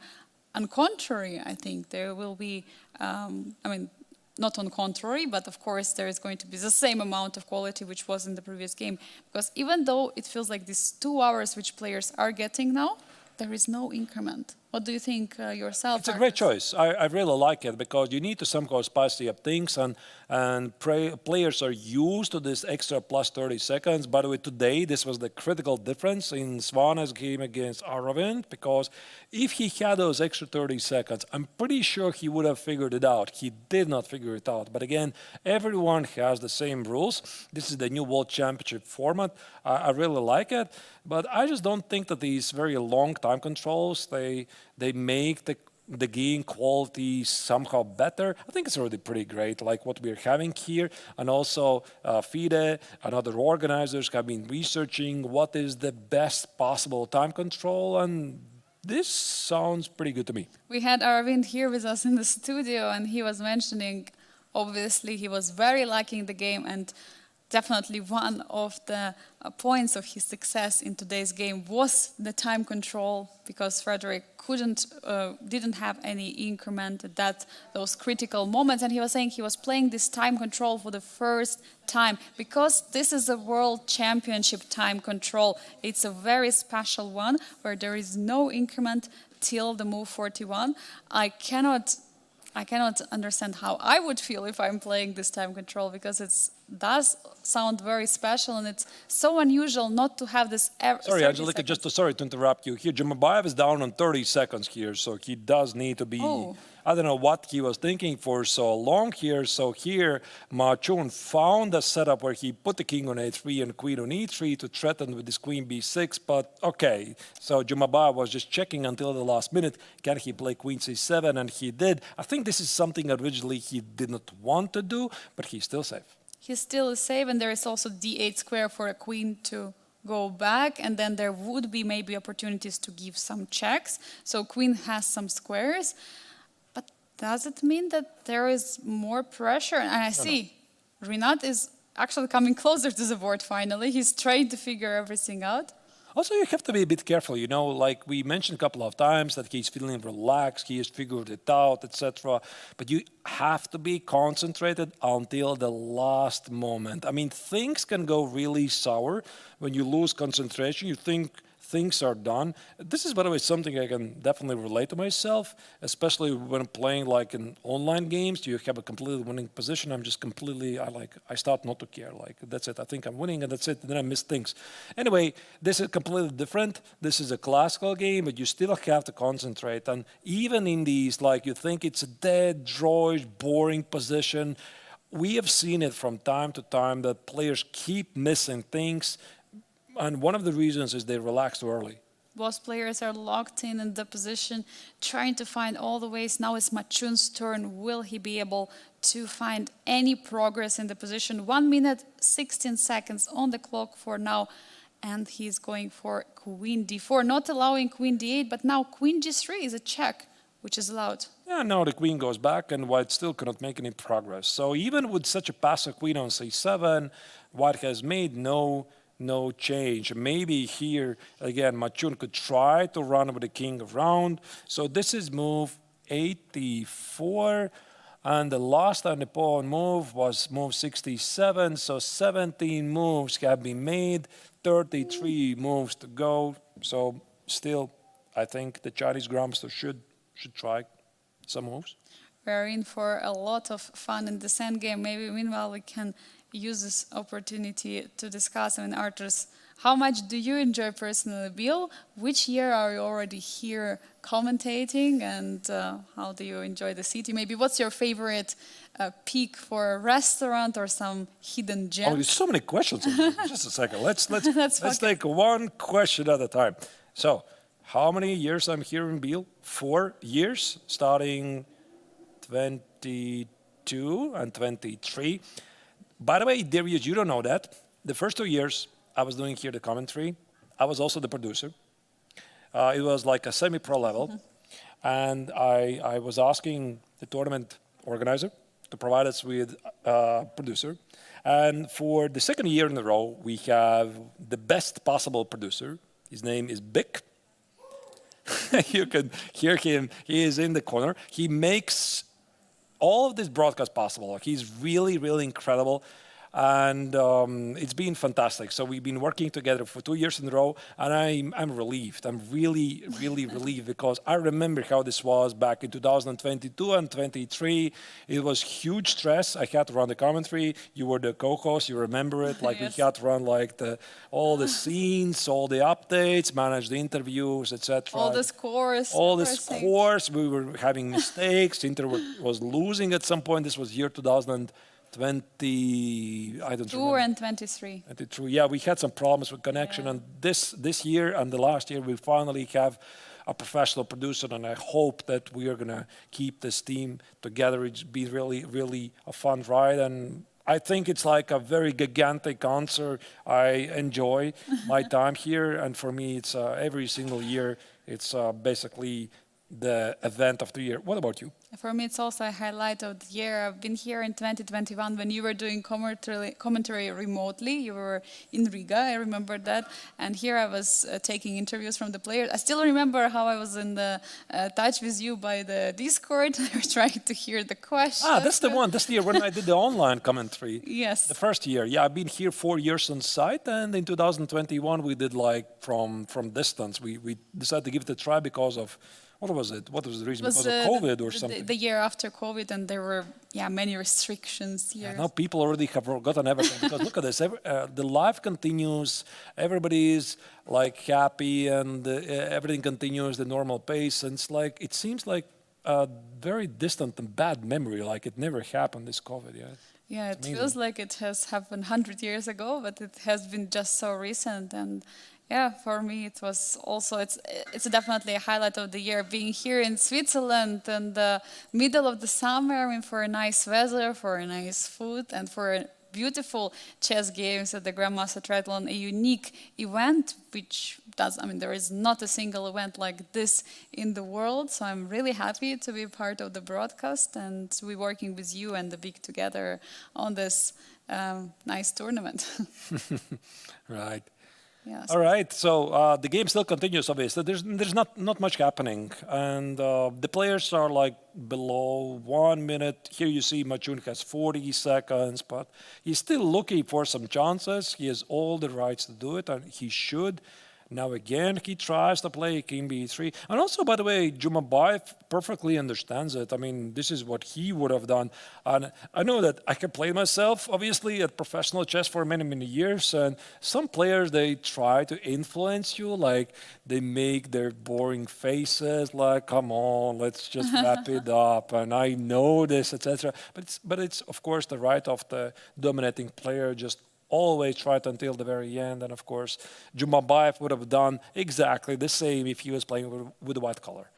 Definitely, Artus, he would. I mean, every player is trying to squeeze an opportunity because it's a format which is the most exciting here in Biel. Because for every win, there are 4 points which player can get. And that is the reason which keeps opponent players fighting in this match. We see King A6 has been played on the board. And King C4. I mean, is here, trying? Matchun is trying some chances.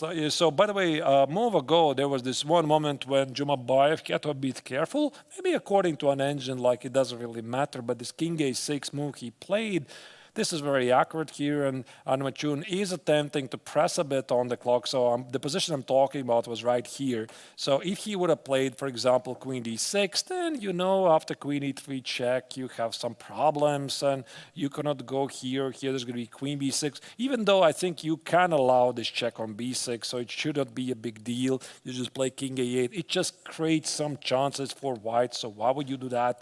So that's why he played this King A6, King C4. Now he has 15 seconds on the clock, so not like 100% sure after all. 8 seconds for Rinat. He has to play a move. He has to find it. King on C4. What will he do? He has to play it. With 2 seconds on the clock, he goes for Queen D7. And this also gives hope for Matchun because he sees that Jumabay is not like 100% sure. You always try, you always keep creating problems, you hope the opponent relaxes. And this is exactly the moment I was talking about. Like Jumabay felt very relaxed something like 10, 15 moves ago. And now it's like he made a move with only 2 seconds on the clock. So you got to concentrate until the very end. You hope you're going to crack your opponent under pressure, but Matchun, meanwhile, is also having 50 seconds only on the clock. So that shows definitely that he's also unsure how to press it here. And meanwhile, Arturus, how many moves do we have? So it's move number we have like 30 moves still to play. Oh, still 30 moves. So it's still a huge space for mistakes. Queen D3, what a move, targeting the queen, and there is also King C5 check available. Yeah, so Queen E7, I think it's a pretty reasonable move, stopping the king from getting to C5. Yeah, playing an increment is not something that Jumabay wanted. Not too much fun, but... Can he go for the pawn game? This is what he's trying to calculate. No, he's deciding to be safe. Queen E7. He plays with 9 seconds on the clock. Now Matchun is trying to find a way. I mean, he cannot reach with the king, the pawn on C6. He cannot go to the C5, but what else that he can do in this position? There are some practical problems, yeah, like Queen B6, and with only 30 seconds on the clock, it's not like you're totally sure, so you want to give a check. But what if the king goes forward, then after King B7, what if there's a check? So you start to see ghosts. Yes, Queen F7 may be the way to keep the 7th rank and the check. And he's going for it. Queen F7, check, King C5, and then will be King B7. No check on the 7th rank. Wait, but I might still play A6 after that. Ooh. King A6 and then take the pawn. But okay, Matchun retreats on C3. Maybe testing what if Black gives a check here on F3. There's going to be Queen D3. It doesn't cost you anything. So, of course, you give it a try. The other check is here. Will you play Queen C7 to stop it? I mean, I would be I would play solid. I would go with a queen back. I would be scared to give checks. Maybe I will not be in time to return with a queen. Can't give checks. Queen There you go. C7. Queen c7 is played. Queen c7 is again on the board. Yeah, so here White is trying everything. And ultimately, all he can do is hope for a mistake. And if Jumabay is going to find all of the correct moves, he's going to still end with a draw. So Queen f6, what's the threat? I suppose he just wants to dominate the king. So King b7, I think here Jumabay should be playing a bit faster. King b7 with the idea also gives some checks. Queen g3 suddenly will be an option at some moment. Maybe giving some checks to White's king. Maybe perpetual. Also, one thing that can finish the game immediately to a draw is a threefold repetition. But when you like go in circles, so many ways, you start from the king side, queen side, king side, queen side. When in a time scramble, you are not sure if this is a threefold repetition or not. And I've been in this situation so many times when your opponent tries to press, you're like not 100% sure. And even if it's a threefold repetition, if you don't claim, it doesn't really happen. So yeah, every single position basically looks the same. By the way, Queen d7 is played, again, stopping the White king from advancing. Yeah, because there would be a checkmate. See that Rinat is giving some movements, is trying to maybe relax a bit, but Matchun is not letting him relax. Queen on f4. Now there is Queen d5 check. That's an easy check. I think that's the move you can play immediately. Here the arbiter brings a new score sheet. I think the most terrible thing from my experience that the player could have done. So let's say this typically happens at the standard score sheet, which has 60 moves. So you make 60 moves, the game's the draw, the player has been pressing for forever, and you think like, okay, listen, we are approaching the end of the score sheet. Let's just, make a draw. And he's like continuing, you have the new score sheet, you write the moves like for white, black, place, date, you add 61, 62, etc. You may move 61 and he offers draw. Come on. All this effort. All the effort for an extra score sheet. Yeah, this has happened so many times. Like I don't know, why would you do that? But I mean, normally, of course, the stronger side he still tries to play until the very end. But even this can annoy you, so it can happen. Yeah, only one move that leave on the score sheet. Definitely, such situation happened to me as well. King is on d4, trying to wait to enter the position, but Queen d5 looks like a easy check to be played here as black. I think we can stop our analysis here. We just follow the live action. There's nothing dramatic happening. And again, we already explained it many times that Matchun is just hoping for some fatigue or some tricks, or maybe Jumabay is going to blunder the queen trade. It's a perfectly understandable strategy. He has to do it. He has to try because it's his last chance for 4 points, and that's what bringing the place. I believe if it was just, for example, 2 points for a draw, which would not make so much difference, maybe the players would have agreed on the draw, or maybe play would be different, would be not motivating. I think they would have agreed to a draw if this was like a different scoring point. Exactly, like that's why I really love this tournament format. 4 points for the victory, 1.5 for a draw. So you always are pressed. I don't think you really need the Sofia rule, which is present in the tournament, that the players cannot agree to a draw before move 40, because the tournament format itself already motivates the players to try. Artus, I have a question to you. Would you love to participate in Grandmaster Triathlon? Would I do what? Sorry. Would you love to participate in Grandmaster Triathlon yourself? That's a very interesting question.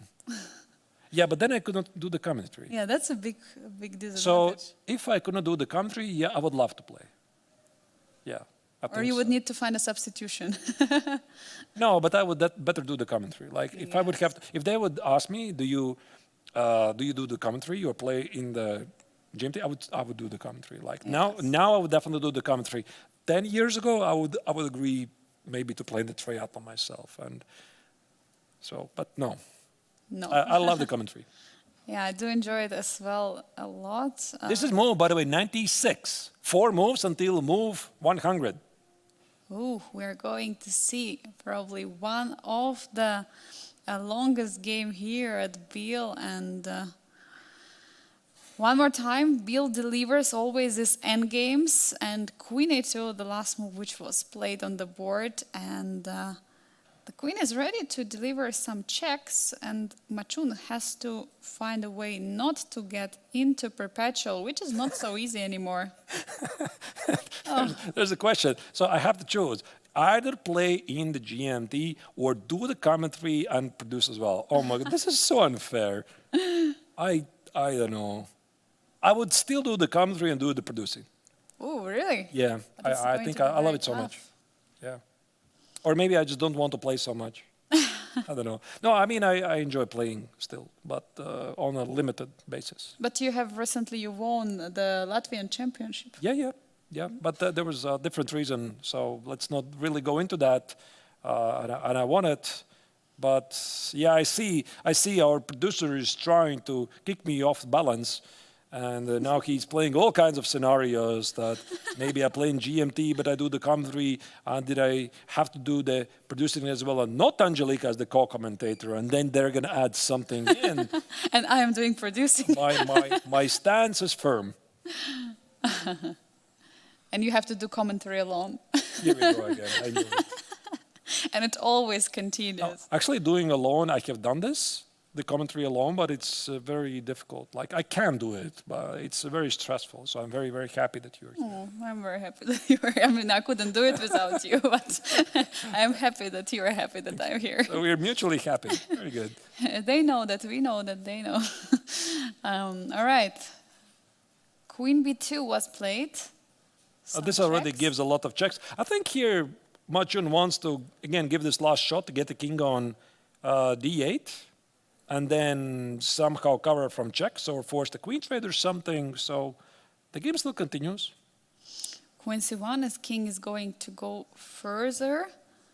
And I think at some moment Rinat has to try to cut those files for the king to enter. Now, but here's the trick. Like, I don't think you really have to push the king on D8. At some point, you could just put the queen on H7 or something. That's a good point. So you can check, for example, Queen C2. And then bring the queen to H7. Like, yeah, check here and queen H7. Let's say check here and here. Even this is a draw, but again, you need to watch out for A6 and maybe there's some, maybe you lose the pawn on C6 and the counter starts again. You don't want to do that. And we don't want him to do that. No, we are going to sit here for as long as it takes, of course. So we're going to enjoy this, yes. Yeah, so this is the idea. Once again, check here, and maybe check and here, and check and here, and another check, and I'm running out of ideas, really. We have moves on the board. Queen was checking off from H1, and now the same idea, bringing the queen to H7, probably is going to happen. But then after king E6... Move 101. Oh, we reached it. We reached move 100. Let's go. But I'm just afraid queen H7... he's not checking on H7. He's checking on H5. Yeah, Jumabay has 2 minutes. Plenty of time.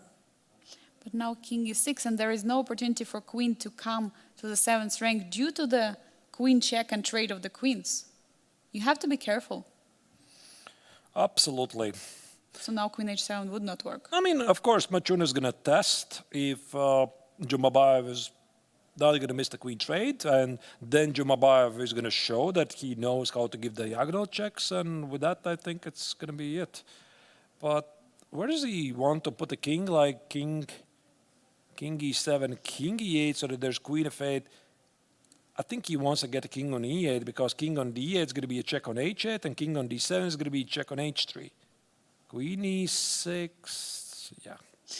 Yeah, it looks like there is a way to hold, but of course time is bringing too much pressure on Rinat as well. He might blunder any moment, but so far he's holding. This brings me memories back. You know, Angelica, I had the pleasure or the non-pleasure. I actually can't yet decide. I was playing in 2021 FIDE Grand Swiss in Riga, which was this absolutely insanely strong tournament, $500,000 prize fund. Riga is my home city, and I was one of the wild cards from the players. And we were playing in a COVID lockdown, like Latvia was a lockdown. And we played this Grand Swiss. Anyway, it was draconic rules. So we had 11 games in 12 days, one rest day, super long time control. The games were lasting 7-8 hours. There was like 3 time controls. There was Sofia rules, and the weakest opponent I had was 2650 rated level player. It was so crazy, and the Which rating did you have at that moment? like maybe below 26 something. Yeah. And every player was coming at me with white, black, yellow. It doesn't really matter. It was so crazy to survive this. And it was pretty standard that games like these, they would go for 7-8 hours. And I remember very clearly one thing. So do you think I was pitting the players and myself? No, it was the arbiters, because Oh, no. they had to sit there every day. So imagine that the game continues for 7-8 hours, and the hole is empty.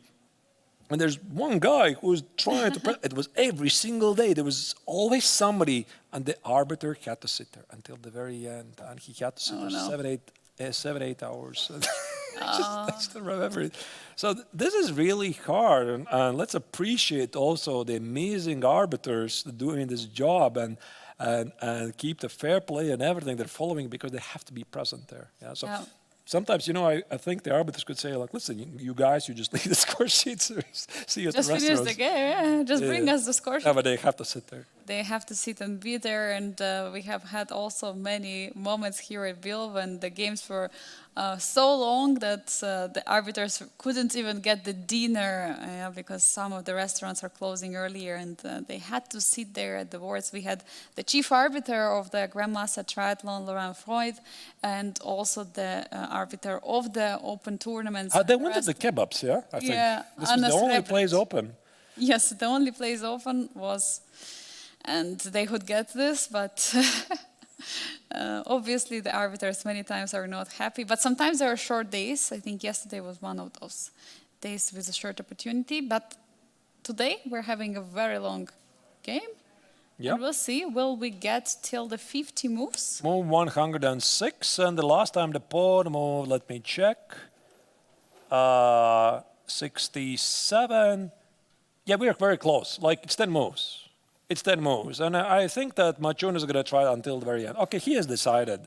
He has decided to try until the very end, and 50 moves, and I'm pretty sure that Jumabay already has listed which move is the one where the white pawn was on a5, and absolutely he doesn't want a scenario where white includes a6, and then we get more 50 moves, like trade the a pawn for the c pawn. He wants this game to be done as quickly as possible. For sure, you do want to get rid of it, but Matchun is still trying. He's still trying for the sake of 4 points to get higher in the standings, since yesterday was a day he lost his game against Grandmaster from Armenia, Aram Hakabian.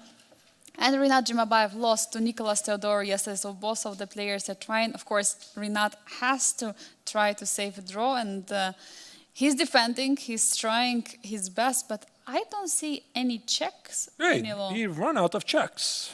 So this is move 108, and this is the moment when you start to see ghosts. Maybe there is Queen b5 defending the pawn on c6 and attacking the pawn on b4 with a threat of c5. This actually could be pretty unpleasant, especially since you see Queen d7, and you also have to watch out for e6 and Queen c6. I would say if Matchun has any chances, it's gotta be here. So he got the perfect setup, and maybe a couple of checks that Jumabay gave were not really the best. The game is still a draw. But here, this is where you start to feel a bit nervous, because you start to see all kinds of ideas for your opponent. Artus, I would love to play something like Queen b5. Will it work? My idea is attacking the pawn on b4. I want to introduce a threat of c5. King c7 is good. Oh. Yeah, queen b5 is good. By the way, even in previous position, queen d5 even is a good move because now you say you can take on d5, but it's going to give me a strong pass pawn. Actually, now you could trade the queens, but only on d5 square. Not Only on d5, yeah. Oh, what a nice idea. And 7 seconds, by the way, was for Jumabayev. So he needs to survive. Let me tell you precisely how many more moves. Move 108.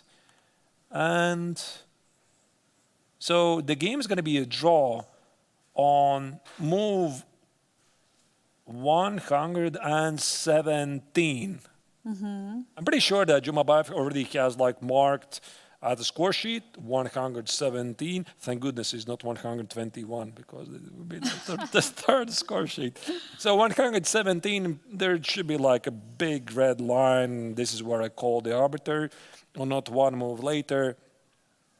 So. Do you think he highlighted for himself this move and both of the players? Absolutely. Yeah. I mean, you have to. Like, you have to. This is your visual cue. You know, I have to survive until this moment. And the sooner, the closer it comes, the better you feel, of course. Like, so, yeah.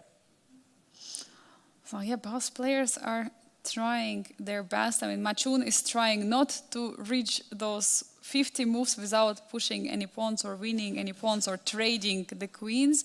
Meanwhile, for Rinat, it's a task to keep the king away, to keep the queen away and hold the position like this. Will he manage to do it? I mean, what I realized is that Matchun added quite some time on the clock by getting increment, while Rinat is getting lower on the clock, 37 seconds. Does constantly being under such time pressure will cause some mistakes? Arturs, what do you think? Well, there's also obviously the real life issues if you have to sit for a very long time. You cannot leave. The natural issues. Yeah, there is a pressure, I would say, and I think it applies for both players. So it could be all kinds of factors. Let's not really go into detail, but yeah, there is pressure. Yeah, there is a big pressure, and definitely players are not drinking too much water for that reason, and they're still focusing on the move. So king is on c7, queen d8 is one of the checks which is threatened in the position. And oh, by the way, I see a threat, queen d8, and then if king goes to f7, which is only square, queen d5. Yeah, and offering a trade. I mean, queen e7 check is going to be king c8. This is what you can Yes. play automatically. The king is cut off. Maybe here Matchun is looking for some a6 ideas, give up the pawn, and Jumabayev is praying that he doesn't go to that position. Here, king e7 doesn't really come with a threat. Maybe the idea he wants queen h7, check, but even that probably is a draw. Queen d5, I think, is a draw. Queen d4 is a draw. Queen h7 is a draw. Queen d8 is a draw. Wait, how many pieces do we have? Is it table base? 10 seconds. It's a table base, by the way, Arturs. Oh. Yeah, but We have another table base. Queen d4? yeah, I'm not very good at table bases. Probably. Yeah. It says all moves draw. Yeah, there's a large list of moves that our dear table base says. There's a couple of moves that lose, by the way, but they don't really make any sense. They don't really. I mean, there are moves definitely which are losing here, even for white. But of course, Matchun is not going to place those ones. And also notice, by the way, Angelica, that the fact that Jumabayev a couple of times, they made a move in only a couple of seconds on the clock. This only encourages Matchun, right? Of course. It does. Because if here Jumabayev had like 5, 6, 7 minutes, I don't think he would be trying so hard. So you feel the opponent is like not entirely sure, like he plays until the last seconds. It's like, come on, I gotta give it a try. I have to try it until the very end. So maybe originally he was not planning to play all the 50 moves, but now like he sees he was this close, like the opponent was a bit nervous, you're fighting it out. yes, absolutely. He is trying to fight it till the very end. But now that the queen and the king are away from the pawns on the queen side, suddenly queen on d4 is targeting those pawns. And big question, how do you defend it? Because there are no checks right now for white's queen. White cannot give checks to black's king. And pawn on b4 is a piece which you have to take under control. And the only move I see to defend the pawn is queen b3 or queen e1. Is it true? Is there no other way to defend the pawn, Arturs? Which pawn? On b4, because b4 pawn is under attack. Ah. Is there the only way? Oh, Oh, well, I think now, yeah, you can just take the pawn on b4. You're right. can you just take it? Yeah, should be okay. Queen takes on b4. Maybe there is some queen d7 you have to consider. The time is running for Rinat. He has around half a minute right now, 20 seconds maybe. Queen b4, and then Jumabay starts to play for the win. Oh, Moves. can Oh, he do okay. it? Of course not. Of course not. Will he take the pawn on b4? No, you can just take it, yeah. He's taking the pawn. Will we see queen d7? What is going on? With 3 seconds on the clock, he's going for it. Queen d7, queen c6, and yeah, that's it. So Will we see a draw in a few moves? yeah, I think so. I think so. I mean, Matchun did try it. Now the 50 move is reset, but I don't think it's really going to change anything because the pawn on a5 is dropping. So we're seeing the final moves. And here, there's no ideas. I think queen takes on c6, queen a5, it's going to be shake hands. a6, maybe, but you have to be a bit careful, actually, not to play too much. Yeah, like a6, I could play queen b6. No, there you go. That's an agreement to a draw, basically. Yeah, queen c6, queen a5, and there's going to be a draw by Jumabayev, and Matchun is going to accept it. Yes, absolutely. He is going to go for it. Probably it was already too much of pressure on Matchun, and he decided to go for a draw. Oh, they're going to play into bare kings. Okay, Yes. queen d6 and the draw for. Oh, the game finished. We have the result of the final game of the round number 2 of the classical portion of the GMT. In Challengers Group, the draw between Matchun and Rinat-Jumabay. What a game we witnessed, Arturs. Longest game so far, and every single year produces long games, and this year we have a slightly shorter time control. So let's check the current results of the second round of the classical portion. As you can see, we had 2 decisive games, each in Masters and Challengers. This crazy game, Aravindh against Frederick Svane, and that's the game also that for the young German is going to be remembered for a long time. He was winning twice, he missed it, and then in the time scramble he hallucinated because of this no increment rule. He made a mistake and then he lost a very, very important game. Murzin Fedoseev was an uneventful game, ended with a draw.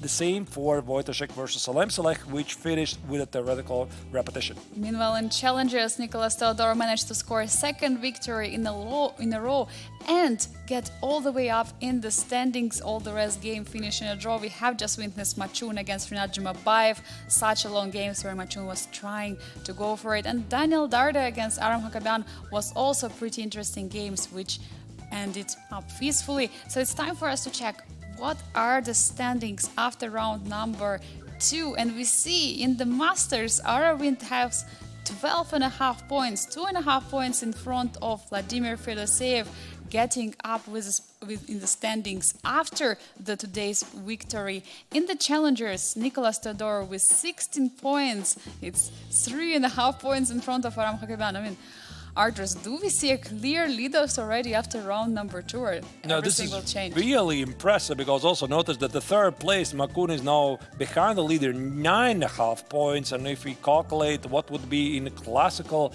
how many points would be if we wouldn't have the scoring of 4 points for a victory, so 9.5 points, that's like 2.5 point difference. That's a lot for such a short distance. And then, of course, we're going to also have the final stage. So here, Nicolas Theodorov and Jacobian, they seem to be really well on their pace to qualify for the final stage.